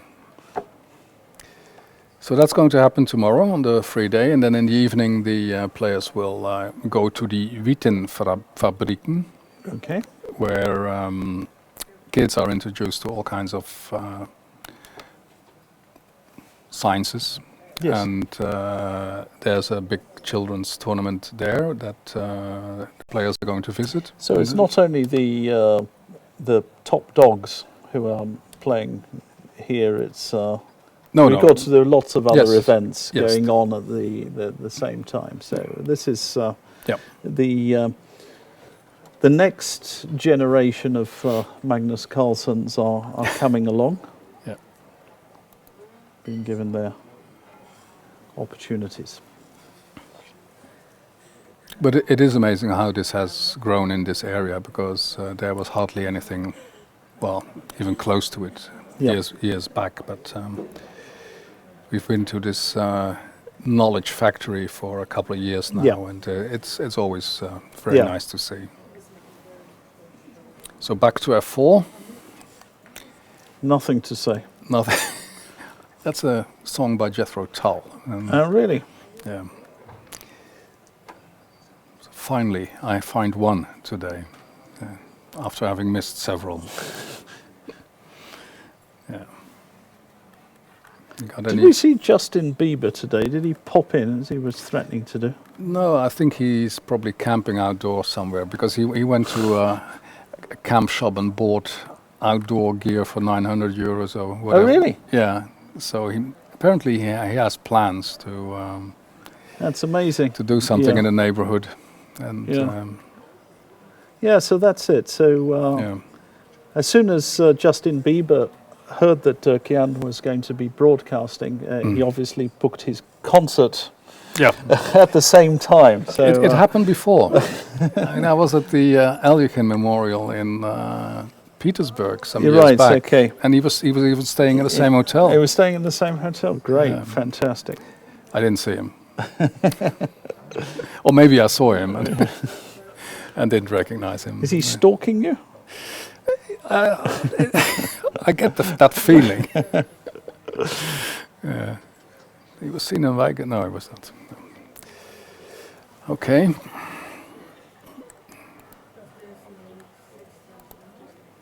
Ah, there's another one. We got another one up? Yep. Achraf Fatih. What's that? What country is that? Yeah. There's a king. Yeah, too bad Naka and Carlsen's game was a draw, but still loved it. Yeah, well, that's true. That's yeah, true. yeah. That was really entertaining. Utsi 420. Is that? Is it? I don't know. Is that okay? Oh, that's his Twitter account. Yeah. Which language is that? I don't know. Okay. Okay. But it's something Arab. Okay. Good.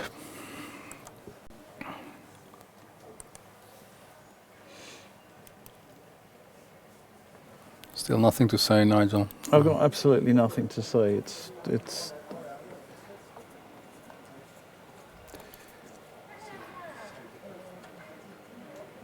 Oh yeah, this is an interesting thought. It's from Stephen Kelly. It says, "Do you think that in matches the tiebreaker should be played before the match,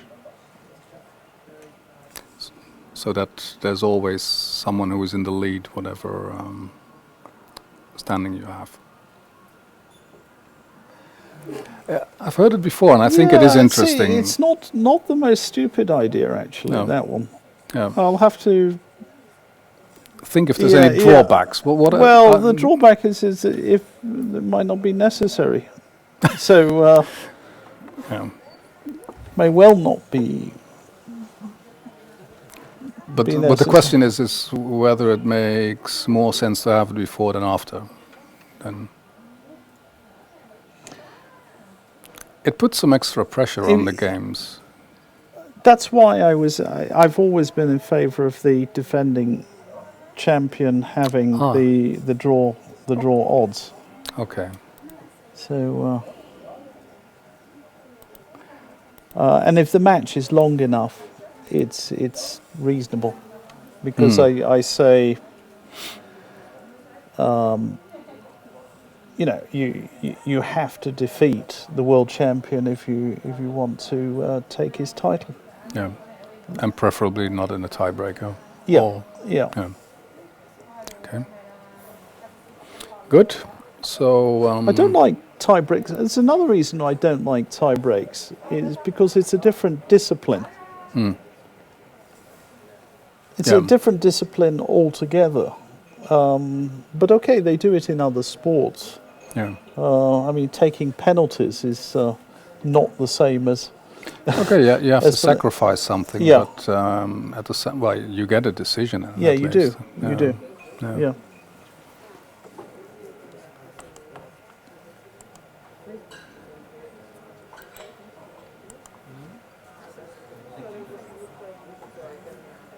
Oh wow!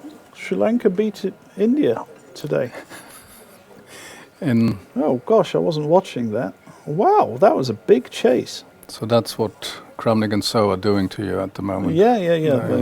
Oh, that's quite surprising. Wow, record chase. It's taking place in England. It's much more important than the general election. They always take place in the middle of the night, don't they? The elections. I mean, that's when it happens. Yeah. You wake up the next day. Yeah, you wake up the next day. Yeah. That's really surprised me. I thought Sri Lanka were been a bit off their best recently. They lost a couple of. Well, fortunately, people keep sharing their photos. So I think we should run them all at some point. At some point, we will. Yeah, we'll have one after the other. This one is from Pensacola in Florida, USA. Sorry, Pepsi Cola. What's that? Pensacola, I don't know. Yeah. Okay. Well, he's got everything there. A couple of computers, Guinness. Guinness? Yep. Yeah. What else? Some pizza? No, well, he's out. I think he's calling for a pizza. Right. Okay. Fair enough. Look at that. King D5. Yep. And some sort of domination. Mm-hmm.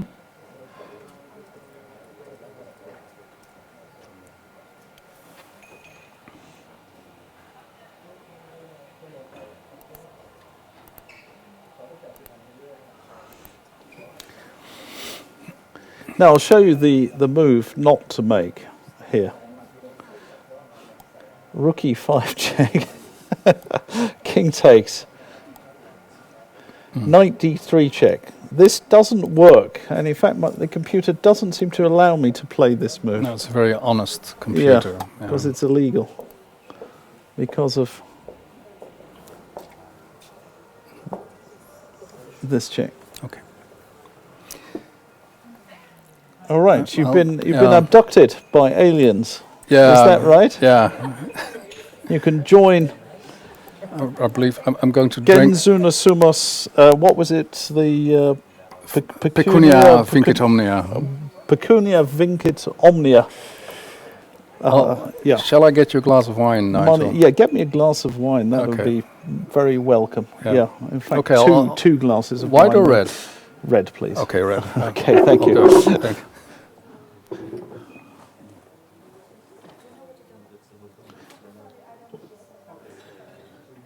So it appears I've been abandoned by my colleague, who is at least going to fulfill some very useful function in bringing me some wine. No. Fair enough. Yep.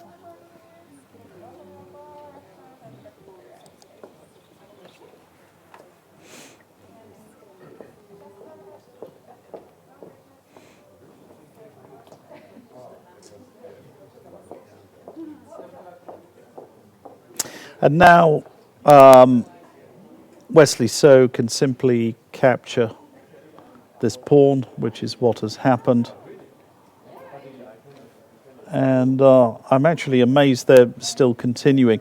I know theoretically they're supposed to continue, but there really isn't anything to play for at this point.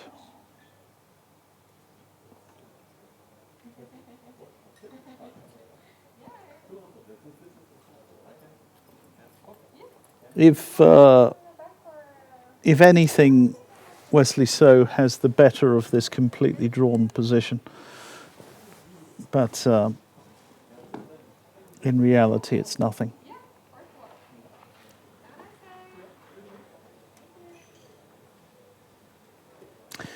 So tomorrow we have this free day. So don't tune in and expect to see the the games. We'll be back the day afterwards. I think we have two. Sorry?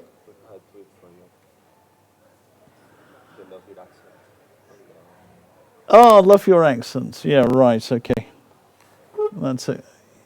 Milk, chips, and chess. Yes, love your accent. Who's that? This monitor is so far away from me, and my eyesight is so bad. I don't see this. Yeah. From where?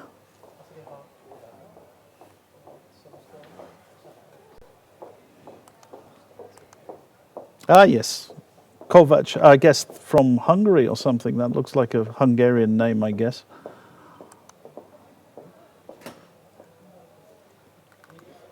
Excellent. Oh, is that... Oh, it's not quite Pringles, but... now I'm a happy man. Thank you so much. That's basically the highlight. Okay, cheers.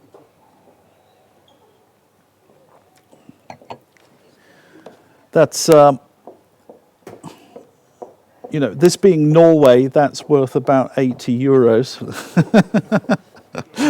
They have the most absurd prices for alcohol I've ever come across in my life.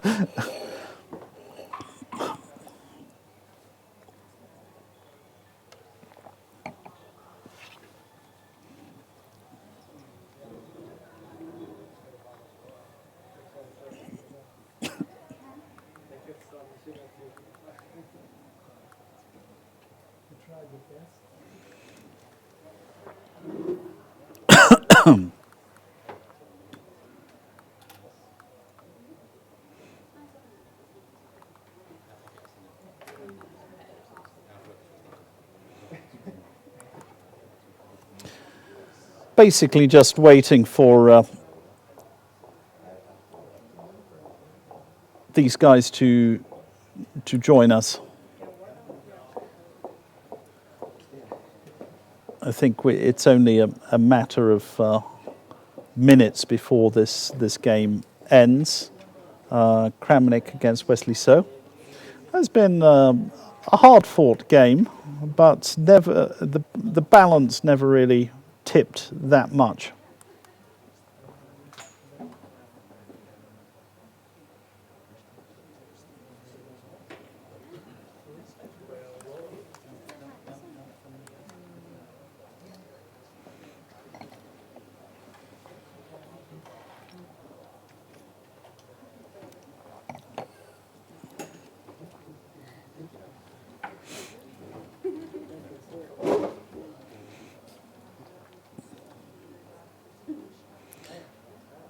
And I have the press room in front of me, and I see some of the people leaving already, packing up. They came here for Derek Young. Yes.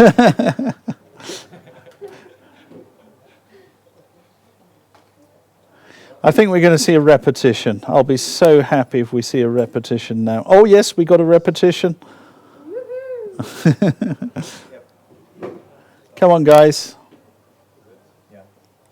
Give a check. That's drawn. Thank you. Great. Hopefully they'll be with us soon.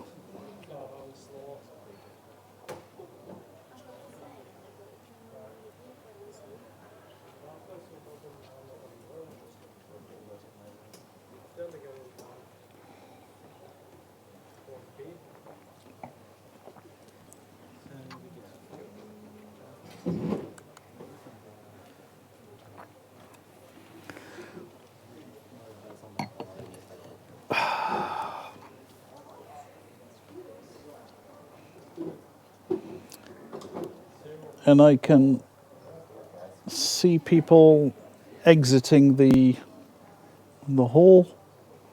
It's going to be a quick interview over there. We are, or at least we are second in line, I think, for some quick commentary. And I don't think we'll look at this in enormous detail. It's been a tough game, but in balance for most of the time.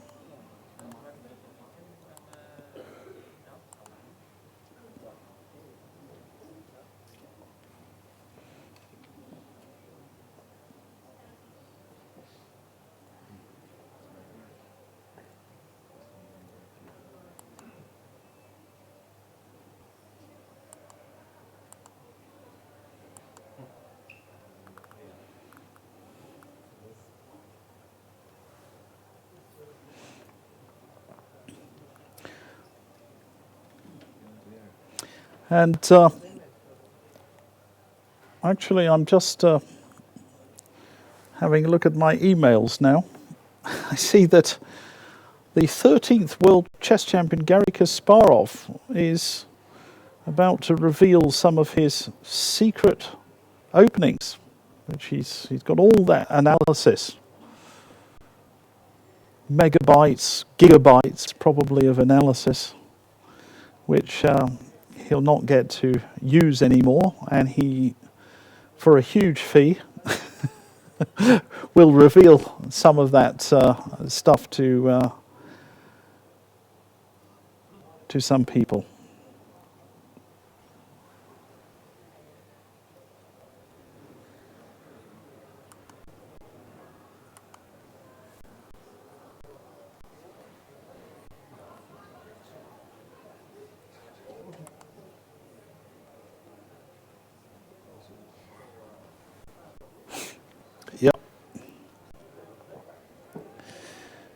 Yeah, got some nice wishes. Walter first, drink up, order your pepperoni pizza, things are coming to an end now, so that's it, yeah. And Chris Bird again, who's been from the United States, who's been communicating with us a lot, said enjoy your wine, all the games drawn.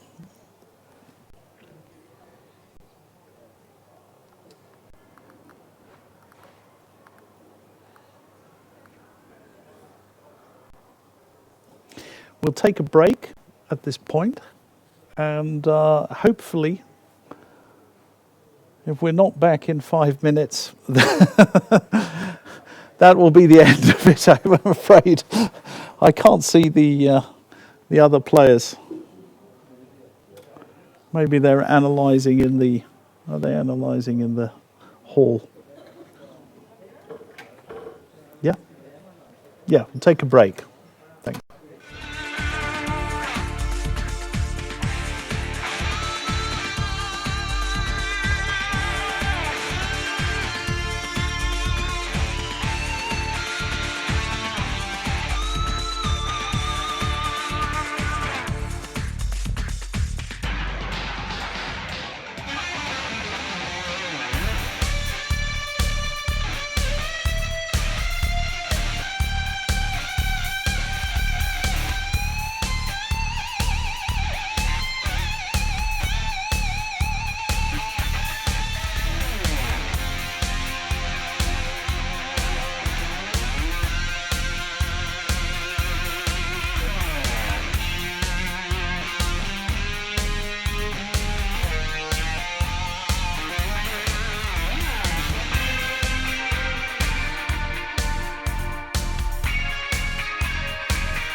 Okay, welcome back. We're just finishing off today. Hopefully we'll have Vladimir Kramnik and Wesley So over in a minute. I can see them at the other side of the lobby.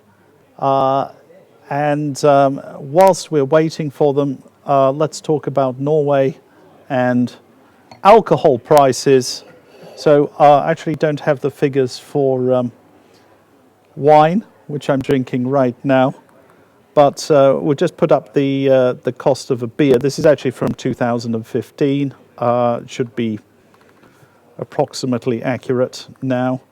And the cheapest 6-pack of beers in euros is in Nigeria, 3.39 euros for a 6-pack of beers, and in Norway it's 25.63 euros. So if you like your beers, I would suggest Nigeria is a good place to go if you like them cheap. So that would be my recommendation. And talking of alcohol, how many players don't drink? I think Wesley So doesn't drink at all. Not sure that's necessarily a strong recommendation. Donald Trump doesn't drink either, so welcome. He's here right now. Come and join us, Wesley. Great. Yeah, okay. We're just discussing very important things like the price of alcohol in Norway. Not of no. That works. You just click. Click on that. It gets. So.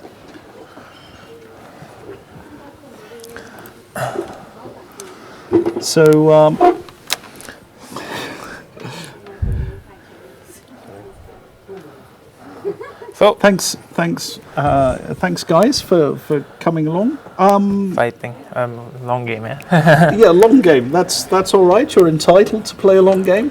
But the good thing about this tournament is the time control is shorter than other tournaments. So actually, 5 hours is already very long. But in places like Wijk and Zee or the candidates, it goes much longer. But in fact, I've noticed only yesterday that we have 20 minutes stolen, because I was quite surprised. I play in with Karyakin, I thought we have 2 hours for 40 moves, 1 hour for 50 moves, and then increment. And I was surprised why I'm so low on time, and I was just... And then I came to a game with Wish and I see 140, but why 140? What's going on? I thought it's a mistake, and then I asked somebody and they said, no, it's actually 20 minutes less. So then I understood why. But you were there at the players' meeting, No, but I just somehow 100 minutes, 120, I just was sure that so it's a bit more, it's a bit quicker, you have to play a bit quicker. And you prefer that at your advanced age now, that you don't like to... No, it's just that I would like to have more or less similar controls. Because it's like there is feeder control, there is a control with increment. It's a little kind of in Shamkir. I thought we are playing same control as Shamkir, but not. Short, in fact, much shorter. So it's it's a bit confusing. To have all this time controls. And what are your longest games, Wesley? What's your longest game approximately? Do you know? Well, in Wijk and Zee, 8 hours against Anish. 8 hours against Anish. And he was pushing, that's nothing. I had around 9, I think. You had around 9, I think with Leko in Dortmund. Yeah, it was like 150 moves or something. With ending up with Rook and Knight against Rook. Yeah. And so on. So it was really like never-ending story. Yeah. I had over 11 hours against Valeri. Valeri sell-off. So no, in my childhood when the games were joined, of course I had some games of 11 hours or something. But since there is no enjoyment. Yeah. All right, we had some very interesting statistics on the price of alcohol, but we'll leave that for the moment, and we'll talk about the game. Vladimir, well, actually, you've moved into number 2 in the world on the ranking list. A little tiny. You're not paying attention by the hour to the live rating. So so this was not an issue today that they've got the number 2 and number 3, and you're not thinking that you're 0.1 ahead or whatever, whatever it Probably is. Still, yeah. So that's why I managed to make a draw. Okay. So tell us that you need this. Queen You need B5, you need this better. one. Yeah, just press this one. Maybe Yeah. I should take But queen. maybe I still can get I- rook can I- e3, no? Rook e3, but then I don't know. rook a8, rook b3. No, I mean AD maybe I have knight takes d4 at least with Tempe, I don't know. But yeah, I mean after long thought I found some interesting idea to keep the game going somehow, and actually it's not so simple for Maybe black, I should play rook strangely enough. a8. That's what I But was rook thinking. a8, rook b3, I Rook mean I thought it c1. was quite dangerous. Yeah, rook c1, queen c1. Queen a5. Well, it's also dangerous, but maybe queen better a5 than the game. Yeah, queen a5, and what did I think about? I thought I would Queen take a2. probably queen a2. Yes, and maybe just like d, queen c2 or Queen something. c- d, A d, bit queen better, c2. but yeah, not a big deal. Yeah, Queen probably. e6. Or maybe take b3, trying to get to the 7th rank somehow. and I don't know. Queen c6. No, That's Some knight queen takes- c6. knight takes c4 surely. Then. No, I b3, thought knight maybe e4. queen. Knight f6. No, knight Yeah. e4 because Queen this guy f2. is hanging. Yeah. Yeah. So if also. I do this, then Check and queen e4. check queen e4, yeah, in time, yeah. I Yes, think probably, yeah, rook c8, yeah, I don't know if I can also try to take first, yeah, and Yeah, take. and rook b3, yeah, something like But this. here I have queen c7.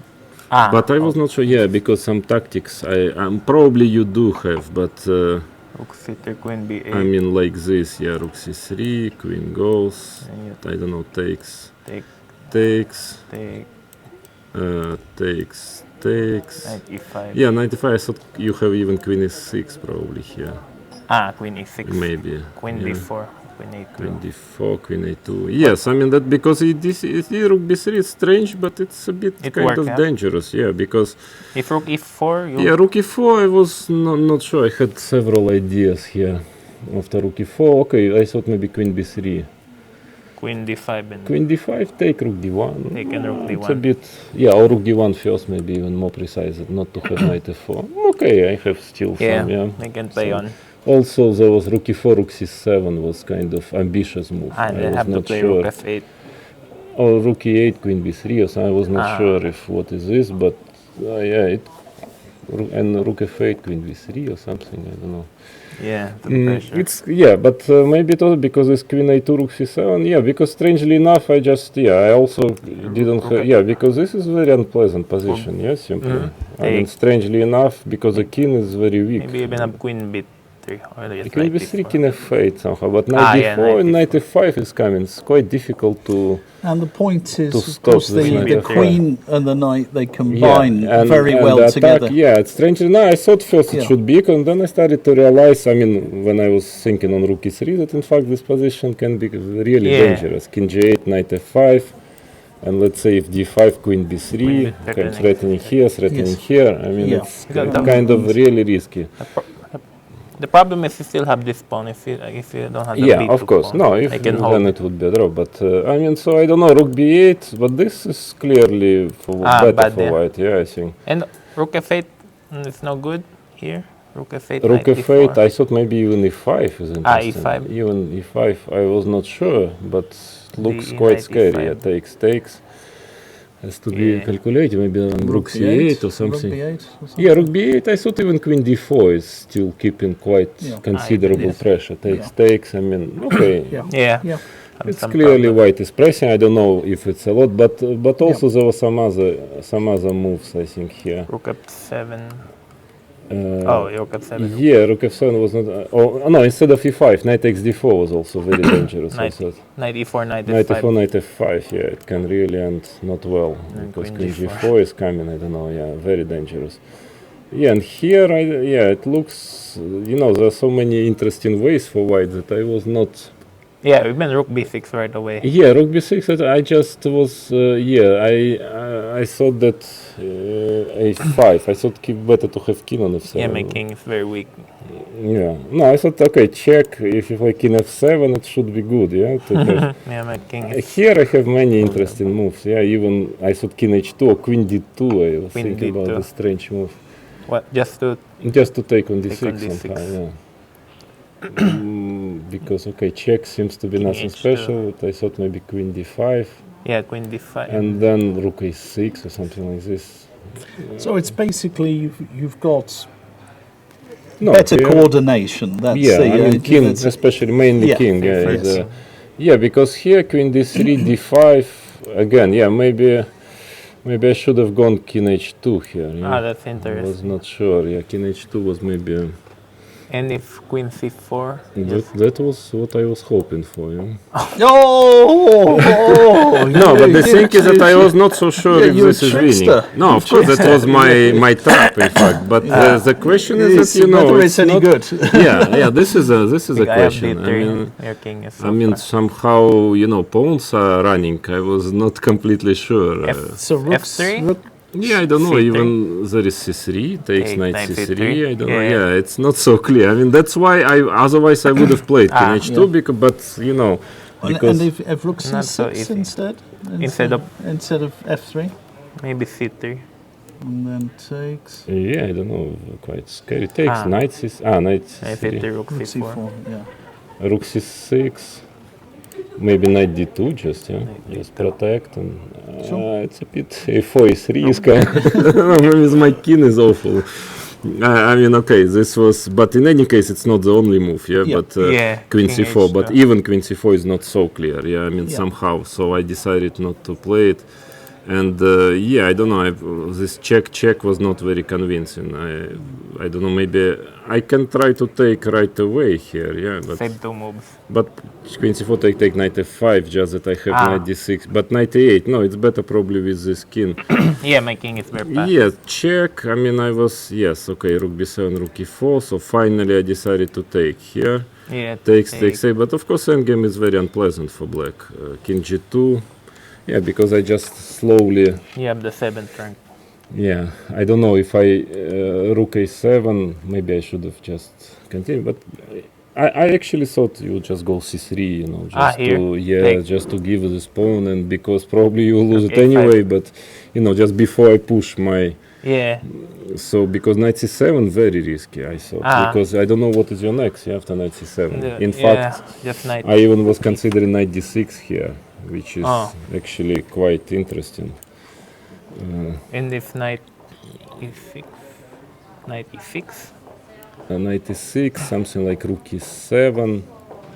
No, of course, king g3, king g3, c3, you haven't. Yeah, the knight. So I thought h4 maybe, but I don't know if h5 maybe works after h4. But finally I thought f3, and I don't know, knight e6, this is real. In fact, I even if I just go king g3 or something. King g3, but then maybe now c3.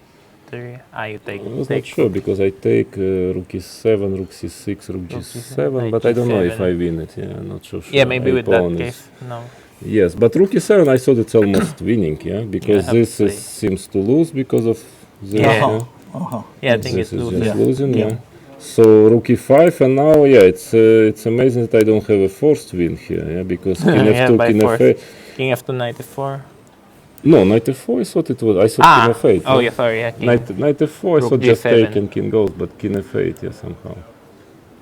And now rook b7 or something. It's also, but well, it looks like this is what I played. I mean, looks good. Yeah, king h7. I was expecting king f7, and now of course I have a wide choice of options, and you can move your king. Yes, I don't know. Maybe I can even play. Yeah, I mean, king g3, king f2, king g3, rook e2. Yes, and now like knight d6 or something. Yeah. So I was thinking about playing rook e7 here, but it's not so clear because king g6. Yes, and takes knight d4. This is not. Takes knight. Yeah, something like that. Yeah, maybe. Also, I don't take king f6 if I will not lose this ball. Knight f5, knight d4. Yeah, I don't know. Yeah, no, this is not king f1. Yeah, now a4 seems to lose. Yeah, this is I was calculating this thing, but it seems that I take and after a2. Okay, rook 8 takes rook e3, but I have check and rook a8, and this seems to win finally. Yeah, so king g6, and now I mean so many moves here. I wanted to make work this. It was pretty close, but rook e4 and king g1, and some strange stuff like this. But unfortunately, king f6, and I don't see. Yes, king f6, and somehow I couldn't see here how to. I mean, I thought knight g3, but okay, it doesn't. Rook just goes. Sorry, knight c5 instead of rook g8. Rook g8, and then you get here knight c5. No, but somehow I think it was not working. So but here I actually just blundered somehow. In fact, okay, check, and probably I should have gone rook here, rook c8. Yeah. I mean, this was quite serious move. No, of course it's not over. I mean, black has drawing chances, but in fact, I simply missed the simplest thing. Maybe here h4. Yeah, that was actually quite interesting. Stack making. But I was not sure about knight c5, because then h4 is very important knight c5 move. you take knight c4. And king f4. I was not sure. Yeah, I was calculating this endgame. King f4, king e2, probably, and a4. And now I might not be in time, because h5 would, if I push h5, probably it's winning, but knight e6 I didn't like. And if knight b6, I thought that you might start some g5, some g5, king g3 or something. Yeah, king e5, king d4, somehow g5. I was not sure that I can win it. Let's say even this, because after check you come here. It's difficult to say. So I was, but in fact, actually I made a stupid blunder. I mean, I thought I just missed rook b5 here. I mean, because I thought I'm just protecting everything, rook b8, and slowly, and then I simply missed rook b5, and then it's just a draw, basically. You can I should have gone probably king f2, takes king g3, because I suppose I will probably take the pawn, the a pawn. I mean, like king f7, rook a8. Probably I'll get it, but okay, it's still a draw, But because then somehow I just, unfortunately I don't really have a square, here, because knight d2, I think you have some rook c2. Yeah, rook c2 or something, Checking f7. Check king f7, not even sure if king e5, but even this, king e5 too. Yeah, but then it's difficult for you to move, but for me as well, so I'm not sure. But okay, this is already, rook b5, of course, is a important resource, and here, I don't know if it's such a draw. I mean, just a matter of tempis, king f7, because if I manage my rook back, okay, I still have a if you get pawn. to e2, So I was thinking about rook c8 maybe. Knight g5, you play rook c3. Yes, and the idea was rook c3, but not sure, knight h3. No, it should be a draw. Everything's drawn at this point. I was cheating. No, at this point we're actually. But probably by only moves for black. I mean, it works by tempi. Otherwise, okay, it's a draw, but I at least keep b pawn. But I'm just a little not in time, to keep the pawn. I mean, check here, and then b4 and rook b2 and everything just by tempi. King e5 and king d6. I mean, if not king d6, I would still have a pawn. What if king d4? King d4? But I think it's a bit scary, because sometimes I can, I can give this pawn and maybe some kind of. Well, of course it's a draw, but at least some kind of play. Sure, but unfortunately, maybe even king g3, king h4 somehow. I don't know. If I take, you just play. Okay, I don't know. It's a draw, but I mean, the thing after king d6, I cannot even. And what does computer says if you are cheating? Well, just tell me what. I must say, we spent. It says it was my mistake. Yeah, it says it was. Look, I mean, I just put it. I mean, after the time control, what is his assessment? After the time control, half a pawn. No, only or 0.6 or something. Only. So well, I didn't put it on the best engine. I just had keeping an eye. It was never really winning. I mean. No. It looked like a reasonably accurate game, and you were pressing. Obviously, you were pressing, but not. It never got out of control. So because I thought I had serious chance at some point, but maybe just maybe you know, serious practical chances, but that's because I have to find only moves too. So but I thought with the queen on you were almost this was better. This was better. Yeah, because like here actually I missed this because we had a lot of excitement in some of the other games, you know. We had some really wild games with Levon almost losing on time but almost winning and but I mean, the problem is now it's saying G4 actually is a very good move. Where was it? Yeah, it's actually very interesting. Yeah, G5 maybe. And here doesn't work, No, but check and Queen D1. Queen D1. It's a problem. Just have a and unfortunately I have Knight G4. Let's just have a quick look at that. The G4. I mean, G4, the G4 of course is after D5. Deadly move, I would say, to open up. But if Queen C4, he wants Queen E4. I guess so. And your king is closer. Okay, king is closer. There's a very big difference there. Wait, Queen E4 works very well. But G4 is it's really strange move. No, I thought like maybe check Queen C1 or something. I don't know. Then you can maybe I made, but somehow to open up king like this, I mean, it's a very strange way of playing. Knight 6 D4.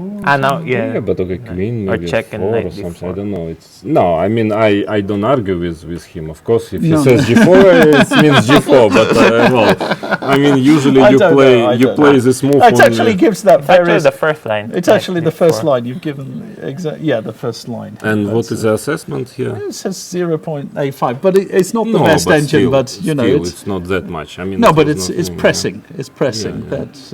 But the way I played, it was also pressing. You like to keep it tight. Yes. That's it. Grandpa chess. Yes, you know, that's we know. Gents, thanks for coming in and giving us your thoughts, and I hope you enjoy your free day at the farm tomorrow. So with the pigs and the cows. So and that's it for today. Well, I just hope, everybody has different tasks. That was the problem. I just hope I will not get the one, to clean after them. I'll get something more exciting, hopefully. Let the young kids do the hard work. Okay. Milking cows, it's still acceptable, Yeah. Thanks. See you in 2 days' time. Bye.